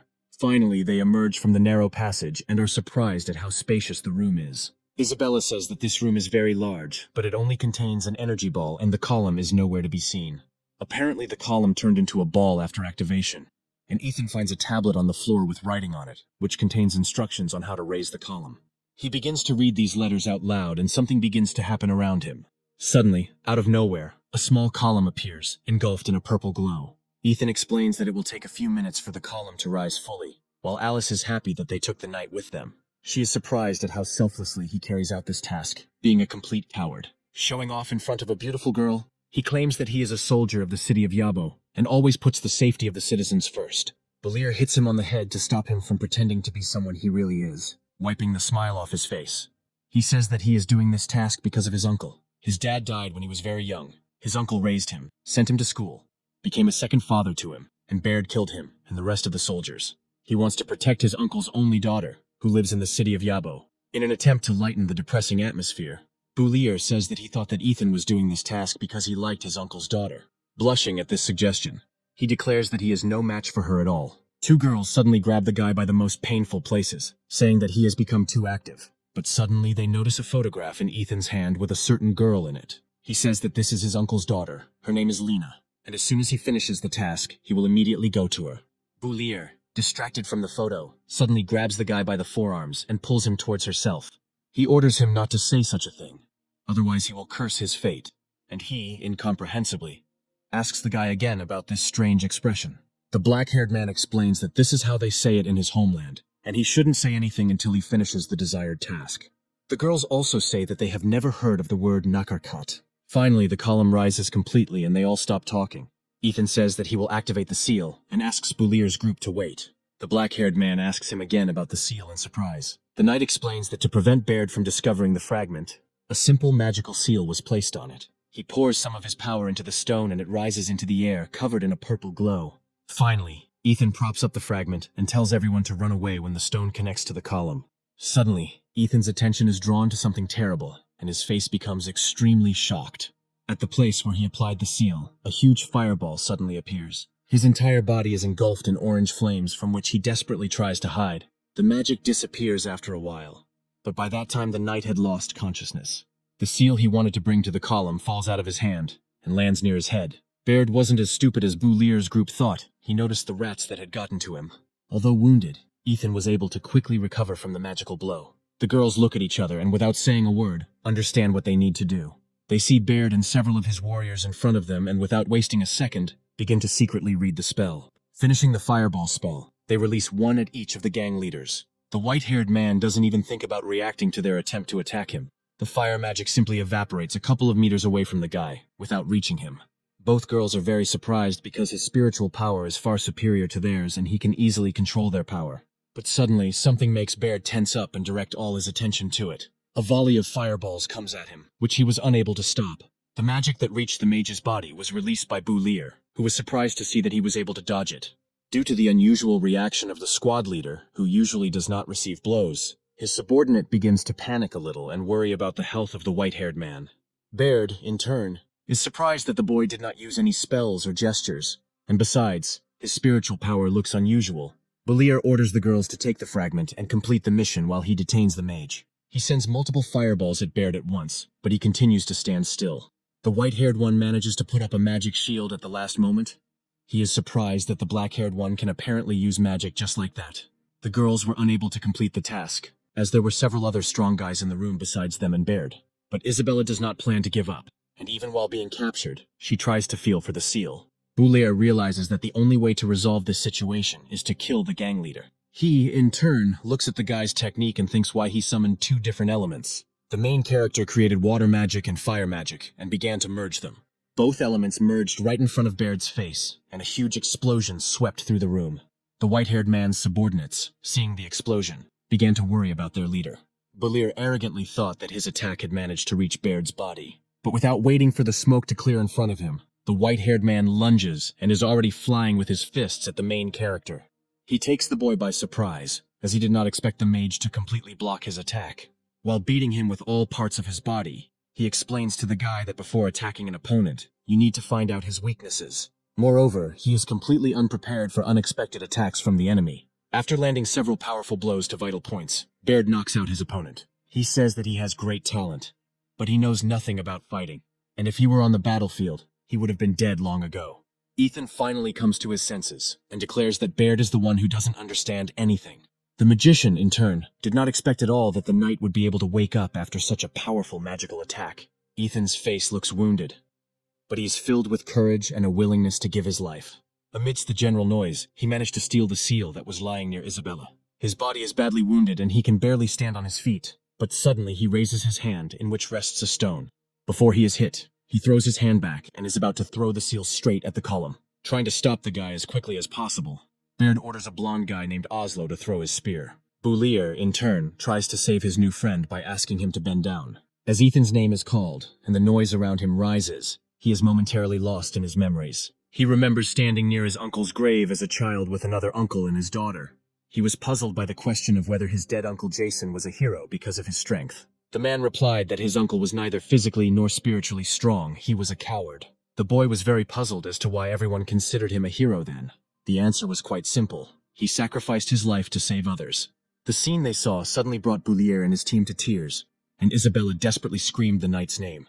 Ethan, without trying to dodge, received a spear strike right in the chest, but managed to fulfill his purpose. Even an ordinary person is capable of incredible deeds, and then he becomes a hero. The stone hit the target exactly and began to be absorbed by the mysterious column.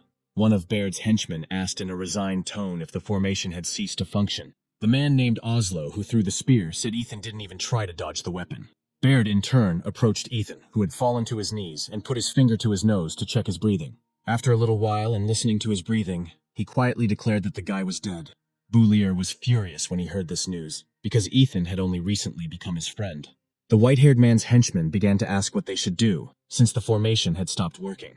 Baird, meanwhile, was nervously examining the drawing of the girl Ethan was going to return to.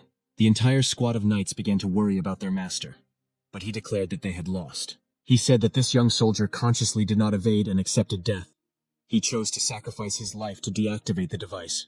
With some sadness, he stated that this time they had lost, and they had to leave. The blonde-haired man asked in surprise why they couldn't resort to another plan. Baird explained that they didn't understand the method well enough, and that they were probably just wasting their lives in vain. All his henchmen suddenly fell to their knees, asking him to try another plan, because they were ready to sacrifice their lives for him. They need to take revenge for everything that happened to them. If there is even a grain of hope, they want to try. About to begin another plan, a squad of knights tie up the hero and his crew with ropes. The girls were seated on chairs, and Bu Liar was tied tightly around his chest and arms and casually thrown at their feet. Isabella and Alice began to worry about him, as the black-haired man was still injured. But he said with a worried look that he was fine and still holding up. The knights by this time informed their master that all preparations for the plan were completed. After some thought and courage, Baird spent a few seconds thinking about what to say to his soldiers. He pounded his chest with his fist and enthusiastically asked his subordinates to help him one last time. Without a second's hesitation, they selflessly agreed to the order of their leader. They all slowly walked up to the purple column and placed their hands against each other, reciting the spell. The clots of magic created by each of the knights began to flow into one large haze. Boulier, who saw such a picture for the first time, began to ask his friends what it was. Alice replied that it looked like a sacrifice spell, and apparently they were doing it to restart the formation. But then they wouldn't be able to restore their power. Channeling all her magical power into the mysterious column, she began to react. These machinations are noticed even by those who are now on the surface. Elton suddenly tells the city's mayor that the barrier had begun to weaken, but has now been restored. The chief doesn't care much about this, and he notes that something very bad is starting inside. One of Baird's subordinates shouts with delight that they have managed to launch the formation, but suddenly he notices that his body, like the bodies of his friends, is slowly beginning to disappear. With a smile on his face, the blonde-haired man says goodbye to his master. In return for their dedication and sacrifice, Baird promises his subordinates that the city of Yabo will be destroyed. These words become enough for the dying man, and he thanks his leader. Alice, like the rest of Boulier's squad, notices that the formation has activated again. Isabella can't contain her emotions, and hysterically asks why Baird is doing this. She doesn't understand why he wants to destroy the city of Yabo and kill several 100,000 people. Baird, still reeling from the deaths of his comrades, states that he does not think he is doing well, and thinks that he and his comrades are just a bunch of lunatics. Not receiving a clear answer to her question, Isabella again asks why he would destroy the city then. Baird thinks seriously about this question this time, and thinks about what to answer the girl. There is still half an hour before the city is destroyed, and so he decides to tell them his story. He is plunged into memories, and a picture appears before him of how he and his comrades found themselves locked at the top of the tower. His comrade, Oslo, said that they had run out of arrows and only had enough food for half a day. Suddenly, the commander said that they would probably have to break out of the encirclement, because they couldn't die here. They needed to deliver information about the enemies. Oslo is embarrassed by the fact that the kingdom has already recognized them as traitors. They fought the enemy for 10 days, but reinforcements never arrived. There is talk among the soldiers that they were never sent at all. Not allowing the soldiers to lose their fighting spirit, the commander stands up and loudly hits the bricks with his staff. He orders Oslo to shut his mouth because what he thinks is just an enemy trick. He was about to object, but at that moment he was abruptly interrupted. Commander Baird decides to nip his doubts in the bud and orders him to stop this. He says that they are fighting for the safety of their homeland, and states that he does not mind if any of them capitulate. One of the guys sitting next to him loudly declares that he believes Mr. Baird and will follow him to the end. Oslo does the same, trusting its entire life to just one commander. The magician managed to raise the morale of his comrades, and they all began to shout that they would follow him to the end. He triumphantly declares that they should not worry about the kingdom abandoning them, and sends everyone to attack. 3 days passed from that moment, and on the fortress wall of the city of Yabo, someone noticed movement in the distance. One of the patrolmen, looking at the horizon, noticed that some kind of detachment was walking towards them on the road. These people turned out to be Baird and that part of his squad that managed to survive. The white-haired one joyfully shouted that they had reached their homeland and fell down, exhausted. The man patrolling the wall immediately called his colleague and said that they needed to check who these people were. When Baird woke up, he found himself behind a cage in the city prison and hurried to report that he was the commander of the royal army and needed to report something to the king. The warden approached him and declared that he was a traitor. His wife and child had already been punished in accordance with the law, and tomorrow he too would go to the chopping block. He was struck by shock and looked at the man in front of him with confusion. He abruptly grabbed the man with the mustache and, shouting, began to say that he had not betrayed his homeland, asking to release him and his family. The warden broke free from his grip and said that everyone knew he had not betrayed his country, but someone up there wanted him dead, so he and his family had to die. Walking slowly away, he declared that he had said everything he had to say, and now he had to go. Baird was overcome with extreme despair, because he stood for his homeland to the end, and it betrayed him. Some time passed, and another guard, standing on patrol, suddenly noticed a strange noise. His throat was suddenly covered in blood, and he suddenly began to fall down dead. After this, someone inserted a key into the lock of Baird's cell and opened it. These people turned out to be the white-haired man's subordinates, who escaped from a nearby prison to save their commander. Having completely lost the will to live, Baird did not react to their arrival in any way, and simply continued to sit in the corner. A scream was heard in the corridor, indicating that someone had noticed their squad. While some were fighting the advancing guards, others began to carefully lead their commander out of the cell. In order to survive, they all had to fight their way out of prison. A day later, an execution took place, at which it was announced that Baird had betrayed their kingdom and passed secret information to the enemy. Yesterday, he and his army invaded the city of Yabo to carry out a coup, but was caught by the valiant soldiers guarding the city. During the night, Baird continued his resistance, mercilessly killing their guards and escaping from prison. But 3 of his squad were captured. According to the laws of their country, the rebels will now be hanged. One of Baird's henchmen, who was standing at a distance in a robe, began to be indignant that this herd of brainless people was even rejoicing. He came to the execution of his friends together with the commander, who had lost the will to live. And the second henchman declared that they urgently needed to leave the city. Baird finally spoke up and told his squad to leave, as he needed to be alone. By the evening of that day, he and the detachment that did not abandon him reached the grave of their commander's family. They began to wonder what they should do next, if even their own state had rejected them. Baird ordered them not to call themselves commander, because that was no longer the case. This state betrayed them. Now it has become their enemy and must pay for all the suffering they have endured. The girls suddenly woke up from the spell that Baird had cast on them. Alice was surprised at how real it all was, and asked if it was an illusion. The man said that these were fragments of his memories. He used synchronization magic on them, allowing them to share memories. The redhead asked in surprise where he had learned such an ancient form of magic. Boulir suddenly started to wake up and make some sounds, which the girls noticed. Isabella began calling his name worriedly, and he finally woke up.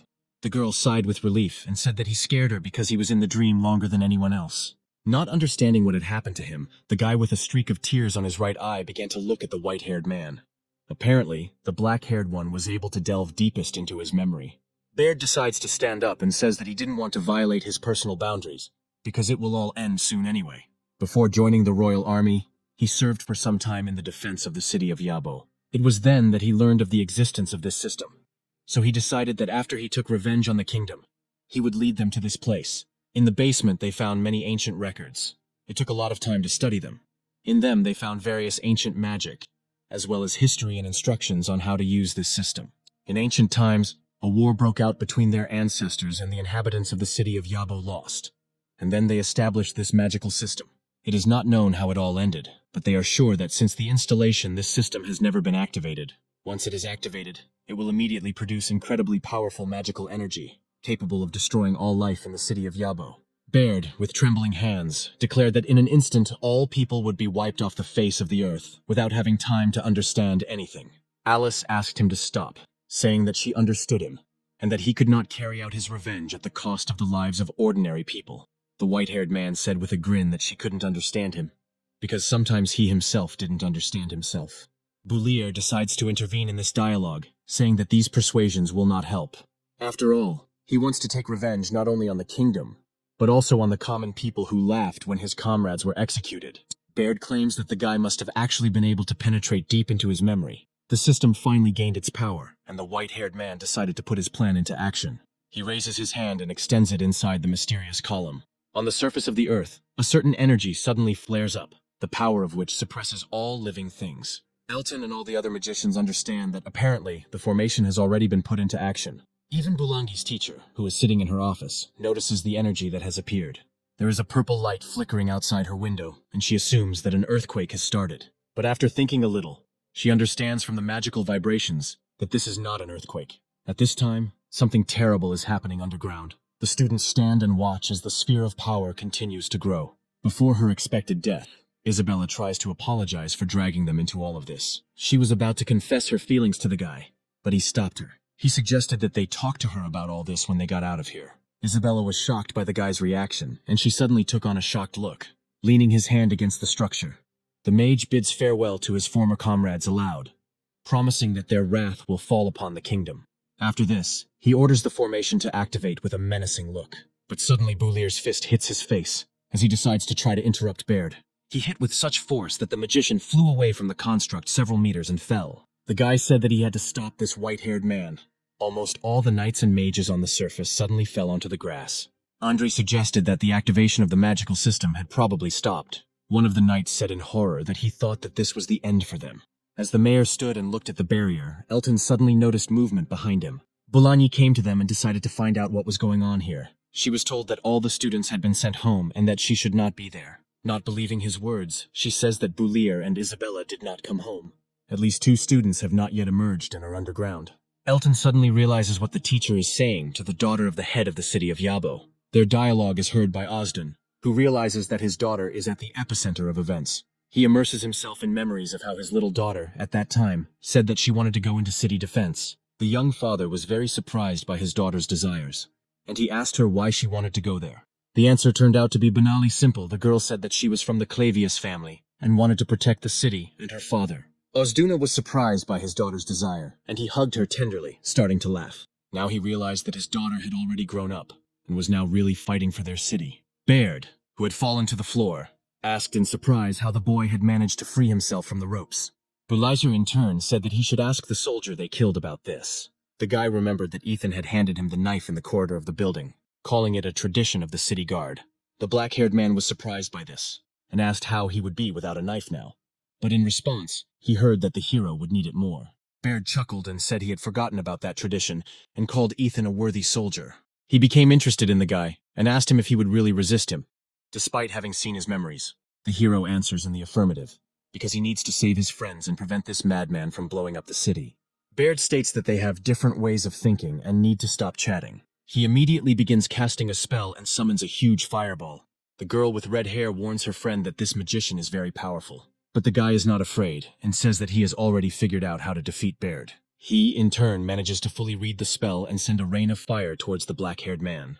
Fireballs scatter in a scattering manner, seeking to devour the body of their opponent. Before the attack could hit him, Boulier managed to put up a barrier around himself. The flame greedily clings to this shield and tries to break through it. But he doesn't succeed. The fireballs go out as soon as they pass through the shield. The girls are very surprised that Baird's attack passed the barrier, but did not reach the hero's body. The hero was able to recreate the shield and pump out all the oxygen inside it, thereby suppressing the enemy's attack. Baird begins to panic, thinking that the guy can control his element and is superior to him.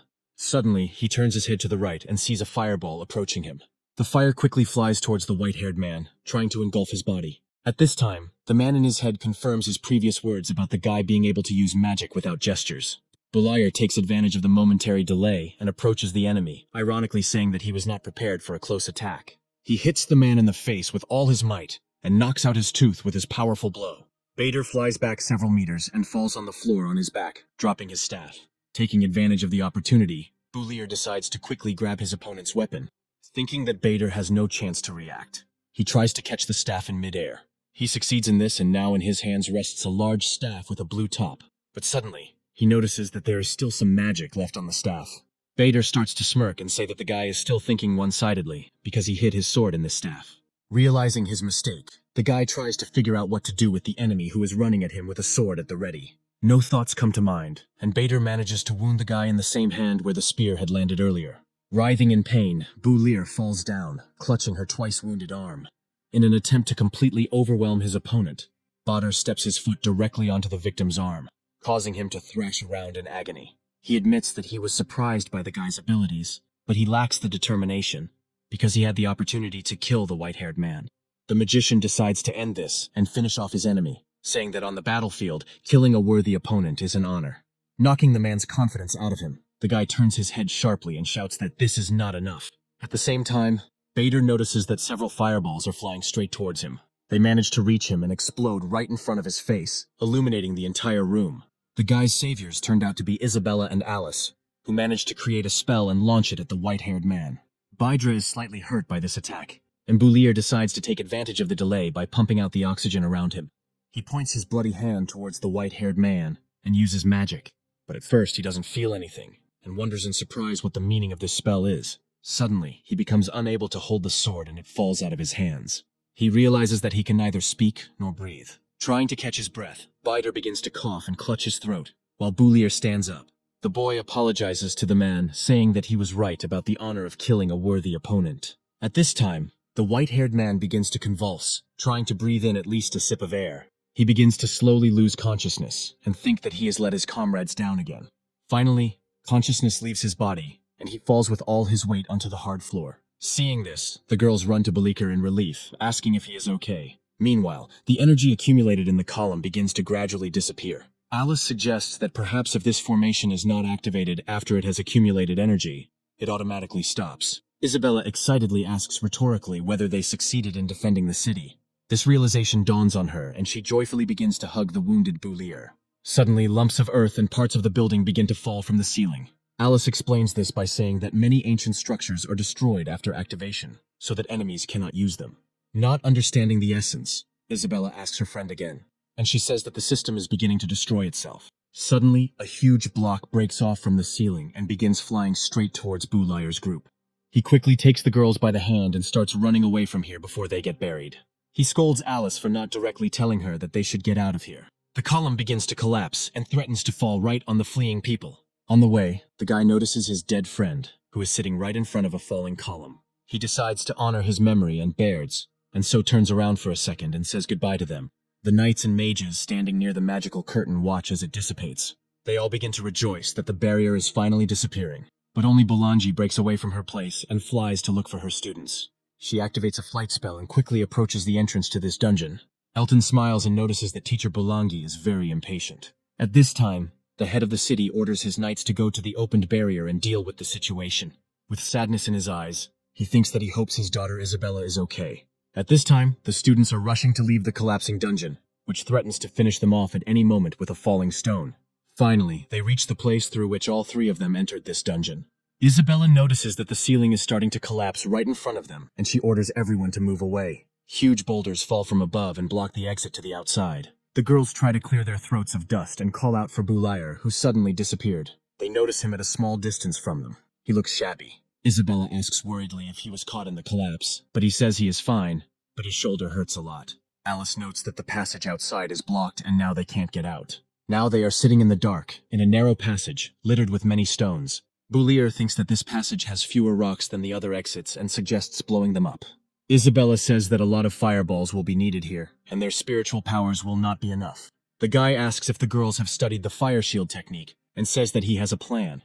This time he does not pump out oxygen, but on the contrary, he extracts it in his hands. When the oxygen concentration in the air is between 4 and 75%, the ignition will increase. After filling the sphere with oxygen, he ignites it and throws it into a pile of rocks. There is a powerful explosion and stones quickly fly all over the room.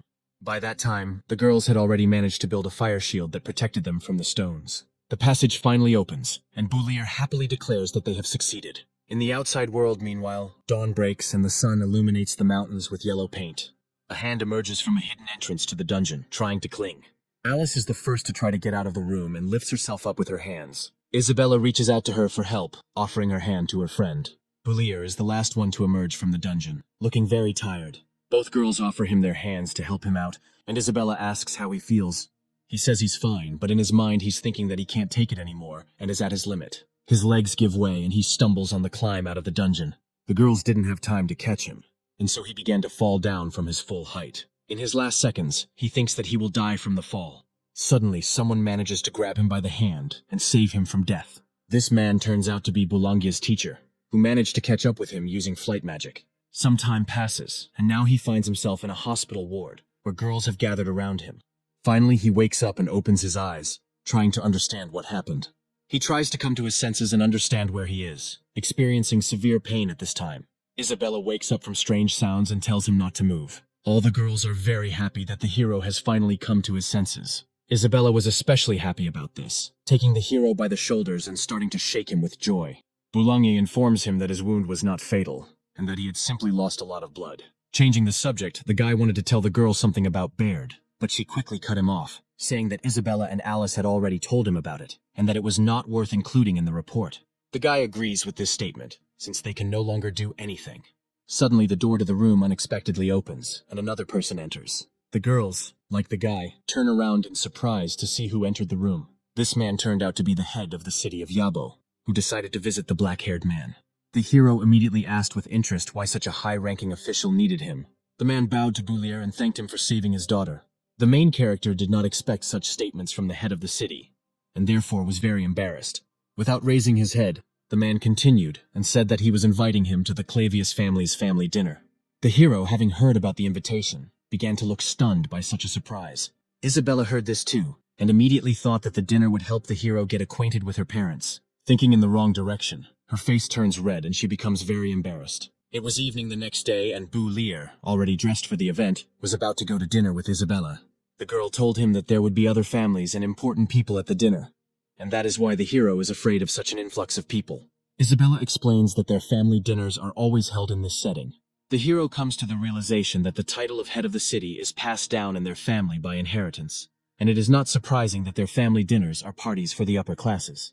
The guy suddenly thought that the girl would become the next head of the city, and if he married her, he would be able to do whatever he wanted in the city of Yabo, and their child will also become the head of the city, only he will have to bear the surname Clavius in order to rule the city. He continued to reflect on the topic of having children with Isabella, but suddenly, the girl grabbed him by the left ear and pulled it hard, saying that he was thinking about something disgusting again. She asked him what he was thinking about, and he said that it would be possible to have 2 children. Not daring to tell the truth, he changes the subject to the fact that one of his friend's wife is going to give birth and she will have twins, and he was asked to help come up with names. Isabella thought that he was thinking about their future children, but she also did not dare to say so and asked if he had thought of names. The guy answered negatively and said that they wanted one child to have the mother's surname and the other the father's surname. The girl suddenly became interested in whether the guy would agree to his child having the mother's last name. He replied that if he had 2 children, he would agree to such conditions. After talking for a while, they slowly began to approach the place where all the people had gathered. On the way, Isabella saw her mother, whom the guy would now meet. The blonde's mother, who has the same hair color, greeted her and Bu Lear. The hero bowed politely and greeted Mrs. Clavius. Getting straight to the point, the woman thanked the guy for saving her daughter and said that she had told him a lot about him. All the girls who were standing near Isabella's mother began to look at the guy with interest. This attention frightened the blonde, and she abruptly snatched his hand, telling her mother that she would take him to his dad. One of the girls asked why Isabella was so scared, and she, in turn, without answering, ran away with the guy. Under everyone's gaze, they quickly ran to the father of the family. Something interesting was happening in the chief's office at this time. Abel Howard came to Osden. The white-haired man said that the Minister of Finance, Walter, was up to something, and the old man replied that such a minor official would not be able to shake their power. Abel replied that this was the case before, but in recent years the capital has been greatly restricting the powers of city leaders. Now the finances and military power of all cities are out of the control of the city leaders. The king sends his servants to manage, and the Minister of Finance is the younger brother of the queen. Every year at this time, tax inspectors come from the capital. They have great power, and if they find something wrong, they have the right to arrest even the head of the city. Abel knows about the information that Marquis Walter will come to Yabo City, and they had a conversation a few days ago, and most likely they will organize a conspiracy against Osden. The mayor thanked the white-haired man for the warning and promised to be careful. Having told all the important information, Abel says goodbye to the old man and is about to leave. But he wonders why Howard decided to tell him all this. Abel explained that this was for the safety of their family, as the Howards would need some time to recover. Understanding what the white-haired man wanted to say, the city leader looked at him suspiciously. At this time, Bu Lear and Isabella had just arrived at the head of the family's office, missing Abel. He noticed the black-haired man and thought that a hero always appears where something is happening, and mentally wished him luck. The students finally reached the father of the family's office, and after greeting him, sat down in the chairs. Isabella asked in surprise why the old man had been silent for some time. He asked her to leave the office to talk to Bu Lear alone. Not daring to disobey, she obediently went to the door, and the guy said that he would come to her when he finished. The girl, in turn, said that she would wait for him outside. As soon as the door slammed shut, the old man stood up and put on a menacing expression, thanking the guy for saving his daughter. Bu Lear politely replied that a man should always stand up for a woman. Taking up the sword, Osden mentioned that Isabella said that the guy took care of her at the academy too. Saying this phrase, the old man began to pull out his sword from the scabbard resting in his hands. Starting to panic a little, the black-haired man said that they both studied under teacher Bologna and cared about each other. The head of the family brought the sword, which was not fully drawn from its sheath, to the boy's face and asked if Isabella was telling the truth. He receives an affirmative answer, and in response to this, he takes his sword out of its sheath, saying that the girl in her dream said that he kissed her, hugged her, and also offended her. The main character asked, confused, when he managed to kiss her. Having received no answer to his question, the old man said that it meant that he had hugged her and then offended her. Not understanding the gist of the conversation, Boulier decided to get down to business and asked if this was why he was called here. Osden was pleasantly surprised by the young man's wisdom and said that he was the first person to speak to him like that, and everything that had been said earlier was just a joke. Extending his hand to him, the old man asked him to continue to take care of the girl. The protagonist also raised his hand, extending it to the old man, and they politely shook hands. After this, at the old man's suggestion, they agreed not to talk about this conversation. Some time passed, and the whole family finally gathered at the table, which stood not far from the estate. Isabella wondered what he and her father had been talking about in his office. While choosing cutlery, the guy seriously said that he couldn't tell, since it was their male secret.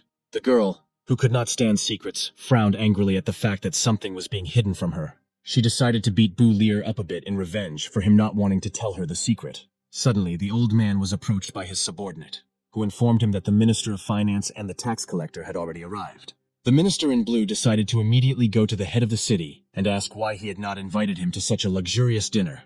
In response, he heard that Osden did not want to disturb him because it was a family dinner. The minister, in turn, asked them not to worry, since the tax collector had already told him about their problem. The second one didn't keep us waiting, and, coming up to the table, said that they suspected that the Clavius family had committed illegal acts in the area of taxation, and they would like to conduct an investigation. Osden's face turned angry, and he respectfully asked to be allowed to at least finish his dinner. But without delay, the tax collector said that he would not repeat himself twice, and that he represented the interests of the capital. All the people gathered for dinner began to discuss this situation with concern. Isabella began to tremble all over and placed her hand on Boulier's knee, asking for support. You can tell from her face and posture how worried she is about her father. The minister took the floor and said that he did not recommend him to create a scandal in front of so many people, and that it would be better to voluntarily cooperate with the investigation. The old man was very angry that they were trying to control him, and he raised his voice. His wife decides to smooth things over a bit and tells the assembled people that dinner is over and Osden needs to finish some business. Boulier also tries to calm Isabella down and suggests that she leave here. He also notices that Calvin and Brad have arrived for dinner, standing behind everyone else. The blonde took the guy by the hand and led him away from everyone to calm down. Her face looks very downcast, and the guy decides to ask her how she feels, saying that the city leader is in danger. If they find anything, he will be removed from office and put in prison, and because this Walter is the Queen's younger brother, he does whatever he wants in their city. As the couple passes by the girls who are at dinner, they hear them start gossiping about the mayor of the city. One of the girls says that she didn't think that the Clavia family would be removed so easily. Isabella, hearing these words, suddenly squeezed Boulier's hand, which caused him to react. He looked at her and his face was darkened by strong concern for the girl. Before his eyes stood a beautiful girl who was currently crying. This threw him off balance, and he began to frantically ask why Isabella was crying. But she didn't say anything and just threw herself into the guy's arms. She began to cry, not knowing what would happen to her father, and because of this she became hysterical. The main character decided to calm the girl down and quietly told her not to worry. In his head, he thought that he would not allow anything to happen to her father. Some time passed, the guy managed to calm the girl down and decided to go to Calvin with Brad. He greeted the men, who asked him what he was doing there. The guy replied that the head of the clan was her friend's father, and they, changing the subject, thanked the black-haired man for saving the city. The main character was interested in what the two chairmen were doing here, and he asked if they had come with the tax collector. Calvin replied that the tax collector was the vice chairman of their mathematical society, and they should accompany him, and Brad should be responsible for the collector's safety. The guy was interested in why he came to the head of the city with problems about finances, if the Minister of Finance is responsible for this. Calvin explained that the Minister of Finance is subordinate to the head of the city, and therefore everything is under his responsibility. The main character decides to ask forcefully whether the chairman believes his own words. He becomes a little confused and says that they are just scientists and do not belong to the tax service. They have no right to interfere. Changing the subject, the guy asks if they remember the man who solved all the problems of the mathematical society and also created a new technique in the magical society. They reply that they remember him perfectly well, but suddenly Brad gets the right idea. He says they didn't tell anyone about what happened in the magical community. The protagonist explains this by saying that he is that very man named Chen Luo. Both men are shocked to realize that such a brilliant person turned out to be some student. Going into denial, they politely ask the guy not to joke like that. Deciding to prove his position, he told about how much money he got from riddles and the secret of a new magical technique. Finally, both chairmen come to their senses and ask the guy for forgiveness. Brad begins to flatter the hero, saying that it is not surprising how he was able to defeat Baird. Calvin, kneeling, tells the guy that he is ready to sacrifice even his life if he has some request, and he only asks for help with the tax collector. Putting on a serious face, both chairmen say that they are responsible for protecting the ministers, but they can make a mistake. For example, tonight. The guy noticed that these two men had always demonstrated their good manners, but now they were behaving like two teenagers. Apparently, the impression created by the god of mathematics Chen Luo left an indelible mark on their souls. Both men decide that for Chen Luo's sake they are willing to kill even this Walter. Continuing to talk about his plan, the guy says that the tax collector is their main problem, and he should be eliminated. Not quite understanding what exactly the guy wants from them, they declare that they will kill his entire family. Such a strong belief in his idol simply plunges the guy into deep shock. But later he explains that he does not want to kill the man, but simply wants him to get out of the city of Yabo. Both chairmen felt ashamed of their thoughts, and finally grasped the essence of the boy's request. He also asked them not to tell about his second personality, because if they did, he would get into trouble. Their dialogue was over and both chairmen went to fulfill their mission. Calvin approached the crowd and asked Deputy Caesar to follow him to talk about something. The blonde asked the head of Osden to stay here. He would resolve the matter and return. Stepping back, Calvin declared that Walter was not fit to be the finance minister of the city of Yabo, but Caesar's face became more serious after receiving the information, and he answered the chairman that it was not up to him to decide. Brad was standing nearby and suddenly said with a sly smile that the rumors were probably true. The blonde stared at the chairman with an uncomprehending look and tried to understand what he was talking about. Suddenly, Brad grabbed him by the shoulder with his right hand and came closer. He asked him with a grin if Caesar liked the finance minister named Walter. Not being able to stand such jokes, the blonde pushed Brad's hand away with his hand and said that he was simply doing what was fair. But suddenly, the chairman said that it was not up to him to decide, and one person at the top wanted Walter to leave the city, and if this did not happen, then he would not be able to guarantee his safety. Calvin continued, telling him not to forget that Caesar was first and foremost the vice chairman of their mathematical society, and only then a tax collector. Such caustic statements made the blonde think seriously. He turned thoughtfully towards Walter, who was enjoying himself at that moment. Suddenly, Caesar ordered the local guards to seize the man in blue robes. He began to be indignant that he had been captured and not the head of the House of Osden. Unable to bear the shouts of the Minister of Finance, Caesar ordered the guards to shut him up. He approached Osden and informed him that they had received evidence that Walter had been embezzling the king's treasury, and now said goodbye. Not expecting such a turn of events, the head of the family only looked after them in surprise. As he watched the plump minister being led away, his wife noticed Boulier a short distance away. At this time, he was trying to find a way out of this clearing in order to find Isabella. The woman who was watching this comical situation began to laugh a little, and her husband asked what she was laughing at. She took a glass of wine for herself and him and asked a rhetorical question.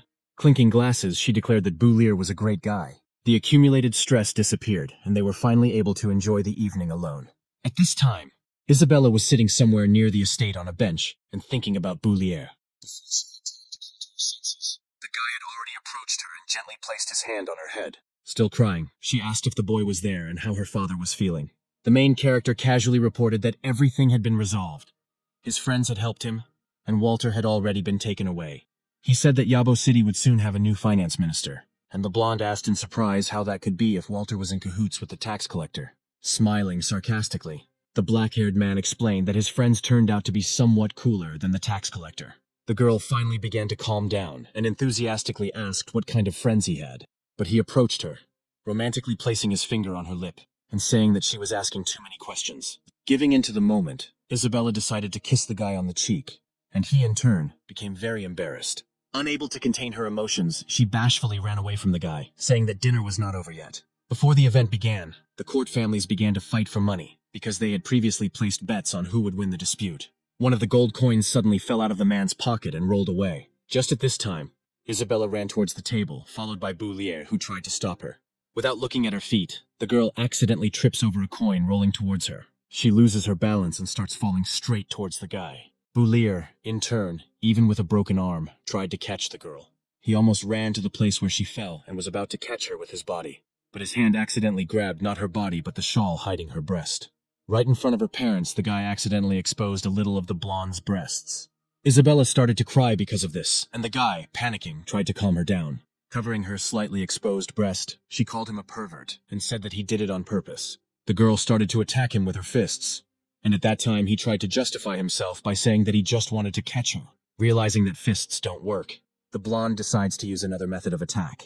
She closes her eyes and begins to cast a fireball spell. In response to this, the guy only turned towards her parents, asking for help with his eyes. Isabella suddenly realized that the spell was inappropriate here, and, having stopped reading the spell, simply began to insult the guy. He began to make excuses again, saying that he had not seen anything at all. He pretended to be naive, and the girl began to feel even more embarrassed. Osden's wife, looking at this scene, began to laugh a little, saying something about youth. The head of the family decided to take advantage of the momentary silence and called Boulier to talk in private.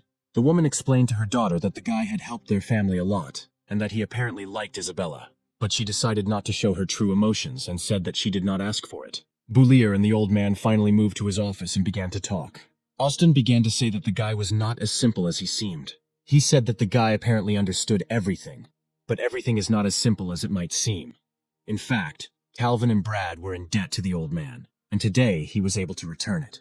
The hero replied that it was an honor for him to defend Isabella, and the Minister of Finance had been collecting taxes for 3 months as he wanted. Even the price of pork had quadrupled. The old man asked him in response if these were all the reasons why the boy helped him.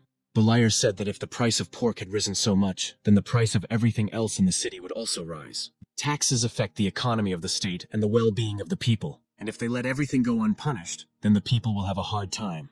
And if people have nothing to eat, will the city have any hope? The old man replied that he had spoken correctly and that it was his responsibility, and the boy suggested not to blame himself. While the men are having serious conversations, the women decide to eavesdrop through a gap in the door to see what they are talking about. Osdong and Boulier talk with smiles on their faces about the need to choose a responsible person for the position of the new minister. But suddenly, someone puts a hand on Isabella's back and pushes her into the doorway. Unable to contain her momentum, she accidentally falls into the room. Her legs trip over each other and she flies at full speed straight into Boulier, who is holding a glass of wine. Trying to stop the momentum, she puts her hands in front of her and collides with the guy. From such a sudden movement, a glass goblet of wine fell out of the guy's hand. The wine spills out onto both people's clothes before the glass even hits the ground. Isabella's mother comes up to them and tells them that she should be careful and bring clean clothes to Boulier. And since she's going to get clothes, let her help him tidy up his room at the same time. Both students were about to say something to the head of the family's wife, but she interrupted them. She thanks the guy for the deed he did earlier, and wishes them both good night. After changing, Isabella and Boulier are standing in the hallway, and he is trying to find out if he will be spending the night at their house. But she doesn't intend to answer him and simply orders him to follow him, taking his hand. Some 2 figures, eavesdropping on the couple's conversation, stand behind the door and wait for them to leave. These people turn out to be Osden and his wife, who in turn asks about the situation that has occurred. The head of the family replies that the tax collector clearly changed his mind because of Boulier, but he says that it was Calvin who did him a favor. But the old man thinks that everything connected with this matter is not so simple. The woman says that everyone has their secrets, and let him continue to treat Isabella well. That's enough. Osden asks her how he knows that their daughter likes the guy. She tells him that it is obvious, because she always said that she wanted to go to the capital. But now she has not applied, and perhaps she wants to wait a year to enroll with Boulier. But the old man suggests that perhaps she simply doesn't want to leave home. At this time, the guy is already lying on the bed in the guest room, resting after a difficult evening. He thinks that he used to pretend to be someone else to avoid trouble. But now he sees that being Chen Luo has other advantages. Walter, he is the queen's younger brother. He can put pressure on Osden and go against the rules. Chen Luo is a god for the mathematical community. Calvin worships him, believes every word of him. One word from God was enough to bring Walter to his senses. The rules of this game have changed right down to the control of human life. The main character thought about the fact that he must protect himself and the people close to him. It seems that in order to live well in this world, one needs to have high status. One needs to have unlimited power. The hero suddenly hears someone knocking on the door of his room. He immediately gets out of bed and goes to the door, and when he opens it, he sees no one. And the culprit of this event, suddenly, as if nothing had happened, jumps through the window. While the hero is angry at her for not entering through the door, the girl jumps onto his bed, and she justifies her actions by saying that she didn't want to be noticed. The hero asks if she is going to do something impermissible, because she entered through the window, she might be misunderstood. Childishly fooling around, she asks why he couldn't sleep, and suggests that it was because he was overexcited by the sight of such a big bed. The guy decides to play along with her and says that if she takes off her clothes, it will be even better. Finally, the girl becomes embarrassed and, calling Boulier a pervert, says that she came to him on business. She wonders what he talked about with her father in his office today. A little embarrassed, the black-haired man asks if she really wants to know, and she only egged him on. The hero decides to show his cards and tells her, looking at her chest, that her father thinks she is small and is worried about her, so he told the guy to look after her. The girl, a little upset, begins to think about why he considers her small. But suddenly, the realization of the black-haired man's teasing dawns on her. She starts yelling at him and gets out of bed, and the guy, in turn, tries to explain. The girl presses his face with her foot and says that she will not listen to him, because she does not want to talk to such a pervert. She says that she knew that she shouldn't have come, and at this point she retreats back to the window. At this time, Boulier was very embarrassed and suddenly rushed towards the girl to say something. He says that he knows why she came and asks her not to worry. Nothing will happen to her father. But suddenly she declares that this is not why she came to him. In fact, she wanted to say something else. The main character asks her with a serious expression not to say this and says that he understands everything. The girl also understands what is going on and, with rising panic, says that everything is not so. Finally finishing her silent dialogue, she sighs with relief. She says that she wanted to thank him and that she believes Boulier. Embarrassed by such sincere words on her part, she does not wait for the guy's answer and walks away. The blonde has already managed to move away some distance, and the guy is thinking about what she said. All this time, their conversation was being overheard by the head of the family, who was standing near the black-haired man's window. Finally, the next morning arrived, and Boulier began to say goodbye to the Clavier at the threshold of the estate.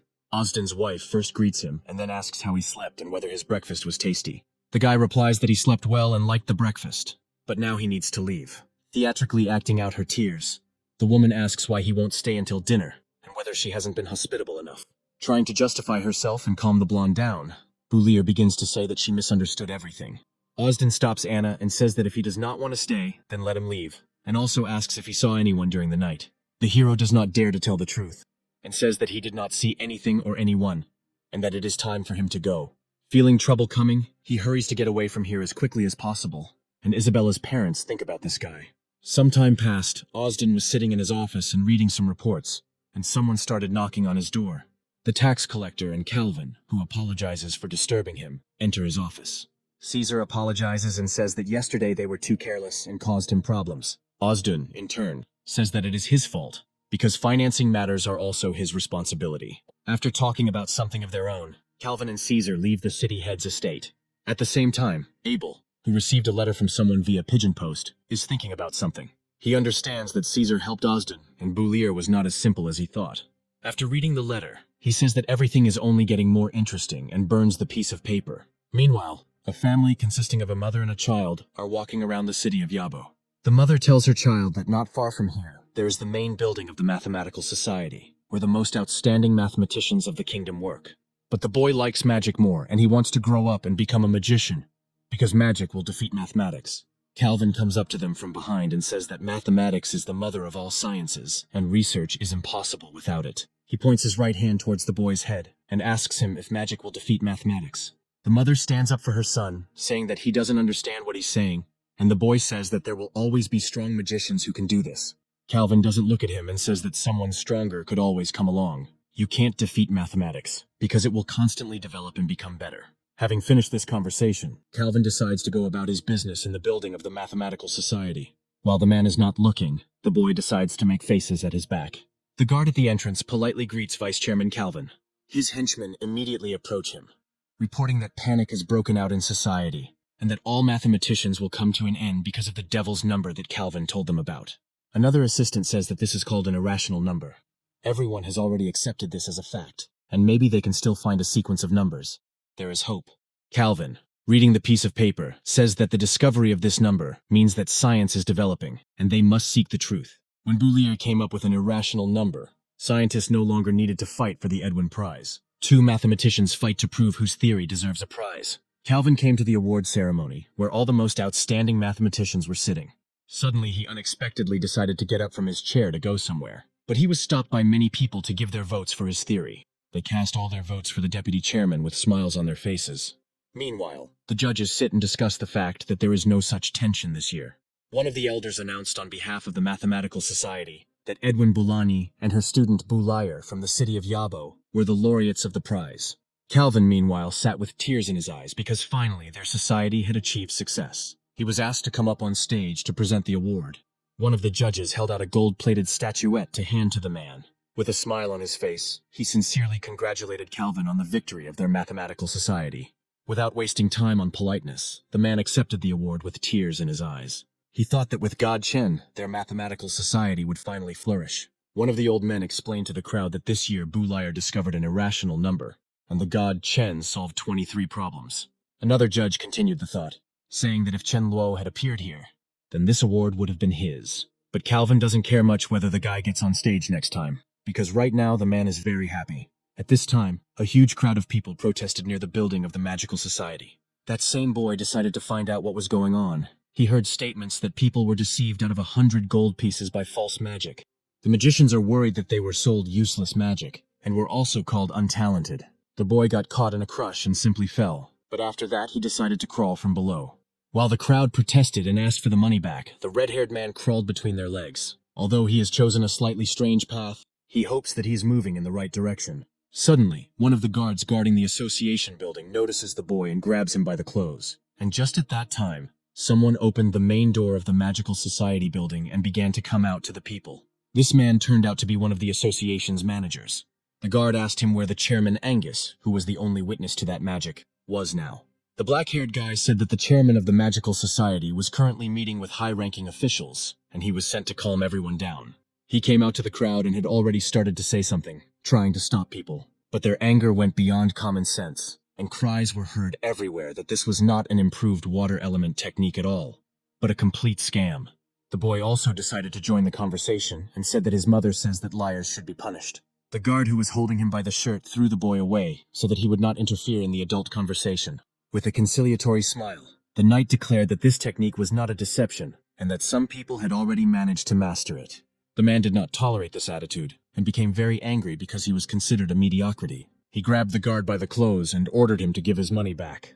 The man sent to calm the people said that this technique had indeed been tried and that there were people who could use it. The red-haired magician said that they should bring at least someone who could really use this technique. Then everyone would be calm. Suddenly, they all turned around to hear a female voice asking what was going on.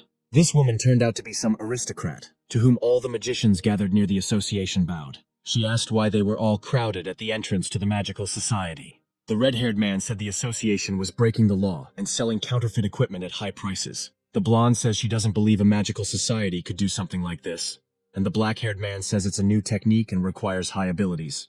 The crowd continues to chant that these are all excuses, and that Chen Luo is a dirty liar. The aristocrat decided to calm everyone down and said that they would find out everything when the Magical Society demonstrated its technique. The man took out a scroll with a description of the required spell and said that they would definitely show this technique. He added that it requires the mixing of the fire element and the water element. The girl extended her hand to the scroll and asked if there was a person in the Magical Society who could control two elements at the same time. The black-haired man replied that such a person exists, and that Angus himself even tried this technique. The red-haired magician decided to intervene in the conversation and asked the aristocrat not to listen to this nonsense. The blonde quickly studied the technique and immediately created fire and water magic around herself. People at this point were extremely shocked by how easy it was for the girl to do it. The magicians began to discuss the fact that it turns out that someone really can control two elements at the same time. The girl was also extremely surprised that she had not noticed such an approach to magic. The man explained to her that Chen Luo called it combination magic, and the Magic Society was currently discussing all the possibilities of the theory he put forward. The blonde suddenly realizes that she has heard this now famous name somewhere before. The boy continued to give his unnecessary comments, reminding the red-haired mage that he said he would apologize if someone demonstrated this magic. The teenager was puzzled by the fact that the blonde had already demonstrated this technique, and he still had not apologized. But he decided not to apologize and simply raised his hand to the child, intending to hit him. The boy was very scared by this, and began to try to protect himself with his hands from the man's blow. The girl did not allow the aristocrat to take matters into his own hands and lifted him into the air. After this, he began to beg her to let him go, and she listened to his request. He began to beg the girl for forgiveness, and she told him to go and think about his actions, because he started a scandal because of his weak abilities. And with a sly smile, she declared that she doesn't give second chances to anyone. Finally, the boy was found by his mother, who became indignant because he simply ran away from her. She took him by the ear and on the way home, listened to his impressions of the magic he had seen, and some magician who had invented new magic. Boulier, sensing that someone was talking about him, began to sneeze violently. He voiced his assumption to the girls, and they began to ask worriedly what was wrong with him. In fact, he had just entered Boulogne's office, and she had just asked him what he wanted from her. The guy said that he had one important matter that he would like to discuss with her. Isabella, who was in the room at the time, thought that he wanted to confess his love to her. She was confused by her own fantasies, and with panic in her head she tried to decide whether to ask him what was the matter. The hero and the teacher decide to go out onto the roof of the building so that no one can overhear them. They reach the place, and Bologna asked him what secrets he wanted to tell her. The guy said that he couldn't tell her right away and wanted to ask her to create a fireball first. The girl fulfilled his request and created a blazing fireball in her hand. But suddenly, her magic simply disappeared and only a small smoke remained in her hand. She looked at her hand in surprise and asked Buliker if he had done it. He answered in the affirmative and asked if she remembered her mention of additional elements. He began his lecture and explained that he had discovered that fire needed another element to burn, and he called it oxygen. And without it, fire would not burn. The girl asked if he could put out the fireball just by manipulating oxygen. The guy answered this question in the affirmative and added that without oxygen, everyone on the planet would suffocate, because last time he pumped out the oxygen near Baird and defeated him. It dawned on Bologna that Boulier could control additional elements. Elements can be controlled using spells and gestures. And this is their main difference from additional elements. Ever since humans discovered the existence of additional elements, no one has been able to control them. Now Boulier has proven that this is possible, because if there are several people who are capable of something unusual, they will be considered geniuses. But if there is only one such person, he will be considered abnormal. It's true, people are very cruel to those who are very different from them. Bologna asked worriedly if he had told anyone else that he could control additional elements. But he responded in surprise that he had only told her about his abilities. She made him promise that he would never tell anyone about this, not even Isabella and Alice, unless one of them became his wife. The guy was very embarrassed by the topic of marriage and said that he would not tell anyone about this secret except Bologna. The girl with a serious expression on her face ordered him to swear to her on this. He was surprised by such pressure and put his hand on her hand, saying the right words. They held hands and the girl smiled sweetly at the situation. But suddenly her face became serious again, and she asked him to remember her words, because this information could cost him his life, and he should not have told this even to her. The guy stated without a shadow of a doubt that he trusted the girl. The blonde asks him why he trusts her so much, and he replies that she wouldn't worry about him so much if she wished him harm. Her face became even more serious, so much so that Boulier began to worry that he had said something wrong. But she suddenly just hugged the guy and sincerely thanked him for something. The hero also said that he told the Magic Society about the theory of combination magic, and tried many magic techniques to increase his spiritual strength. The girl was worried that it was too early for him to get involved with the association because he was too weak. But the guy gave away all his cards and said that he came there under the pseudonym Chen Luo, so they don't know who he is. Bologna breathed a sigh of relief, but some unpleasant thoughts began to swirl in her head. Suddenly realization dawns on her and she lets out a sharp cry, asking what the guy said. She pounces on him, pinning him against the wall, asking if he is the same Chen Luo who was able to solve 23 problems at once. Boulier said that it was him, and he just wanted to make some money by solving the riddles. The girl is in extreme shock and begins to list all the merits of the man named Chen Luo, and she comes to the realization that that man is Boulier. Bologna's face takes on a very strange grimace, and she moves away from the guy. She admits that she can no longer teach him mathematics or magic, even though her teacher was one of the best scholars in the kingdom. But even she cannot compare to Boulier. But in magic she could help him, because she is also an archmage. Bologna promised to ask her to take the guy as a student. The hero is extremely surprised by the girl's sincere reaction, and shyly agrees to her proposal. Suddenly he realizes that if he is taught by Bologna's teacher, she will become his classmate. He asks the girl why she decided to stay at the academy if she was an archmage's student. But the blonde is in no hurry to say anything, and, like last time, promises to tell him her story later. The guy finally leaves the roof and decides to go back to the office where Bologna was sitting. But before he could even enter the room, Isabella suddenly grabbed him by the hand and led him somewhere. He tries to break free and ask what's wrong, but she just leads him on, embarrassed. She asks, puzzled, what he talked about with the teacher in private. The guy thoughtfully turned towards the door and thought about what they were talking about. He remembered his promise not to tell his secret to anyone, not even his girlfriends. And as expected, he decided to tell Isabella something, so he only said that they didn't talk about anything. The blonde was furious about the guy's secrets and said that she did not believe him, because she had never seen Bologna so confused, and asked directly if he had confessed his love to her. Boulier suddenly covered her mouth with his hand and gestured for her not to say anything, while the girl, with her mouth closed, tried to somehow show her indignation. The guy looked towards the door. In complete silence, he tried to hear if there was anyone behind the door. Having heard nothing, the guy decides to quickly end this conversation and decides to lie to the girl, asking if she really wants to know what they talked about. The blonde frowned and told him to quickly tell about their conversation. The guy said that Bologna asked him who he liked, Isabella or Alice. The girl began to feel embarrassed by such a conversation and thought that he was lying to her. She became very interested in what he answered, and she asked him about it. The boy, in turn, replied that he had told teacher Bologna that he was going to devote his life entirely to magic. Isabella looked at him with an actress's smile and said that she understood everything. But at that moment, she was overcome by completely different emotions.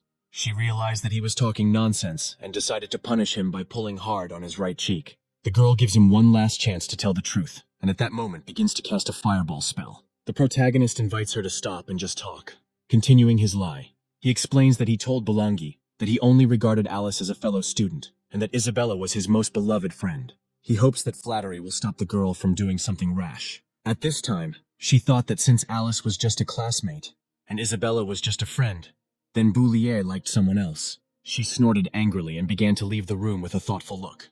Based on all the data, she realized that the boy did like teacher Bologna after all. Although the hero was puzzled that the girl was angry, he was glad that she believed his story. Some time passed. Boulier came to his classroom to sit in class, and he noticed people in the windows who started to talk about him. The guy doesn't like it very much and feels like an animal in a zoo being stared at by visitors. Suddenly, the corridor became quiet, and Alice, who had come to see Boulier, appeared at the threshold. He doesn't notice the girl, but the lack of conversation puzzles him, and he decides to go check what happened. The guy starts to get up from his desk, getting ready to leave the office, and turns towards the door. But suddenly, his face hits something pleasantly soft, and he thinks that this situation is familiar to him. Alice is very embarrassed by the guy's assertiveness, and asks if he is so friendly to everyone. Boulier's face turns red and he starts making excuses, saying that it wasn't on purpose. The girl is amused by this situation and she still apologizes to him, saying that it was she who crashed into him. She calls him a fool and says she has some questions for him. Alice asks him to solve a couple of problems that she found beyond her power. With a little bewilderment and irritation, he opened her notebook and promised to help.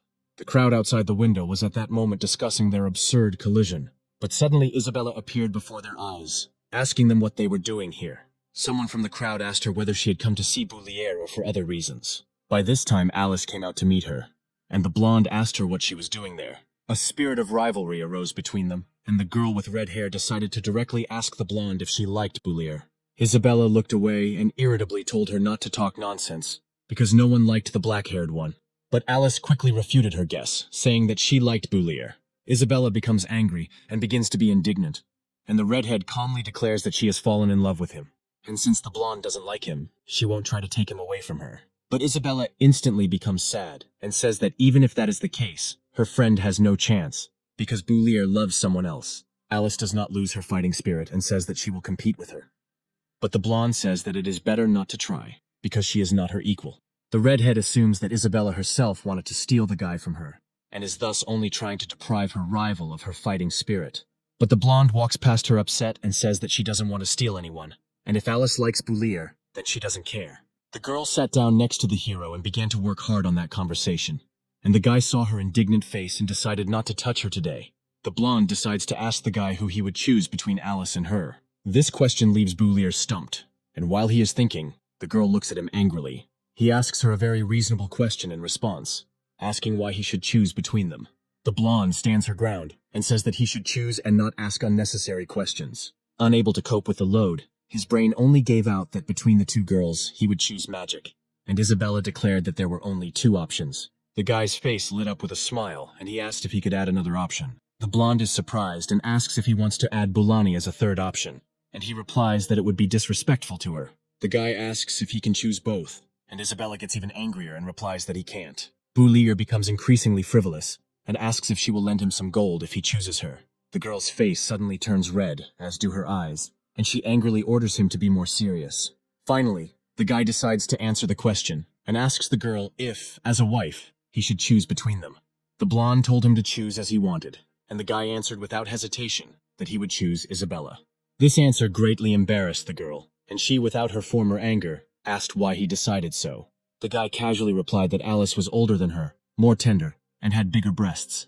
But in other respects, the blonde was superior to her. The phrase Boulier said sounds more like an insult than a compliment to the girl. That's why after this, the guy immediately gets a strong blow from a palm to the face. The hapless protagonist again despairs for a second because he said something wrong.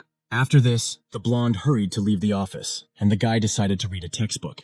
His friend Toby finally comes into his class and asks him from the doorway if it's true that he saved Alice and Isabella from Baird.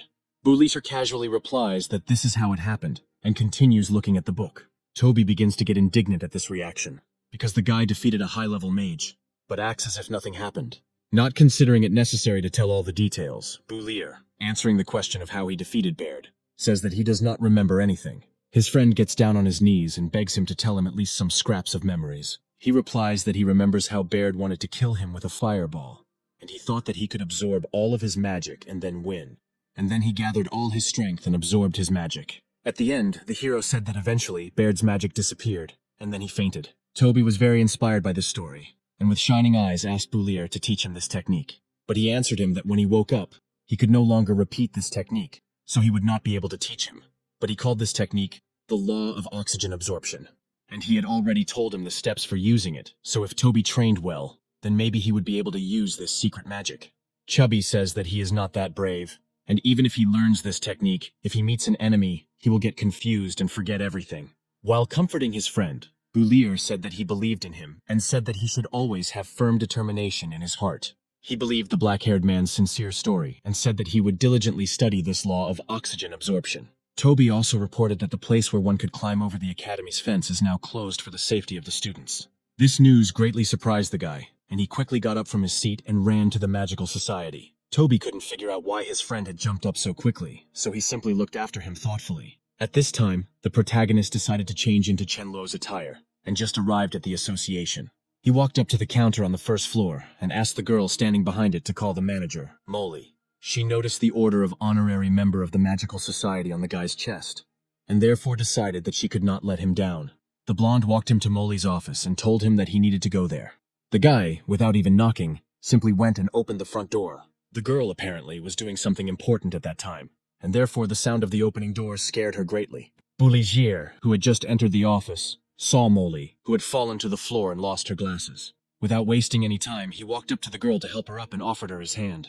Molly turned to Chenluo and asked him why he came, and he replied that he came to her to compliment her clothes. She thanked him and complained that she still couldn't get used to the very high heels. Suddenly he grabbed her hand sharply and pulled it towards him to look at her forearm. He noticed that Molly had a bruise from the fall she had earlier. The girl continued to complain about the shoes, saying that it happened because she twisted her feet, but with heels she can look taller. Flirting with Molly a little, Chenluo said that she was very diligent, and it was not for nothing that he recommended her for the role of manager. Such flattering words made the girl very embarrassed, and she looked away. But the guy finally got down to business and asked how much money his new improved technology had brought in. Molly gave him a report on the profit for this equipment, saying that it came to 800 gold pieces in total. The hero thought in his head that he didn't expect his technique to bring in so much money, but he really didn't like the fact that this money could only be earned once. Once most people find out that they can't use this magic, no one will buy the technology with such excitement anymore. The guy asked the girl where the money was currently kept and whether he could take it, and she replied that it was currently in the office and was under a magical protection for its storage. Without wasting any time, she began to cast a spell, and a golden circle flared up around her. Suddenly, out of nowhere, gold began to fall right in the middle of the room. The guy thought that if he took all this money, then Isabella would definitely notice everything, and he was puzzled by how he would explain all this to her. Molly saw his strange look and asked what his money problems were. He replied that he didn't have much space at home, and he would have nowhere to put them. The girl suggested that he look after them for now, and when he was free, she would take them from here. This suits Chenluo, and he says that her help won't hurt, since he will spend the money in the magical society anyway. They come to an agreement, and the girl at this time begins to read the spell again to put the money back into the system. The guy says that it's time for him to leave and says goodbye to the girl, and she says that she will see him off. Chenluo objects and says that she shouldn't do that. They will meet soon, because his most valuable treasure is here. In his head, he explains that in the magical society there are two things he loves most: magic and gold, and he wants to return here as soon as possible. The girl, in turn, is thinking about something completely different, and is very embarrassed. Some time passes, it is already night, and the main character is lying on the bed and thinking about something. Thoughts come to his mind that the magic of combination will no longer bring him money. He also took the reward for 23 tasks. But now he is sad because he does not know how else to earn money. Finally, he settles down more comfortably, and clasping the pillow with both hands, falls asleep. He dreams that he comes to a magical society and approaches the counter. He says that he heroically killed Baird and quickly asks for his reward. The girl behind the counter explains that the reward is too big and asks if he wants to take it all at once. In response, he says that there is no such thing as too much gold and imagines himself standing on a mountain of gold. But suddenly, he becomes very thoughtful and is surprised that gold is falling from the sky. He sees that all the money around him is starting to freeze, and he lies down on this mountain, thinking that he is cold and needs to call Isabella for help so that she can warm him up. Waking up and slowly opening his eyes, he, still not having recovered from sleep, says how cold he is. Suddenly he notices Isabella standing next to him, holding out her hands to him. The guy gets very scared and jumps up as if he was having some kind of nightmare. He realizes that all these mountains of gold were just a dream, and Isabella stands there and looks at Boulier in confusion. Finally, the hero awakens from his sleep and asks why the girl came into his room. She says that she came to wake him up because he has guests. She also says that he was shouting about some gold the whole time, and the girl assumes that he had a nightmare. But the guy ignored her guesses and asked directly, getting out of bed, what kind of guests had come to see him. The blonde accidentally looked at his half-naked body and became very embarrassed. Her face turned red, and her eyes became extremely large. She started yelling at him and asking why he was naked. He casually said that if she went out, he would get dressed. But she refused and told him to get dressed quickly and she would check on him. Unable to contain her curiosity, after covering her face with her hands, she decides to spy on the guy for a bit. She wonders why she didn't notice how handsome and muscular Boulier's body is. Not noticing the girl's embarrassment, the guy asks why she is still standing in his room and tells her to leave. The protagonist finally came out of his room and noticed that two men had come to him. They all greeted each other and sat down at the table with cups of tea. Calvin said he came to congratulate them on becoming this year's Edwin Prize winners. He also said that he had been involved in judging for many years. But only this year had he seen the judges come to a unanimous opinion, without even having to prove anything. At this point, the main character thought that it was good that he invited Isabella, because there was no money for this reward, and he hoped that she would buy them something tasty out of joy. Calvin also reported that he had seen the solution to two problems that Boulogne had done, for which a reward was also promised, and said that the logic of her reasoning seemed familiar to him. The girl praised the man for his intuition, because she had used Boulier's thoughts when he solved the problem of the 7 bridges of the royal capital. Calvin went on to praise Boulanger, saying that everyone knew the solution to that problem, but none of them thought to use the same logic to solve other problems. Blushing with flattery, the girl said that she was being praised because she first tried all the available methods, and only then tried Boulier's method. Continuing the thought, Calvin asked whether it was then that she put forward the term topology. The girl explained that Boulanger had spoken about topology even earlier, and that he was the founder of this area of mathematics. Calvin stated that he believed that the boy's abilities and Boulanger's zeal would help establish topology as a separate science. While drinking tea, the hero thought that topology is an important science in the modern world, and, most likely, they will not be able to completely improve it. Another man said that he wished Chen-Luo would also study topology, since he could solve 23 of the most difficult math problems in one sitting. Calvin told him not to worry, because they already had the patronage of the god of mathematics. The guy choked at the mention of his nickname, and Isabella began to help him. After talking for a long time, Boulanger thanked the men for coming, and trying to drive them out, said that he didn't dare waste their time any longer. Calvin bid them farewell politely, and said that it was time for him and Chairman Audley to leave. After finally finishing the important business, everyone finally sat down to eat the food prepared by Boulier for breakfast. The girl at this time tries in various ways to relieve the spiciness in her mouth and asks if the guy put something spicy in the dishes. He replied to the blonde that he had added 1 hot spice to it. Not experiencing the same problems as the girl, he casually pointed towards some flower. Isabella was surprised by this, because she thought it was just an ornamental plant. Boulogne thought that the guy simply didn't have enough money for food and told him to report it. But the main character said that this was how it was intended, and suggested that she try. Isabella, who felt deprived, also asked for some of this spicy product. But the guy suggests that she not try it, because no one is forcing her to do it. Boulanger also encourages her, telling her that she shouldn't eat spicy food. The blonde is a little sad because Boulier and the teacher insist that she not try the pepper. Seeing the girl's reaction, Boulanger still asks the guy to give her this dish, because it was Isabella who bought them a rabbit in honor of receiving the award. The guy claims that he didn't forbid her to take anything from the table. After that, the blonde saw cold water in Boulagne's mug and wanted to try it too. Boulier asked her not to give the girl the drink and to protect her health, and Isabella became very angry about this. Taking pity on the blonde, Boulanger still used the spell and created several pieces of ice in Isabella's glass. After that, she smiled triumphantly and began to drink the cold water in one gulp.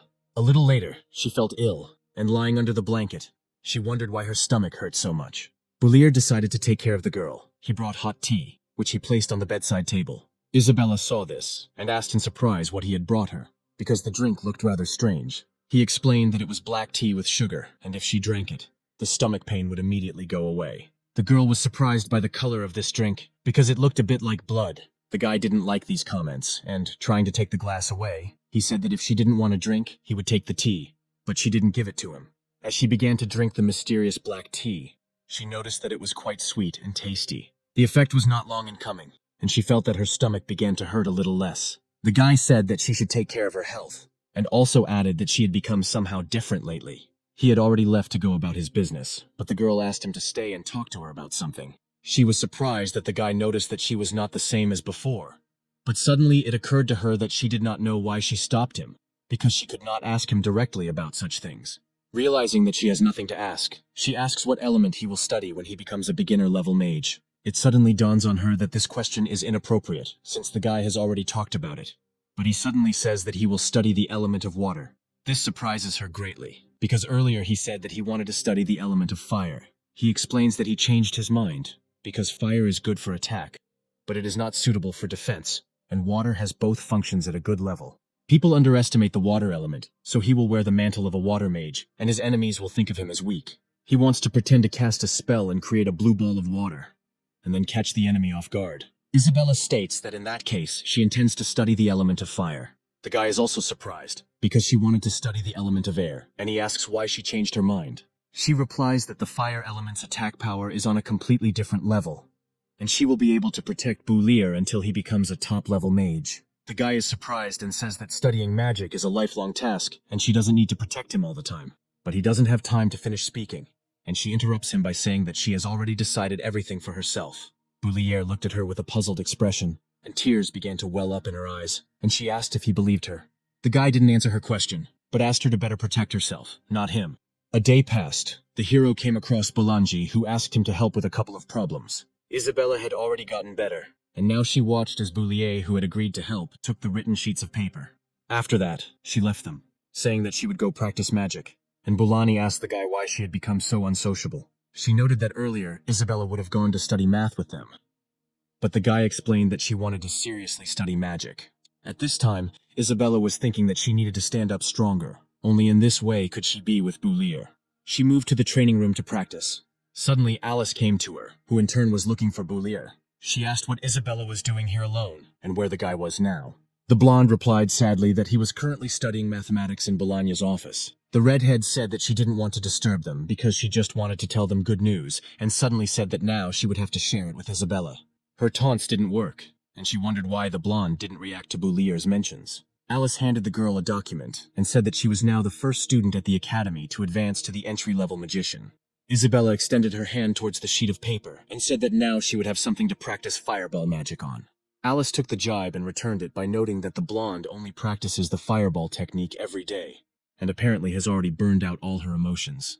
Suddenly, Isabella looked towards the window and wondered when she should try to move up to the entry-level mage level. Much time passed. Winter came, and with it came the first day of winter holidays. The blonde resolutely says that even though there is snow outside, she will still go. On the street, she saw Boulier waiting for her before leaving the house. He decided to walk her to the exam, but she said that it would be better for him to stay at home because it was cold outside.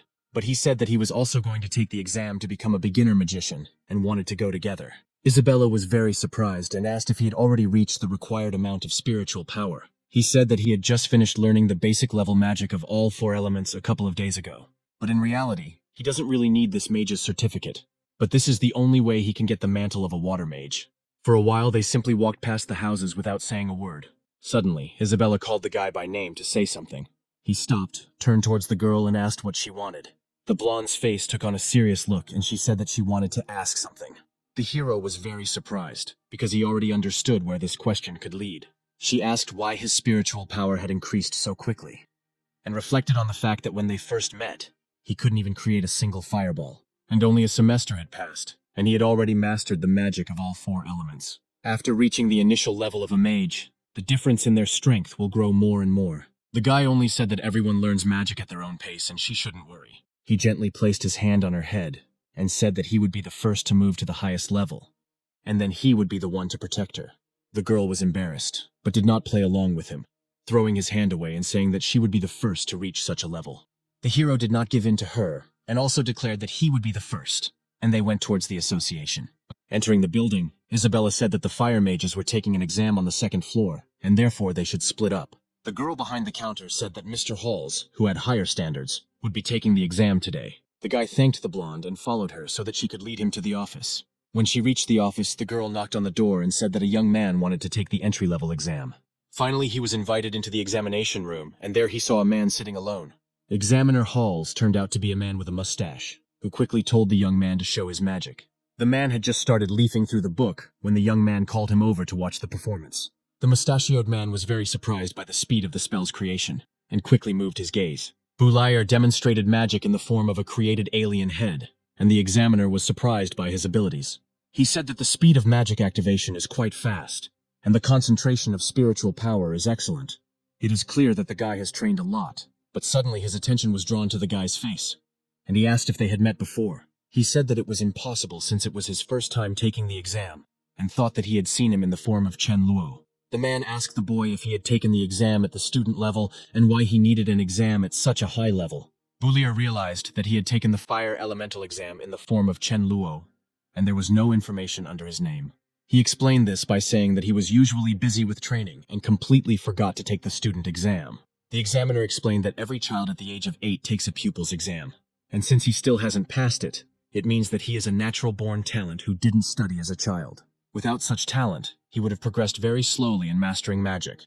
But by the age of 20, he already had enough strength to pass the initial level. If he had not possessed great gift, then even with great efforts, he would not have achieved such a result. The examiner concluded that the boy had taken a forbidden elixir and trained using forbidden books. This statement made the guy panic very much, and he tried to justify himself somehow. The man did not listen to him, and told him to go to the judge and not to dare to pull the wool over his eyes.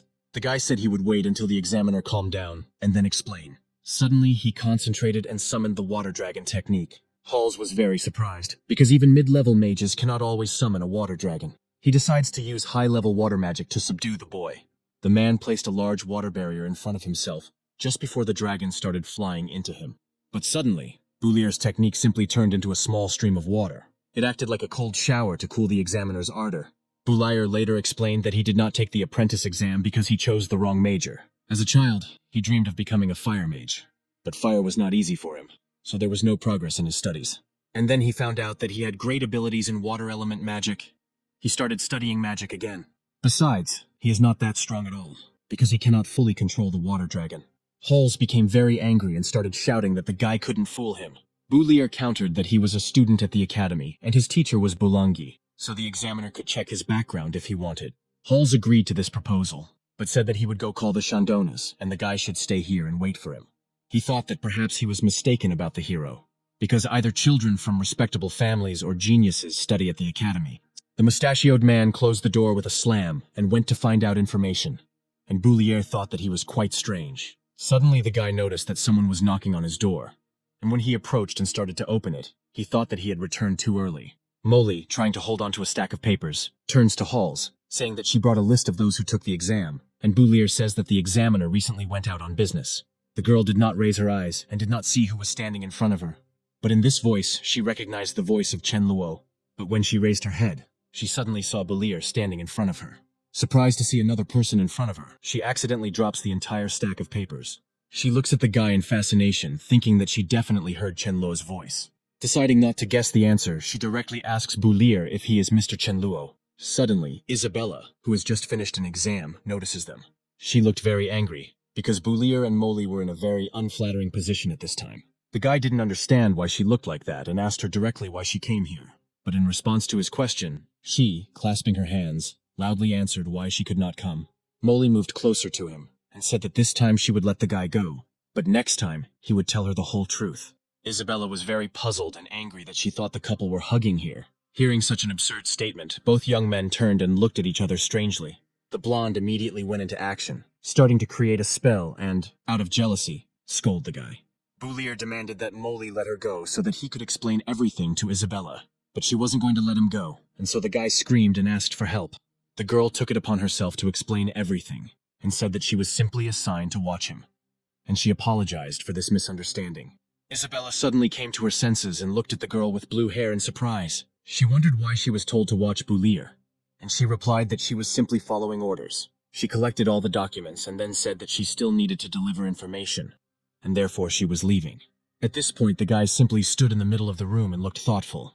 Isabella had already tried to stop Molly, saying that she had seen her at the academy, but she couldn't. She turned her attention to Bulayer asking why he was being followed and what he was doing here. The guy told her that the story was quite long and began the story with how his exam went. After the story, Isabella began to laugh wildly because of what the boy's examiner thought. The hero explained the skirmish with Molly by saying that Halls had gone away and assigned the girl to watch him. While they were chatting pleasantly, the door handle suddenly moved and the door opened. The guy asked if he had found out everything about him, and Halls replied that he had no more questions for him.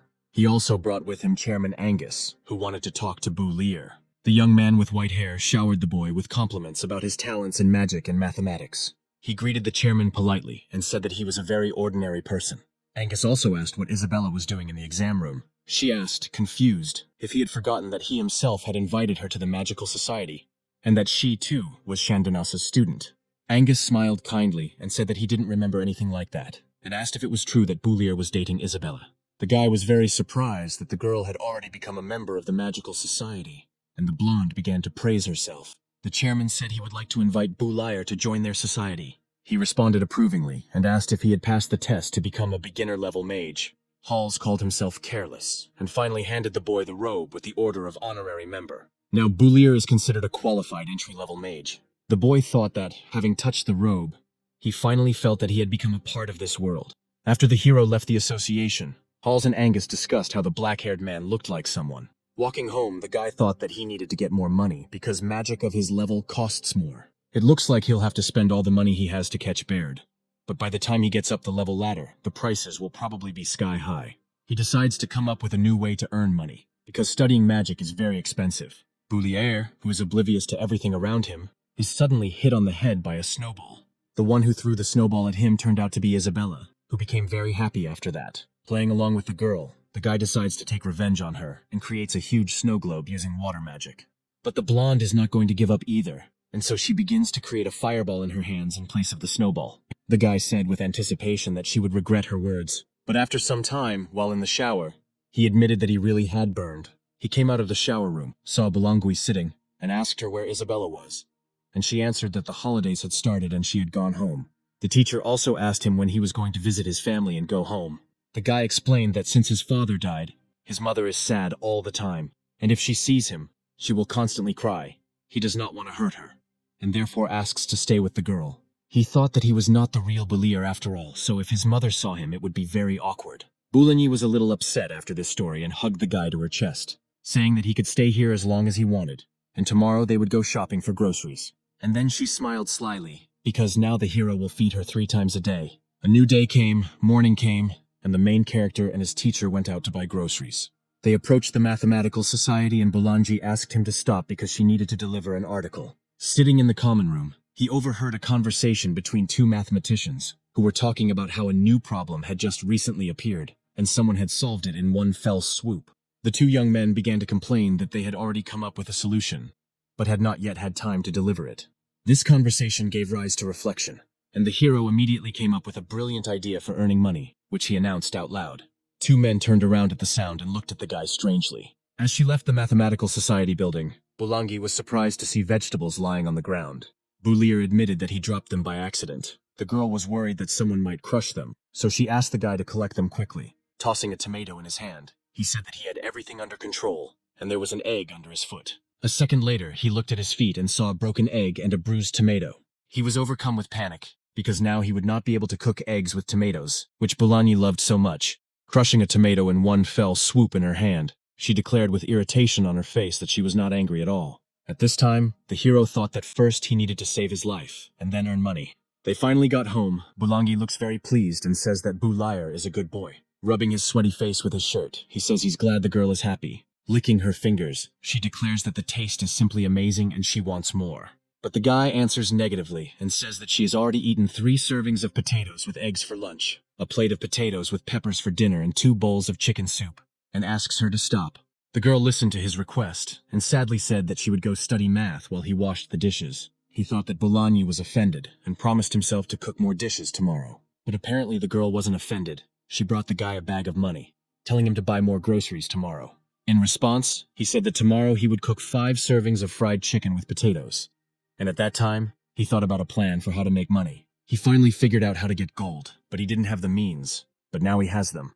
Tomorrow, he will bring the problem and give 1 coin as a reward for it. and everyone who cannot solve it will also give him a coin. And when the reward reaches the required amount, he will come and solve all these problems, receiving a lot of money. Instead of sleeping, he wants to work on his cunning plan, and so he begins preparations. He took the pen and thought about what task he could ask for a reward for. Finally, an idea comes to him. He dips his pen into the inkwell and begins to write. He decided to make up a problem to prove the butterfly theorem scientists in this world prefer to solve such bright problems. The next morning, he came to the Mathematical Society, but was refused. The man explained that these were the rules. The reward for the task should be no less than 10 gold coins, and he could keep his one for himself. The hero decides to give almost all the money that Bulanji gave him in order to publish his task. The man agreed to these conditions and took the bag in his hand, but the guy did not let him go right away. Bulanji, who was passing by, saw this picture and hit the mathematician on the head, and the protagonist tried to take her away from there. But with the remaining money, he bought very few products, so today's portion of food will be small. Several days passed. They came to the market again for food, and Boulier tried to please the teacher as much as possible with the remaining amount of money. He decided that when he collected the reward for solving the problem, then he would buy the chicken. But suddenly, Bulanji simply disappeared from his sight, and he began to search for her in confusion.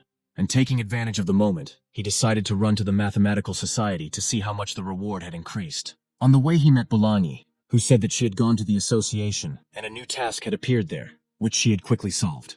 She said that she had received a reward of 10 gold pieces, and offered to buy food with it. The guy's face became extremely shocked after hearing the information, and he couldn't believe his ears. Bulanji began to worry about him because of his reaction, and the hero took the money in despair. He was extremely upset by this situation, but he didn't show it and said that he was crying from happiness. Now he needs to figure out how to get rid of the teacher, and only then earn money. The next day, he decided to go outside a couple of hours earlier. He'll finish his business and come back. Bulanji just got up, so she definitely won't follow him. The guy left the house and thought that his plan was working. His new task would be much more difficult than the previous one. After constructing the auxiliary line, you will get not only several triangles and circles, but also an uncountable line of imaginary number and a solid line intertwined with another. The teacher will definitely not cope. He rummaged through all his pockets and got 50 gold pieces to put a reward on them. The man from the association asked if he really wanted to give the money as a reward for the task. The guy with a sly smile thrust them into the mathematician's hands and told him to take them quickly because he still needed to buy groceries.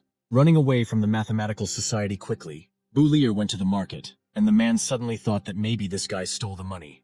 3 days have already passed. Today the guy was going to pick up the reward for his own task, because the reward for it is 200 gold. He began to move carefully towards the exit of the house, because it was early morning, and he did not want to wake the girl. But suddenly, right at that moment, she entered the hall, hearing someone's footsteps. She just woke up and asked Boulier where he was going so early. The guy justified himself by saying that he wanted to go grocery shopping early. Otherwise, all the good stuff would be taken by other shoppers. The girl was a little embarrassed by the fact that he sneaked away to go get groceries and didn't even take a basket. Without a moment's hesitation, Boulier broke into a run to quickly arrive at the Mathematical Society. But when he came to the task stand, he did not see the very one that he himself had put up. He was extremely angry at this turn of events and screamed loudly. He was met by a man working in the building who said that his problem had been solved last night, and the reward had been collected. Boulier asked with an extremely angry look who solved his problem, and was told that it was Mr. Abel. The hero was very upset and thought that he didn't think that anyone could solve his problem, and he lost money again because of the Howard family. Living in a world where people don't even know the basics of mathematics, Abel was able to solve a complex problem using primitive knowledge. The hero admitted that he had taken a big risk, but who knew that he would lose all his savings had disappeared into thin air, and now he couldn't even buy food. On the way, he unexpectedly met Alice, who was just getting ready to go to the Mathematical Society, and asked him to sit with her in the building. The girl noticed that the guy had been muttering something under his breath all morning, and so she asked what was bothering him.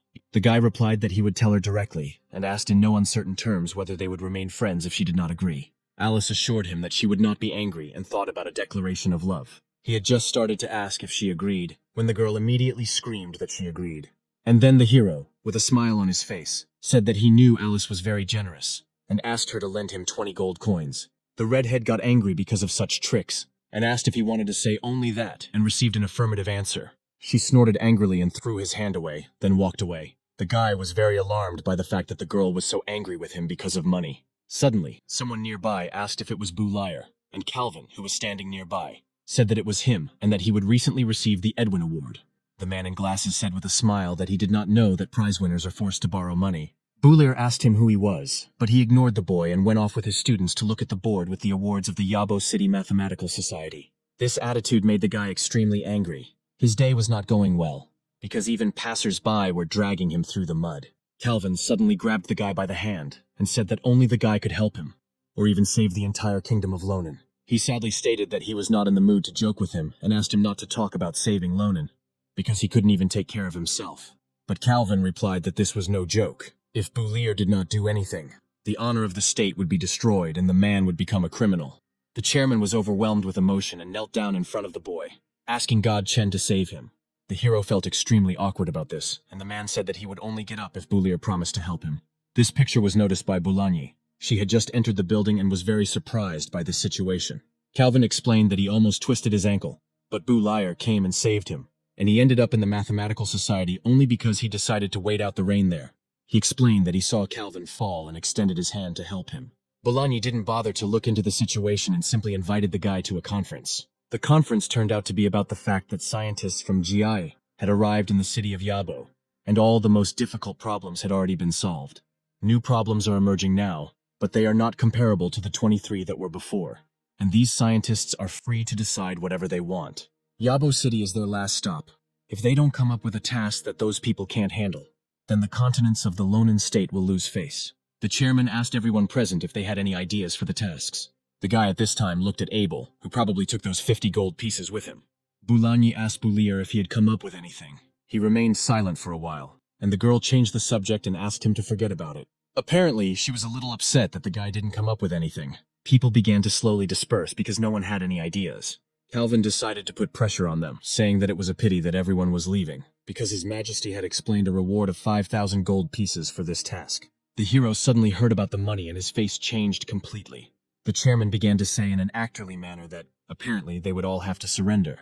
But Boulier loudly exclaimed that he couldn't give up so easily. Boulanyi turned around in surprise and looked towards her student. Calvin took the boy by the hand and asked him if he could really come up with such a problem. And he replied that he could puzzle the Chia-Ya scientists. And money is not really important to him. The main thing is to preserve the dignity of the kingdom. The chairman agreed with him, because if the scientists could defeat them, Lonan would become a laughing stock for the entire world of mathematics. The hero assured him that he had come up with such a task that these scientists would not even come close to the city of Yabo. Calvin asked him to tell him about her, but the guy said there was one condition. He pointed at Abel and said he needed him to give him 50 gold pieces. The white-haired man said that it was not for nothing that the guy was known for his mystery, and offered to give him 200 gold pieces for the work. But the hero said that he only needed 50, because he only wanted to take his own money, to which Abel immediately agreed. Boulier asked Calvin to hand him the paper and pen with a smile on his face. He immediately began to tirelessly draw out problems one after another, and prepared to show them to people. Calvin took one of the papers and thought that the drawing looked extremely simple. Boulanyi also decided to take a look, and took the paper from the chairman. On it, she saw that an arbitrary angle is divided into 3 parts. The area of a circle is known, and the question is whether the area of a circle is equal to the area of a square. The second problem was of a similar type. Everyone gathered around began to get indignant because these tasks were too easy. Boulanyi thought the same thing, and asked him directly if he really thought that these 3 tasks would be enough for the scholars from Jiaya. The guy said that he was completely confident in these problems, and suggested taking pencils and trying to solve them. Divide an angle into 3 equal parts. Make a square out of a circle. Double the volume of a cube. These are complex problems from ancient Greece. They only seem simple, but when you try to solve them, you realize that they are terribly complex. After these problems were put forward, each generation created its own solution. But it was only after 2,000 years that scientists were able to prove them.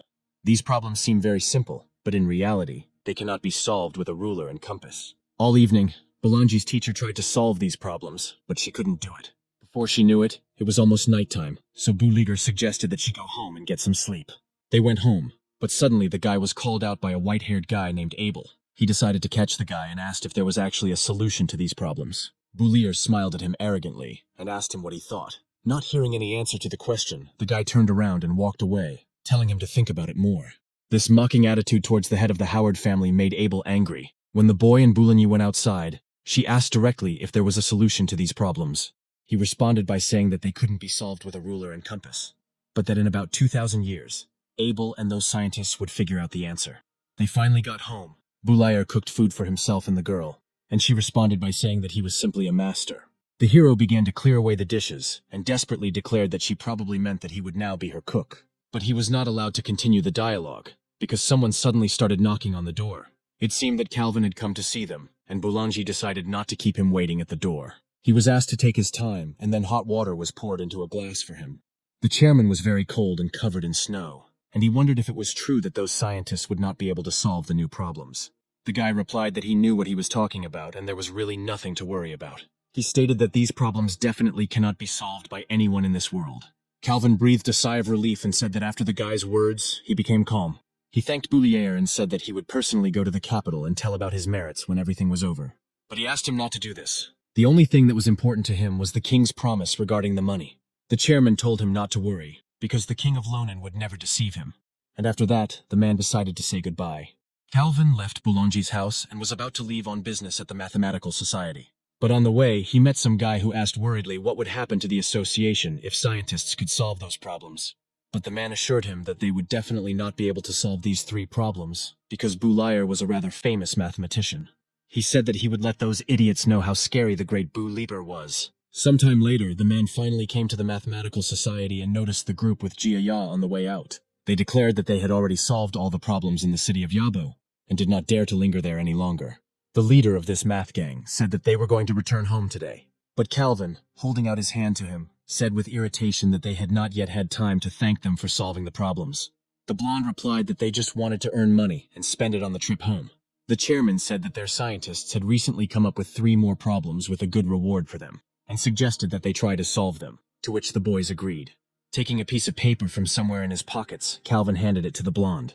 On this parchment were written 3 short problems that Boulanger had composed. At first, the blonde couldn't believe his eyes, and asked the chairman again if they would really pay for these simple tasks. He responded approvingly and said that the pencils and paper were already ready, they should just try. Tannen decided to tell the man one small wish, in the hope that the Mathematical Society would fulfill it. He thought about Chen Luo, an unrivaled genius in mathematics, who could solve the most difficult problems even without using already proven theorems. When he solved problems, he put forward and proved 3 new theories, and used them in any conditions. Calvin listened attentively to what Tannen asked of him, but he only remained silent with his eyes downcast. Apparently the blonde was thinking too hard, and the chairman tried to bring him to his senses. One of Tannen's disciples decided to speak for him, and asked to introduce their leader to Mr. Chen Luo. But he replied that most likely such a meeting would not take place, because that guy was hiding his identity, and no one knew where he was. After some time, Tannen approached his students and asked if they had solved the problems, and they replied that they needed a little more time. He sat down leisurely on a chair and told them to hurry up, as they shouldn't be late. Calvin asked with a sly smile on his face if they were really leaving today, and he replied that as soon as they solved the problems, they would leave immediately. And he also asked the chairman to pick up their things from the hotel. But realizing that they would be staying for a long time, Calvin asked the person in charge of the hotel to extend their room for another month. A measured light from a large crystal chandelier burned in the hall some time past. The blonde also got involved in the work, and suddenly realized that these tasks were not as simple as he thought. His nerves began to fail him, and he called Calvin to him. Without waiting for the man, he began to become hysterical and called the chairman again. Audley approached him and said that Calvin was away on business and asked him to pass something on to Tannen, who in turn only asked who the man was. He replied that he was also the chairman of the Mathematical Society, and that the blonde man could contact him with questions if he wished. He immediately replied that he would like to ask the mustachioed man for help. Audley asked politely what Mr. Tannen wanted from him, and the man's face suddenly became irritated. He replied in a psychotic manner that he didn't need anything, and the chairman wondered why he had asked for help then. The blonde began to get very annoyed by this situation, and Audley only politely wished him luck. Tannen decided to approach his students, who had been trying to solve these problems all this time. He nervously put the folder with office supplies, documents, and keys on the table. Beginning to get very angry, he declared that the boys had let him down, because he had only asked to divide one angle into 3 equal parts, and not into 1,000 parts. The disciples begged him to give them a little more time, but he told them to shut up. He snatched a pen from one of the guys and decided to try to solve these problems himself. Much more time passed, and he, already in complete despair, thought about why nothing was working out for him. He ordered his students to come up with new ways to solve the problems, because these are not so simple, and they need to think outside the box. At this time, Audley decided to read the newspaper. He thought about Lonan's hero, the demonic Boulanger. Calvin approached the chairman and asked what he was looking at, and he replied that the Chiaya scientists had been in their city for 3 months already, and even the newspapers were writing about it. They still haven't been able to find a solution to the problems, and oddly hopes that this time their state of Lonan will be able to maintain its honor. Calvin expressed his full agreement, because he was also very worried about this. They barely managed to save face in front of the Chiaya scholars. Now they will not be able to destroy the glory of the Lonan mathematicians. Oddly added that they had a higher level of knowledge in mathematics to begin with, and if it weren't for Bulier, Lonan would have lost his face. He thought about how Calvin wanted their country to become a center of mathematics. And then, with a twinkle in his eye, he declared that if Chen Luo could surpass the Chiayi scholars, he himself would become that center. Calvin stated that he was only after money, and if a reward of 1,000,000 gold pieces was announced for these tasks, then perhaps he would appear. Some time passed, and the chairman decided to call Bulier to talk. He thanked the boy on behalf of all the scientists of Lonan and its citizens. But Bulier didn't really need gratitude, so he asked for a less formal setting and asked when he would receive the money from the king. Calvin told him that the reward had already been delivered, but he could only receive it when the scientists left the city of Yabo. The guy thought about the fact that these scientists would not give up and would stay here for 10 years, so he needed to come up with a way to make them leave. The chairman casually said that they had actually lost this battle, but if they could somehow completely crush their mathematical society, they would definitely win. The guy took the bait and agreed to shake up their scientific foundation a little in order to destroy their faith in themselves. The man happily asked Buliger if he had heard correctly, and Buliger replied that it was no problem for him, but he needed something. Calvin asked him what he wanted for his work, with hope in his eyes. The guy said that the only thing he wanted was an increase in the amount of the king's reward. The man looked at him in surprise, thinking he had misheard. He stated that for saving the honor of the entire city of Yabo and the entire country, he was ready to add another 2,000 gold. Bulier was satisfied with this state of affairs, and shook his interlocutor's right hand. Calvin was transported into his memories of the recent past, where scientists had not yet arrived. He thought that the problem that Chen Luo had put forward was no longer just mathematical, but now touched on questions of philosophy, time, and space. When this problem comes out, not only the scientists of Jiayi, but the entire continent will be shocked. Suddenly, the front door to his office swung open with a loud noise. Audley ran into his room, bringing a letter and saying that he was very scared. Before speaking, he caught his breath and slapped the letter hard on the table. He said it was a letter from the capital, saying that the state of Jiaya had published an announcement that their scholars would destroy their mathematical society. Calvin, looking at the letter, thoughtfully said that Jiaya won and Lonan lost. Audley continued, and said that they had been defeated. But if they could come up with 3 very difficult problems before the scientists arrived, then their country would be the winner in these newspapers.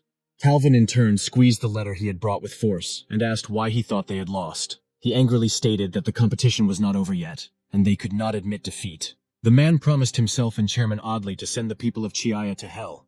In the present day, Tannen's students were still solving problems, and a bundle of paper flies at one of them. The one who did this turned out to be his friend, who said that trying to solve these problems further was just a waste of time. But the guy disagreed and said that he had almost managed to solve this problem. One of the guys started to panic because he couldn't solve such a simple problem, and another guy asked Vincent to take the teenager away. Vincent didn't hesitate and grabbed the hysterical teenager by the scruff of the neck while he was clinging to the floor and begging to be left here because he could still decide.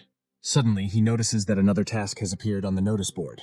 They started reading the problem, where it was written that a turtle was walking along the road and Achilles was running after it. The question was how long it would take for a person to catch up with the turtle. Melky stated that if the speed of a person and an animal is known, as is the distance between them, then even at 8 years old he would have solved this. But Vincent says he shouldn't be so biased because Bulier came up with the problem. They notice that underneath the ad it says that no matter how fast Achilles runs, he will never be able to catch up with the tortoise. Vincent decides to look under the piece of paper and read the message. The little bespectacled guy suddenly clicks his tongue and starts laughing shrilly. He says that this is just nonsense because even his nephew could catch up with the turtle. Vincent hit his classmate and said that Bulier didn't leave that message for nothing. Melky agreed with him, but said that he still didn't understand anything. Calvin noticed their squabble and decided to come over to ask if everything was okay. Vincent said that they could not understand this problem devised by Mr. Bulier and asked for help. The man replied that as far as he knew, the scientists from Chiai had said that time and space could be divided indefinitely. But suddenly he was asking the guys if that was true. They start to panic and say that not only their mathematicians think this way, but the entire mathematical world. Calvin explains that they were wrong, and this is not a problem about speed and distance. Every time he tries to catch up with the turtle, every time he gets closer to her, she also moves forward. The distance between them is gradually decreasing, so the process can be divided into countless parts, and if you look at it from this side, it will never catch up with it. One of the boys falls into despair because he understood Calvin's thought and realized that he really won't be able to catch the turtle. Wenson said that this was nonsense invented by Boulier. The tortoise can definitely be caught. But on the other hand, the truth that the Chai Mathematical Society believed in was a mistake. A little guy named Ron decides to rip this piece of paper off the board and declares that he will show it to his master, and he will understand exactly what is wrong here. While the boys were running after each other, Calvin thought that he too would soon go crazy. Tannen, after some time, having read that problem, declared that Boulier was a demon. He simply could not understand how the theory of their mathematical society and the solution to this problem could exist at the same time. Calvin was sitting in his office at the time, looking at the turtle and wondering if this problem could be solved using mathematics. Audley suddenly opened the door without knocking, and told him to go and deal with Jiaya, since their people had simply all run away. The chairman replied that they were unable to solve the problems, and then a new one about the turtle appeared. He would have run away in their place too. After the turtle problem appeared, the scientists from Chiayi had no loopholes left. If they stayed here, they would only have more questions. Audley started an argument with the chairman, saying that he was doing nothing in response to the unrest over the task and scientists from another country. Without saying a word, Calvin just stood up abruptly from his chair and looked towards the mustachioed man. He placed his left hand on his shoulder in a friendly manner, about to say something. Calvin said that if he wanted an explanation of all these problems, then let him bring 7,000 gold coins. Some time passed. It was already evening outside, and the moon was at its zenith. At this time, Boulier was looking at 3 huge chests filled to the brim with money. The gold simply hypnotized him, and at that time he thought only about how much money he now had. Finally, Calvin managed to bring the guy to his senses, and he says with a smile that he didn't notice the man. The chairman says he wants to know how to solve that turtle problem. Zeno's paradox, or the tortoise problem. The difficulty is that this problem is not only about mathematics. The guy can give an answer from a mathematical point of view, but he won't be able to fully explain this paradox, because it touches on the concept of the limit of the possible. If we explain it from the point of view of physics, we will have to involve quantum physics. But on the mainland in this world, there is not even classical mechanics, so no one will understand it. If he goes beyond the concepts known in this world, then perhaps people might just go crazy. The guy replied that he himself didn't know, although in his head he thought that he simply wouldn't be able to explain the solution to them, so it would be better to say it the way he said it. Calvin addressed him as the god Chen and asked why he had put forward a problem without knowing the solution. The guy threatened the man and asked him to speak more quietly, because Boulier did not want anyone to know about his second personality. The chairman said that he could add more money, but asked to think about it some more. This prospect attracts the guy, and he looks in fascination at the man's hand, who is making a money gesture. But his obsession eventually subsides, and Boulier says that he really doesn't know the solution. Calvin decides to say goodbye and leave, but in his mind he thinks about how he will explain himself to the king if even money has ceased to motivate Chen. But without losing hope, the chairman, before leaving, declares that he can add another 5,000 gold. The door closed right in front of him, letting him know that he would not receive an answer. Boulier almost gave in to temptation, and thought about the need to maintain his current level of knowledge in this world. For if he burdens them with knowledge beyond their understanding, disaster will follow. Suddenly, a cry suddenly rang out, calling Boulier to come into Boulagne's room. He ran to her and opened the door in fear, asking what had happened to her. She stated that she had an idea about the tortoise problem. If you divide an infinite number of times, there will be a smallest number left, and she wondered if it could be counted as 0. The guy thought about the fact that, it seemed, since he had put forward the problem of Zeno's paradox, things had gotten out of his control. For example, Teacher Boulangui herself has already begun to delve into the concept of the limit of the possible, even without his presence. Scientists in this world will be able to come up with the correct theory. He was deep in thought and suddenly heard Boulangui ask him if he was still listening, to which he replied in the affirmative. Then the girl decided to ask with a sly smile about how she reasoned, and the guy began to hesitate. At the most opportune moment, Isabella finally arrived, opened the door, and asked if anyone was home. Boulier took advantage of this moment and ran to greet the blonde at the entrance. At this time, Boulangui wondered why the guy had listened to everything she said. Isabella, meanwhile, stood near the open chests of money and wondered where he got this money from. He replied that he had earned it all during the winter holidays, and also asked why she had returned. Interrupting their conversation, Boulanger came and was already starting to tell something about some new number, but the guy decided to change the subject. He said that he didn't want to sit at home on the last day of the holidays, so he invited them to go shopping, paying for their purchases. Isabella immediately took the girl to change, saying that they needed to go faster. The next day came, and Boulier was approaching Isabella at this time because she asked him for help.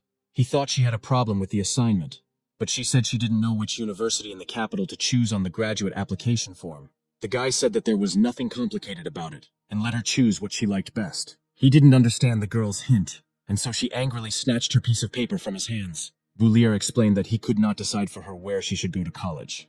The blonde decided to approach it from a different angle and asked where the guy wanted to go to school. He, in turn, replied that he would not apply anywhere and wanted to stay at the academy, but she ordered him to leave. The hero didn't understand anything from this conversation, and therefore assumed that she had begun these days. As he walked thoughtfully down the corridor, someone called his name.